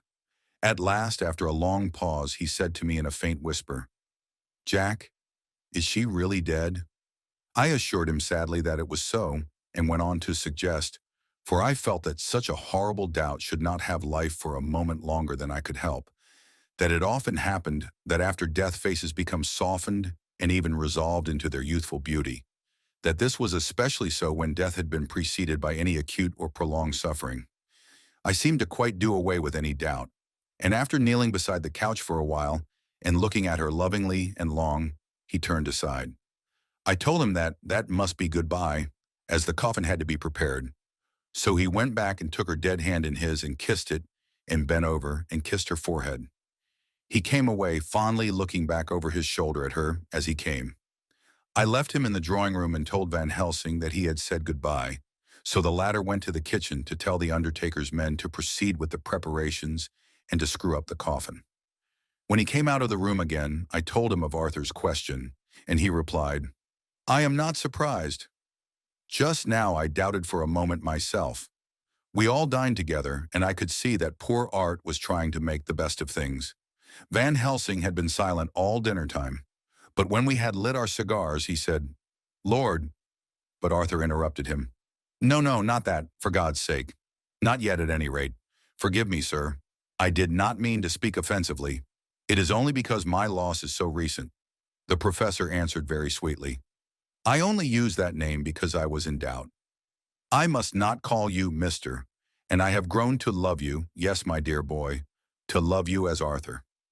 Arthur held out his hand and took the old man's warmly. 'Call me what you will,' he said. 'I hope I may always have the title of a friend, and let me say that I am at a loss for words to thank you for your goodness to my poor dear.' He paused a moment and went on. 'I know that she understood your goodness even better than I do. And if I was rude or in any way wanting at that time you acted so, you remember,' the professor nodded, 'you must forgive me.' He answered with a grave kindness, 'I know it was hard for you to quite trust me then, for to trust such violence needs to understand. And I take it that you do not, that you cannot trust me now, for you do not yet understand. And there may be more times when I shall want you to trust when you cannot, and may not, and must not yet understand. But the time will come when your trust shall be whole and complete in me, and when you shall understand as though the sunlight himself shone through. Then you shall bless me from first to last for your own sake, and for the sake of others, and for her dear sake to whom I swore to protect.' 'And indeed, sir,' said Arthur warmly, 'I shall in all ways trust you. I know and believe you have a very noble heart, and you are Jack's friend, and you were hers. You shall do what you like.' The professor cleared his throat a couple of times, as though about to speak, and finally said, 'May I ask you something now?' 'Certainly.' 'You know that Mrs. Westenra left you all her property?' 'No, poor dear, I never thought of it.' 'And as it is all yours, you have a right to deal with it as you will. I want you to give me permission to read all Miss Lucy's papers and letters. Believe me, it is no idle curiosity. I have a motive of which, be sure, she would have approved. I have them all here. I took them before we knew that all was yours, so that no strange hand might touch them, no strange eye look through words into her soul. I shall keep them if I may. Even you may not see them yet, but I shall keep them safe. No word shall be lost, and in the good time I shall give them back to you. It is a hard thing that I ask, but you will do it. Will you not, for Lucy's sake?' Arthur spoke out heartily, like his old self. 'Dr. Van Helsing, you may do what you will. I feel that in saying this I am doing what my dear one would have approved. I shall not trouble you with questions till the time comes.' The old professor stood up as he said solemnly, 'And you are right. There will be pain for us all, but it will not be all pain, nor will this pain be the last. We and you too, you most of all, dear boy, will have to pass through the bitter water before we reach the sweet. But we must be brave of heart and unselfish, and do our duty, and all will be well.' I slept on a sofa in Arthur's room that night. Van Helsing did not go to bed at all. He went to and fro, as if patrolling the house, and was never out of sight of the room where Lucy lay in her coffin, strewn with the wild garlic flowers, which sent through the odor of lily and rose, a heavy, overpowering smell into the night. Mina Harker's journal, the 22nd of September, in the train to Exeter, Jonathan sleeping. It seems only yesterday that the last entry was made, and yet how much between then, in Whitby and all the world before me? Jonathan away and no news of him. And now, married to Jonathan a solicitor, a partner, rich, master of his business, Mr. Hawkins dead and buried, and Jonathan with another attack that may harm him. Some day he may ask me about it. Down it all goes. I am rusty in my shorthand. See what unexpected prosperity does for us. So it may be as well to freshen it up again with an exercise anyhow. The service was very simple and very solemn. There were only ourselves and the servants there, one or two old friends of his from Exeter, his London agent, and a gentleman representing Sir John Paxton, the president of the Incorporated Law Society. Jonathan and I stood hand in hand, and we felt that our best and dearest friend was gone from us. We came back to town quietly, taking a bus to Hyde Park Corner. Jonathan thought it would interest me to go into the Row for a while, so we sat down. But there were very few people there, and it was sad-looking and desolate to see so many empty chairs. It made us think of the empty chair at home, so we got up and walked down Piccadilly. Jonathan was holding me by the arm, the way he used to in the old days before I went to school. I felt it very improper, for you can't go on for some years teaching etiquette and decorum to other girls without the pedantry of it biting into yourself a bit. But it was Jonathan, and he was my husband, and we didn't know anybody who saw us, and we didn't care if they did, so on we walked.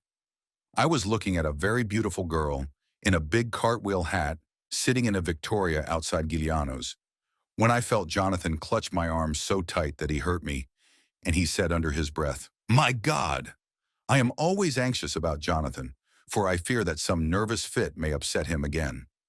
So I turned to him quickly and asked him what it was that disturbed him. He was very pale, and his eyes seemed bulging out as, half in terror and half in amazement, he gazed at a tall, thin man with a beaky nose and black mustache and pointed beard, who was also observing the pretty girl. He was looking at her so hard that he did not see either of us, and so I had a good view of him. His face was not a good face. It was hard and cruel and sensual and big white teeth that looked all the whiter because his lips were so red, were pointed like an animal's. Jonathan kept staring at him till I was afraid he would notice. I feared he might take it ill. He looked so fierce and nasty. I asked Jonathan why he was disturbed, and he answered, evidently thinking that I knew as much about it as he did. "Do you see who it is?" "No, dear," I said. "I don't know him. Who is it?" His answer seemed to shock and thrill me, for it was said as if he did not know that it was me, Mina, to whom he was speaking. "It is the man himself." The poor dear was evidently terrified at something, very greatly terrified.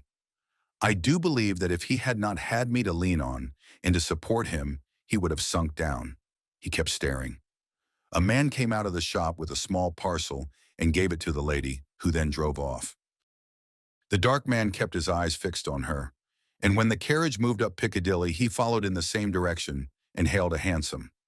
Jonathan kept looking after him and said, as if to himself, "I believe it is the Count, but he has grown young." My God, if this be so!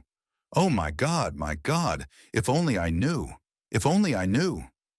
He was distressing himself so much that I feared to keep his mind on the subject by asking him any questions, so I remained silent. I drew away quietly, and he, holding my arm, came easily. We walked a little further, and then went in and sat for a while in the Green Park. It was a hot day for autumn, and there was a comfortable seat in a shady place. After a few minutes of staring at nothing, Jonathan's eyes closed, and he went quickly into a sleep with his head on my shoulder. I thought it was the best thing for him, so did not disturb him. In about 20 minutes he woke up and said to me quite cheerfully, "Why, Mina, have I been asleep? Oh, do forgive me for being so rude. Come and we'll have a cup of tea somewhere." He had evidently forgotten all about the dark stranger, as in his illness he had forgotten all that this episode had reminded him of. I don't like this lapsing into forgetfulness. It may make or continue some injury to the brain. I must not ask him, for fear I shall do more harm than good, but I must somehow learn the facts of his journey abroad. The time has come, I fear, when I must open the parcel and know what is written. Oh, Jonathan, you will, I know. Forgive me if I do wrong, but it is for your own dear sake. Later. A sad homecoming in every way. The house empty of the dear soul who was so good to us. Jonathan still pale and dizzy under a slight relapse of his malady, and now a telegram from Van Helsing, whoever he may be. "You will be grieved to hear that Mrs. Westenra died 5 days ago, and that Lucy died the day before yesterday. They were both buried today. Oh, what a wealth of sorrow in a few words. Poor Mrs. Westenra. Poor Lucy. Gone, gone, never to return to us. And poor Arthur, to have lost such a sweetness out of his life. God help us all to bear our troubles. Dr. Seward's diary continued.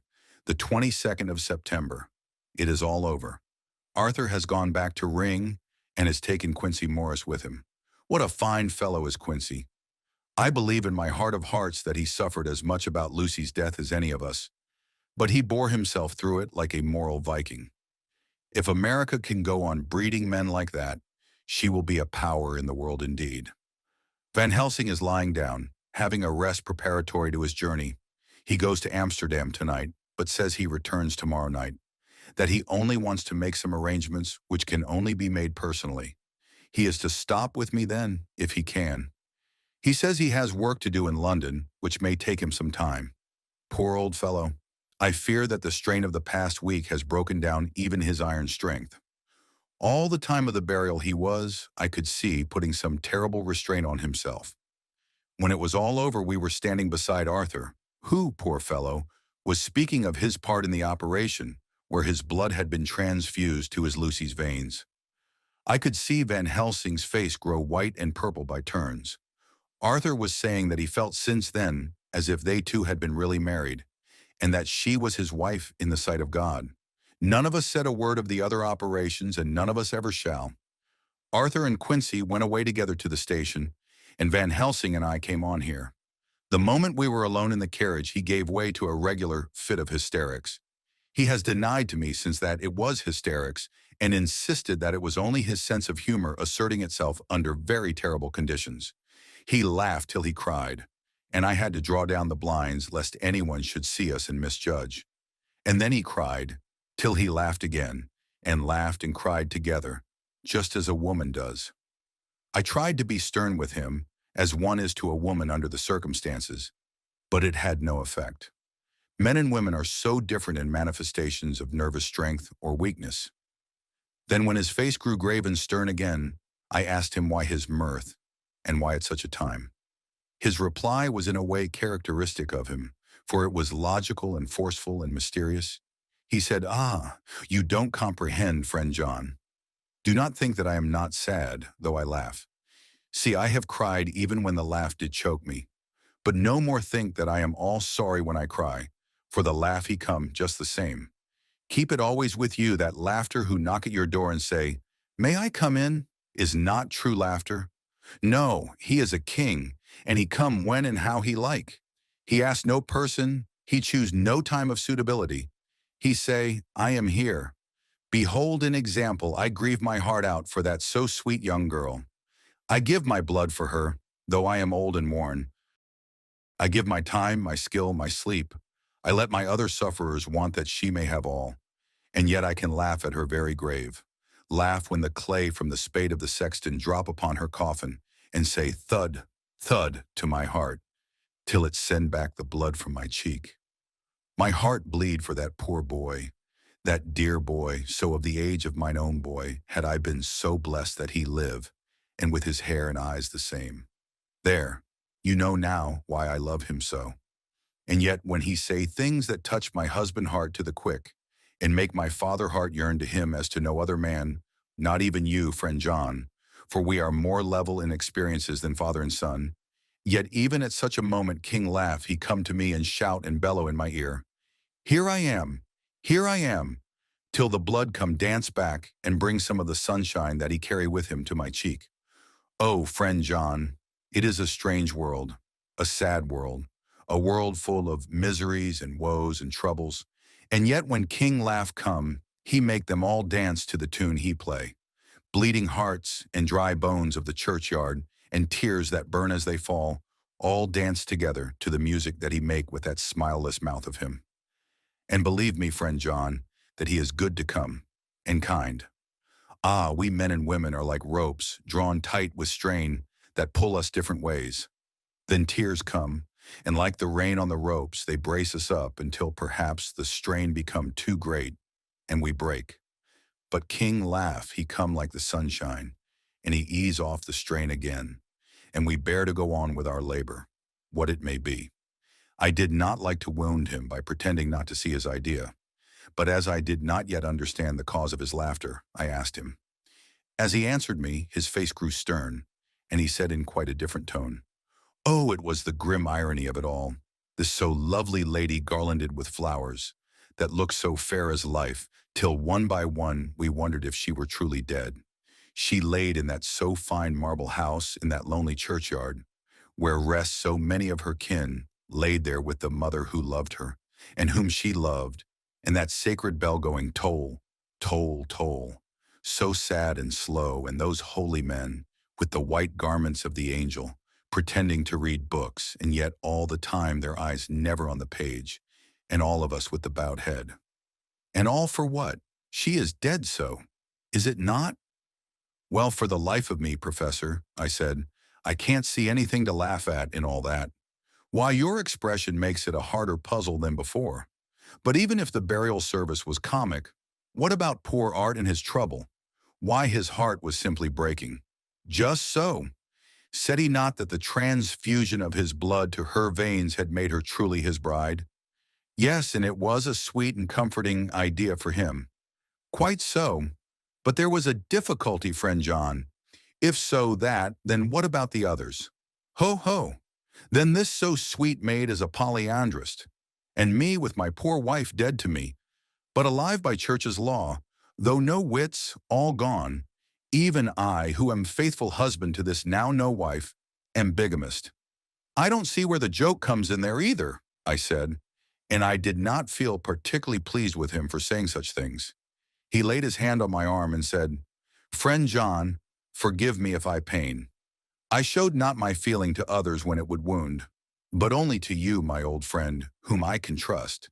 If you could have looked into my heart then when I want to laugh, if you could have done so when the laugh arrived, if you could do so now, when King Laugh have pack up his crown, and all that is to him, for he go far, far away from me, and for a long, long time, maybe you would perhaps pity me the most of all." I was touched by the tenderness of his tone, and asked why. "Because I know. And now we are all scattered, and for many a long day loneliness will sit over our roofs with brooding wings. Lucy lies in the tomb of her kin, a lordly death house in a lonely churchyard, away from teeming London, where the air is fresh, and the sun rises over Hampstead Hill, and where wildflowers grow of their own accord. So I can finish this diary, and God only knows if I shall ever begin another. If I do, or if I even open this again, it will be to deal with different people and different themes. For here at the end, where the romance of my life is told, ere I go back to take up the thread of my life work, I say sadly and without hope, finis. The Westminster Gazette, the 25th of September, a Hampstead mystery. The neighborhood of Hampstead is just at present exercised with a series of events which seem to run on lines parallel to those of what was known to the writers of headlines as the Kensington Horror, or the Stabbing Woman, or the Woman in Black. During the past 2 or 3 days, several cases have occurred of young children straying from home or neglecting to return from their playing on the heath. In all these cases, the children were too young to give any properly intelligible account of themselves, but the consensus of their excuses is that they had been with a bloofer lady. It has always been late in the evening when they have been missed, and on 2 occasions the children have not been found until early in the following morning. It is generally supposed in the neighborhood that, as the first child missed gave, as his reason for being away, that a bloofer lady had asked him to come for a walk, the others had picked up the phrase and used it as occasion served. This is the more natural, as the favorite game of the little ones at present is luring each other away by wiles. A correspondent writes us that to see some of the tiny tots pretending to be the bloofer lady is supremely funny. Some of our caricaturists might, he says, take a lesson in the irony of grotesque by comparing the reality and the picture. It is only in accordance with general principles of human nature that the bloofer lady should be the popular role at these alfresco performances. Our correspondent naively says that even Ellen Terry could not be so winningly attractive as some of these grubby-faced little children pretend and even imagine themselves to be. There is, however, possibly a serious side to the question. For some of the children, indeed all who have been missed at night, have been slightly torn or wounded in the throat. The wounds seem such as might be made by a rat or a small dog, and although of not much importance individually, would tend to show that whatever animal inflicts them has a system or method of its own. The police of the division have been instructed to keep a sharp lookout for straying children, especially when very young, in and around Hampstead Heath, and for any stray dog which may be about.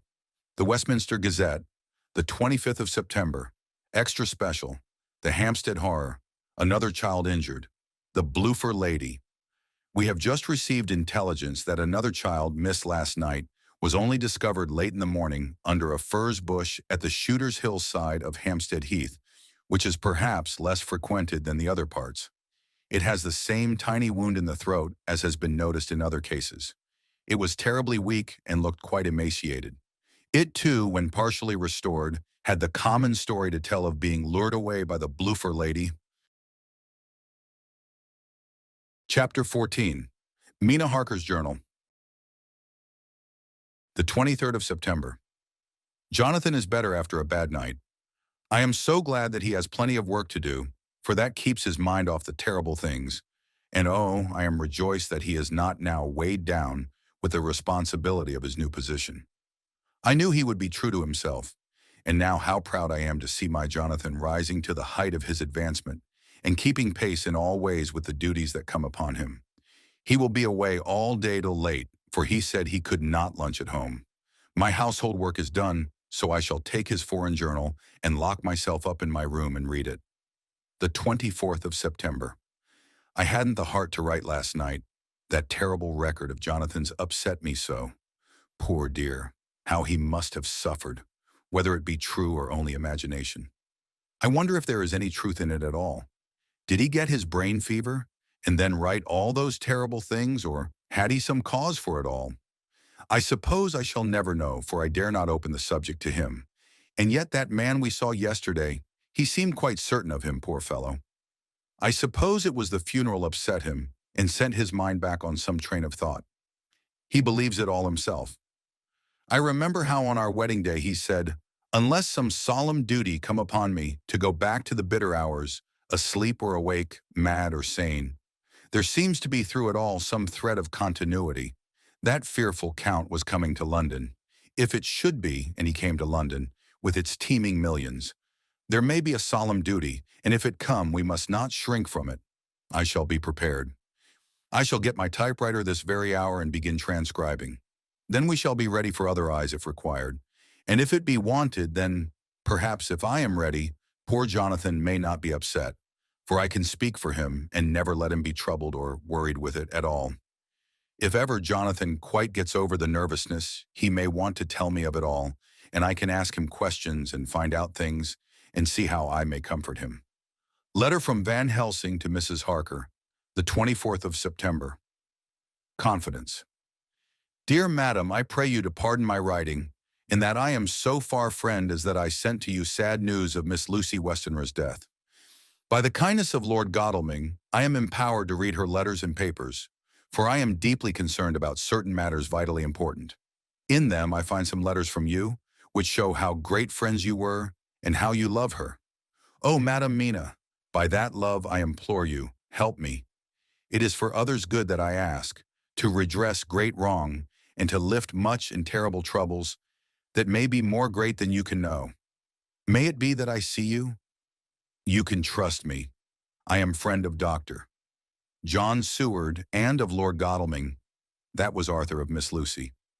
I must keep it private for the present from all. I should come to Exeter to see you at once if you tell me I am privileged to come, and where and when. I implore your pardon, madam. I have read your letters to poor Lucy, and know how good you are and how your husband suffer. So I pray you, if it may be, enlighten him not, lest it may harm. Again your pardon, and forgive me. Van Helsing. Telegram from Mrs. Harker to Van Helsing. The 25th of September. Come today by 10:15, train if you can catch it. Can see you anytime you call. Wilhelmina Harker. Mina Harker's Journal, the 25th of September. I cannot help feeling terribly excited as the time draws near for the visit of Dr. Van Helsing, for somehow I expect that it will throw some light upon Jonathan's sad experience. And as he attended poor dear Lucy in her last illness, he can tell me all about her. That is the reason of his coming. It is concerning Lucy and her sleepwalking, and not about Jonathan. Then I shall never know the real truth now. How silly I am. That awful journal gets hold of my imagination and tinges everything with something of its own color. Of course it is about Lucy. That habit came back to the poor dear, and that awful night on the cliff must have made her ill. I had almost forgotten in my own affairs how ill she was afterwards. She must have told him of her sleepwalking adventure on the cliff, and that I knew all about it. And now he wants me to tell him what I know, so that he may understand. I hope I did right in not saying anything of it to Mrs. Westenra. I should never forgive myself if any act of mine, were it even a negative one, brought harm on poor dear Lucy. I hope too, Doctor. Van Helsing will not blame me.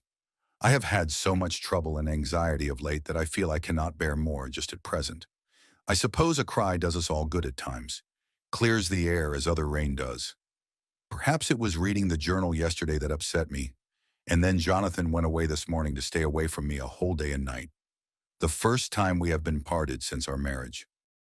I do hope the dear fellow will take care of himself and that nothing will occur to upset him.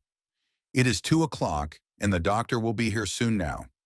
I shall say nothing of Jonathan's journal unless he asks me. I am so glad I have typewritten out my own journal so that, in case he asks about Lucy, I can hand it to him. It will save much questioning. Later, he has come and gone. Oh, what a strange meeting, and how it all makes my head whirl round. I feel like one in a dream. Can it be all possible or even a part of it? If I had not read Jonathan's journal first, I should never have accepted even a possibility. Poor, dear Jonathan. How he must have suffered. Please the good God, all this may not upset him again. I shall try to save him from it. But it may be even a consolation and a help to him, terrible though it be and awful in its consequences, to know for certain that his eyes and ears and brain did not deceive him, and that it is all true. It may be that it is the doubt which haunts him, that when the doubt is removed, no matter which, waking or dreaming, may prove the truth, he will be more satisfied and better able to bear the shock. Dr. Van Helsing must be a good man as well as a clever one, if he is Arthur's friend and Dr. Seward's, and if they brought him all the way from Holland to look after Lucy. I feel from having seen him that he is good and kind and of a noble nature. When he comes tomorrow, I shall ask him about Jonathan, and then, please God, all this sorrow and anxiety may lead to a good end. I used to think I would like to practice interviewing. Jonathan's friend on the Exeter News told him that memory is everything in such work, that you must be able to put down exactly almost every word spoken, even if you had to refine some of it afterwards. Here was a rare interview. I shall try to record it verbatim. It was 2:30 when the knock came. I took my courage à deux mains and waited. In a few minutes, Mary opened the door and announced Dr. Van Helsing. I rose and bowed, and he came towards me. A man of medium weight, strongly built, with his shoulders set back over a broad, deep chest, and a neck well balanced on the trunk as the head is on the neck. The poise of the head strikes me at once as indicative of thought and power. The head is noble, well-sized, broad, and large behind the ears. The face, clean-shaven, shows a hard, square chin, a large, resolute, mobile mouth, a good-sized nose, rather straight but with quick, sensitive nostrils that seem to broaden as the big bushy brows come down and the mouth tightens. The forehead is broad and fine, rising at first almost straight and then sloping back above 2 bumps or ridges wide apart. Such a forehead that the reddish hair cannot possibly tumble over it, but falls naturally back into the sides. Big dark blue eyes are set widely apart and are quick and tender or stern with the man's moods. He said to me, "Mrs. Harker, is it not?" I bowed assent. "That was Miss Mina Murray." Again I assented. "It is Mina Murray that I came to see, that was friend of that poor dear child, Lucy Westenra. Madam Mina, it is on account of the dead that I come." "Sir," I said, "you could have no better claim on me than that you were a friend and helper of Lucy Westenra. And I held out my hand. He took it and said tenderly, "Oh, Madam Mina, I know that the friend of that poor little girl must be good, but I had yet to learn." He finished his speech with a courtly bow. I asked him what it was that he wanted to see me about, so he at once began. "I have read your letters to Miss Lucy. Forgive me, but I had to begin to inquire somewhere, and there was none to ask. I know that you were with her at Whitby. She sometimes kept a diary. You need not look surprised, Madam Mina. It was begun after you had left, and was an imitation of you. And in that diary she traces by inference certain things to a sleepwalking in which she puts down that you saved her. In great perplexity, then, I come to you and ask you out of your so much kindness to tell me all of it that you can remember. I can tell you, I think, Doctor. Van Helsing, all about it." "Ah, then you have good memory for facts, for details?" "It is not always so with young ladies." "No, Doctor, but I wrote it all down at the time. I can show it to you if you like." "Oh, Madam Mina, I well be grateful. You will do me much favor." I could not resist the temptation of mystifying him a bit. I suppose it is some taste of the original apple that remains still in our mouths. So I handed him the shorthand diary. He took it with a grateful bow and said, "May I read it?" "If you wish," I answered as demurely as I could. He opened it, and for an instant his face fell. Then he stood up and bowed. "Oh, you so clever woman," he said. "I knew long that Mr. Jonathan was a man of much thankfulness. But see, his wife have all the good things. And will you not so much honor me, and so help me as to read it for me? Alas, I know not the shorthand." By this time my little joke was over, and I was almost ashamed. So I took the typewritten copy from my work basket and handed it to him. "Forgive me," I said. "I could not help it. But I had been thinking that it was of dear Lucy that you wished to ask, and so that you might not have time to wait, not on my account, but because I know your time must be precious, I have written it out on the typewriter for you." He took it, and his eyes glistened. "You are so good," he said. "And may I read it now?" "I may want to ask you some things when I have read." "By all means, Orain," I said. "Read it over whilst I order lunch, and then you can ask me questions whilst we eat." He bowed and settled himself in a chair with his back to the light, and became so absorbed in the papers, whilst I went to see after lunch, chiefly in order that he might not be disturbed. When I came back, I found him walking hurriedly up and down the room, his face all ablaze with excitement. He rushed up to me and took me by both hands. "Oh, Madam Mina," he said, "how can I say what I owe to you? This paper is a sunshine. It opens the gate to me. I am dazed, I am dazzled, with so much light, and yet clouds roll in behind the light every time, but that you do not, cannot comprehend. Oh, but I am grateful to you, you so clever woman. Madame," he said this very solemnly, "if ever Abraham Van Helsing can do anything for you or yours, I trust you will let me know. It will be pleasure and delight if I may serve you as a friend, as a friend. But all I have ever learned, all I can ever do, shall be for you and those you love. There are darknesses in life, and there are lights. You are one of the lights. You will have a happy life and a good life, and your husband will be blessed in you. But, Doctor, you praise me too much, and you do not know me. Not know you, I, who am old, and who have studied all my life men and women. I, who have made my specialty the brain, and all that belongs to him and all that follow from him. And I have read your diary that you have so goodly written for me, and which breathes out truth in every line. I, who have read your so sweet letter to poor Lucy of your marriage and your trust, not know you. Oh, Madam Mina, good women tell all their lives, and by day and by hour and by minute, such things that angels can read. And we men who wish to know have in us something of angels' eyes. Your husband is noble nature, and you are noble too, for you trust, and trust cannot be where there is mean nature. And your husband, tell me of him. Is he quite well? Is all that fever gone, and is he strong and hearty? I saw here an opening to ask him about Jonathan, so I said, he was almost recovered, but he has been greatly upset by Mr. Hawkins' death. He interrupted, "Oh, yes. I know. I have read your last two letters." I went on, "I suppose this upset him, for when we were in town on Thursday last, he had a sort of shock. A shock and after brain fever so soon? That is not good. What kind of shock was it?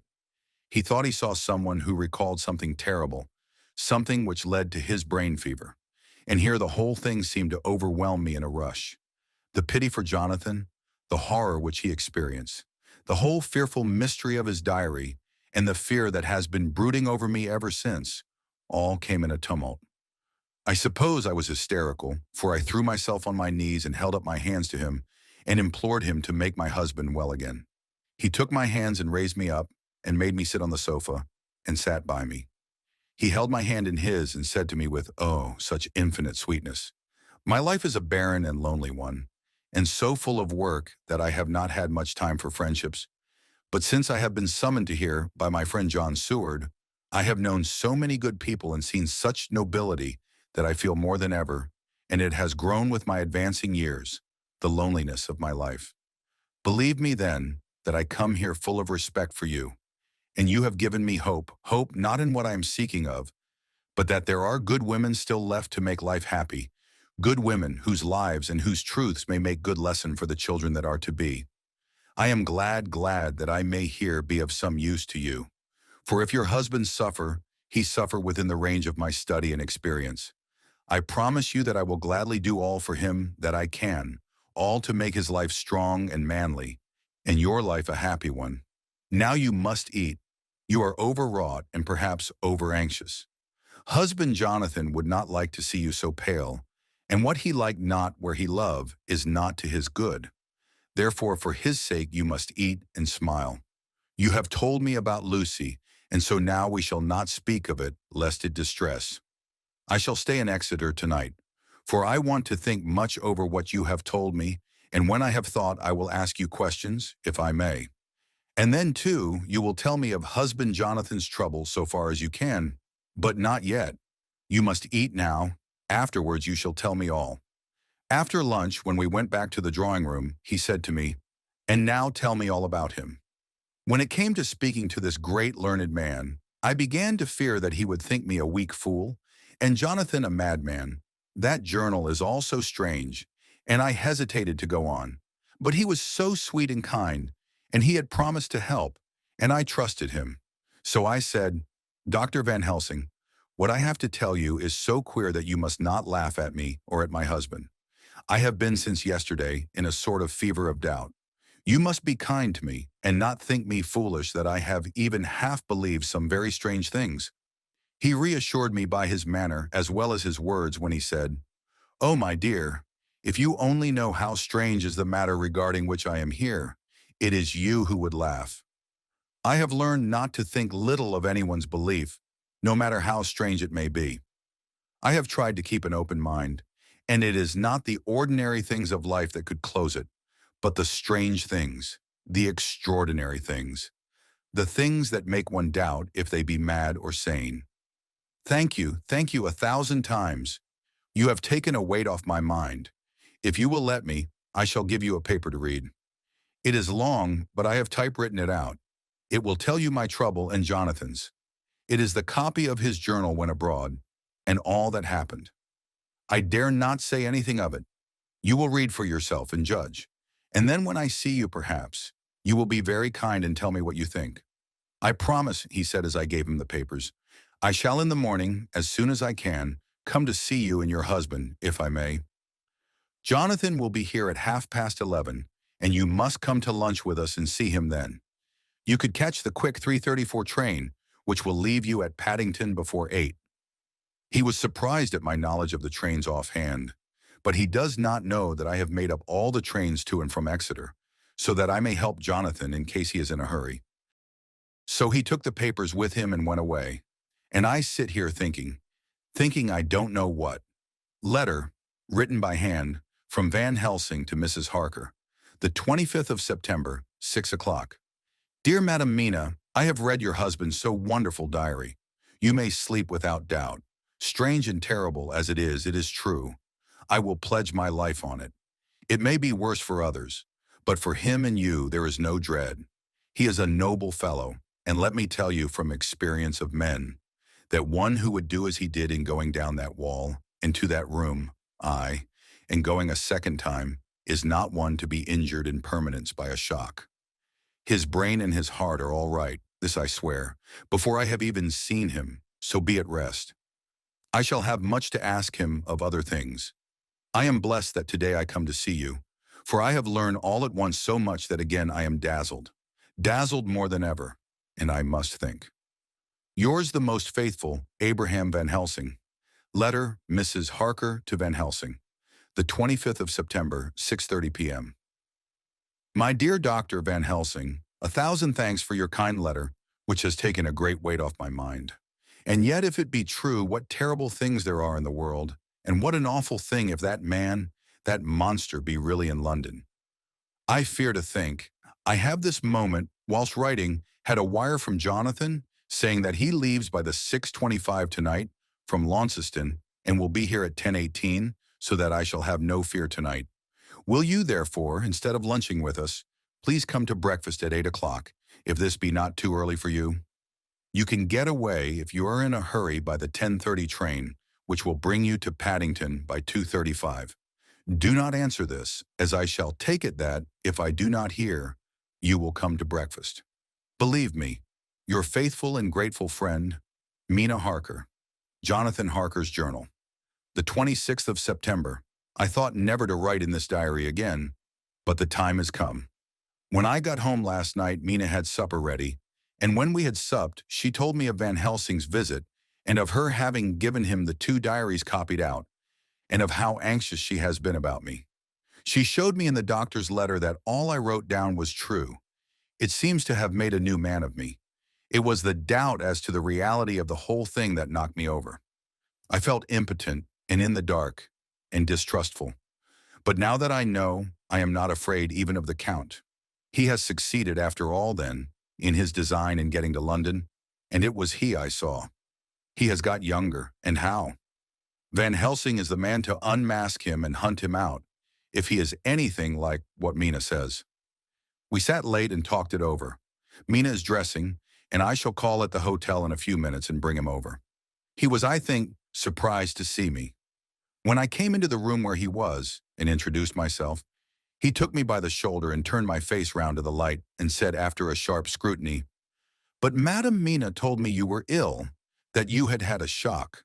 It was so funny to hear my wife called Madam Mina by this kindly, strong-faced old man.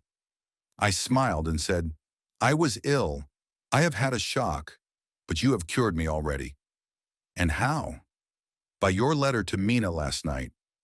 I was in doubt, and then everything took a hue of unreality, and I did not know what to trust, even the evidence of my own senses. Not knowing what to trust, I did not know what to do, and so had only to keep on working in what had hitherto been the groove of my life. The groove ceased to avail me, and I mistrusted myself. Doctor, you don't know what it is to doubt everything, even yourself. No, you don't. You couldn't with eyebrows like yours." He seemed pleased and laughed as he said, "So? You are a physiognomist. I learn more here with each hour. I am with so much pleasure coming to you to breakfast. And, oh, sir, you will pardon praise from an old man, but you are blessed in your wife." I would listen to him go on praising Mina for a day, so I simply nodded and stood silent. She is one of God's women, fashioned by his own hand to show us men and other women that there is a heaven where we can enter, and that its light can be here on earth. So true, so sweet, so noble, so little an egoist, and that, let me tell you, is much in this age. So skeptical and selfish. And you, sir, I have read all the letters to poor Miss Lucy, and some of them speak of you. So I know you since some days from the knowing of others, but I have seen your true self since last night. You will give me your hand, will you not? And let us be friends for all our lives." We shook hands, and he was so earnest and so kind that it made me quite choky. "And now," he said, "may I ask you for some more help? I have a great task to do, and at the beginning it is to know. You can help me here. Can you tell me what went before your going to Transylvania? Later on I may ask more help, and of a different kind, but at first this will do." "Look here, sir," I said. "Does what you have to do concern the Count?" "It does," he said solemnly. "Then I am with you, heart and soul. As you go by the 10:30 train, you will not have time to read them, but I shall get the bundle of papers. You can take them with you and read them in the train. After breakfast, I saw him to the station. When we were parting, he said, "Perhaps you will come to town if I send for you and take Madam Mina too." "We shall both come when you will," I said. I had got him the morning papers and the London papers of the previous night, and while we were talking at the carriage window, waiting for the train to start, he was turning them over. His eyes suddenly seemed to catch something in one of them. The Westminster Gazette. I knew it by the color, and he grew quite white. He read something intently, groaning to himself, "Mein Gott! Mein Gott! So soon! So soon!" I do not think he remembered me at the moment. Just then the whistle blew, and the train moved off. This recalled him to himself, and he leaned out of the window and waved his hand, calling out, "Love to Madam Mina. I shall write so soon as ever I can." Dr. Seward's Diary. The 26th of September. Truly there is no such thing as finality. Not a week since I said finis, and yet here I am starting fresh again, or rather going on with the record. Until this afternoon I had no cause to think of what is done. Renfield had become, to all intents, as sane as he ever was. He was already well ahead with his fly business, and he had just started in the spider line also, so he had not been of any trouble to me. I had a letter from Arthur, written on Sunday, and from it I gather that he is bearing up wonderfully well. Quincy Morris is with him, and that is much of a help, for he himself is a bubbling well of good spirits. Quincy wrote me a line too, and from him I hear that Arthur is beginning to recover something of his old buoyancy, so as to them all my mind is at rest. As for myself, I was settling down to my work with the enthusiasm which I used to have for it, so that I might fairly have said that the wound which poor Lucy left on me was becoming cicatrized. Everything is, however, now reopened, and what is to be the end God only knows. I have an idea that Van Helsing thinks he knows too, but he will only let out enough at a time to whet curiosity. He went to Exeter yesterday and stayed there all night. Today he came back and almost bounded into the room at about 5:30 and thrust last night's Westminster Gazette into my hand. "What do you think of that?" he asked as he stood back and folded his arms. I looked over the paper, for I really did not know what he meant, but he took it from me and pointed out a paragraph about children being decoyed away at Hampstead. It did not convey much to me until I reached a passage where it described small puncture wounds on their throats. An idea struck me, and I looked up. "Well," he said, "it is like poor Lucy's." "And what do you make of it?" "Simply that there is some cause in common. Whatever it was that injured her has injured them." I did not quite understand his answer. "That is true indirectly, but not directly." "How do you mean, Professor?" I asked. I was a little inclined to take his seriousness lightly, for after all, 4 days of rest and freedom from burning, harrowing anxiety does help to restore one's spirits. But when I saw his face, it sobered me. Never, even in the midst of our despair about poor Lucy, had he looked more stern. "Tell me," I said. "I can hazard no opinion. I do not know what to think, and I have no data on which to found a conjecture." "Do you mean to tell me, friend John, that you have no suspicion as to what poor Lucy died of? Not after all the hints given, not only by events, but by me? Of nervous prostration following a great loss or waste of blood." "And how was the blood lost or wasted?" I shook my head. He stepped over and sat down beside me and went on. "You are a clever man, friend John. You reason well, and your wit is bold, but you are too prejudiced. You do not let your eyes see nor your ears hear, and that which is outside your daily life is not of account to you. Do you not think that there are things which you cannot understand, and yet which are, that some people see things that others cannot? But there are things old and new which must not be contemplated by men's eyes, because they know, or think they know, some things which other men have told them. Ah, it is the fault of our science that it wants to explain all. And if it explain not, then it says there is nothing to explain. But yet we see around us every day the growth of new beliefs, which think themselves new, and which are yet but the old, which pretend to be young, like the fine ladies at the opera. I suppose now you do not believe in corporeal transference? No. Nor in materialization? No. Nor in astral bodies? No.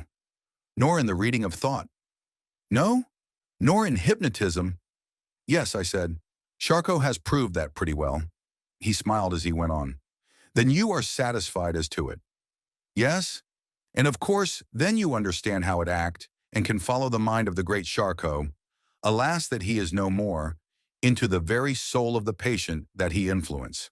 No? Then, friend John, am I to take it that you simply accept fact and are satisfied to let from premise to conclusion be a blank? No? Then tell me, for I am a student of the brain, how you accept hypnotism and reject the thought reading.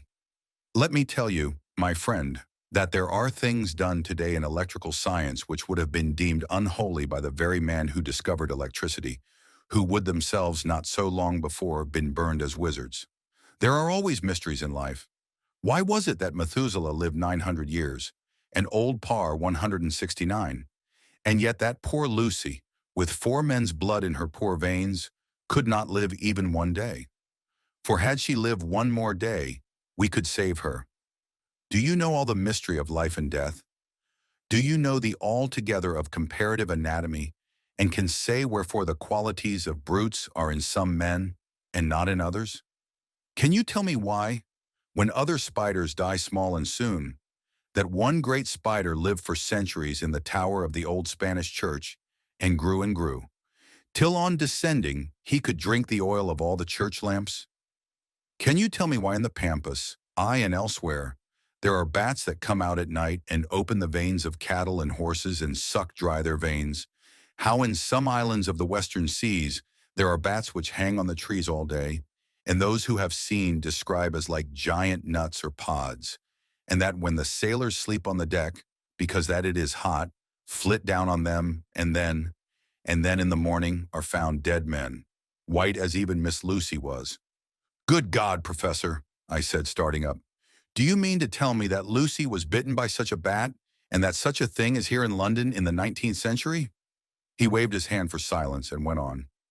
Can you tell me why the tortoise lives more long than generations of men? Why the elephant goes on till he have seen dynasties? And why the parrot never die only of bite of cat of dog or other complaint? Can you tell me why men believe in all ages and places that there are men and women who cannot die? We all know because science has vouched for the fact that there have been toads shut up in rocks for thousands of years, shut in one so small hole that only hold him since the youth of the world. Can you tell me how the Indian fakir can make himself to die and have been buried, and his grave sealed and corn sowed on it, and the corn reaped and be cut and sown and reaped and cut again? And then men come and take away the unbroken seal, and that there lie the Indian fakir, not dead, but that rise up and walk amongst them as before. Here I interrupted him. I was getting bewildered. He so crowded on my mind his list of nature's eccentricities and possible impossibilities that my imagination was getting fired. I had a dim idea that he was teaching me some lesson, as long ago he used to do in his study at Amsterdam. But he used them to tell me the thing so that I could have the object of thought in mind all the time. But now I was without his help, yet I wanted to follow him, so I said, Professor, let me be your pet student again. Tell me the thesis, so that I may apply your knowledge as you go on. At present I am going in my mind from point to point as a madman, and not a sane one, follows an idea. I feel like a novice lumbering through a bog in a mist, jumping from one tussock to another in the mere blind effort to move on without knowing where I'm going. That is a good image, he said. Well, I shall tell you. My thesis is this. I want you to believe. To believe what? To believe in things that you cannot. Let me illustrate. I heard once of an American who so defined faith, that faculty which enables us to believe things which we know to be untrue. For one, I follow that man. He meant that we shall have an open mind and not let a little bit of truth check the rush of the big truth, like a small rock does a railway truck. We get the small truth first. Good. We keep him, and we value him. But all the same, we must not let him think himself all the truth in the universe. Then you want me not to let some previous conviction inure the receptivity of my mind with regard to some strange matter. Do I read your lesson aright? Ah, you are my favorite pupil still. It is worth to teach you. Now that you are willing to understand, you have taken the first step to understand. You think then that those so small holes in the children's throats were made by the same that made the holes in Miss Lucy? I suppose so. He stood up and said solemnly, Then you are wrong. Oh, would it were so! But alas, number it is worse. Far, far worse. In God's name, Professor Van Helsing, what do you mean? I cried. He threw himself with a despairing gesture into a chair and placed his elbows on the table, covering his face with his hands as he spoke. They were made by Miss Lucy.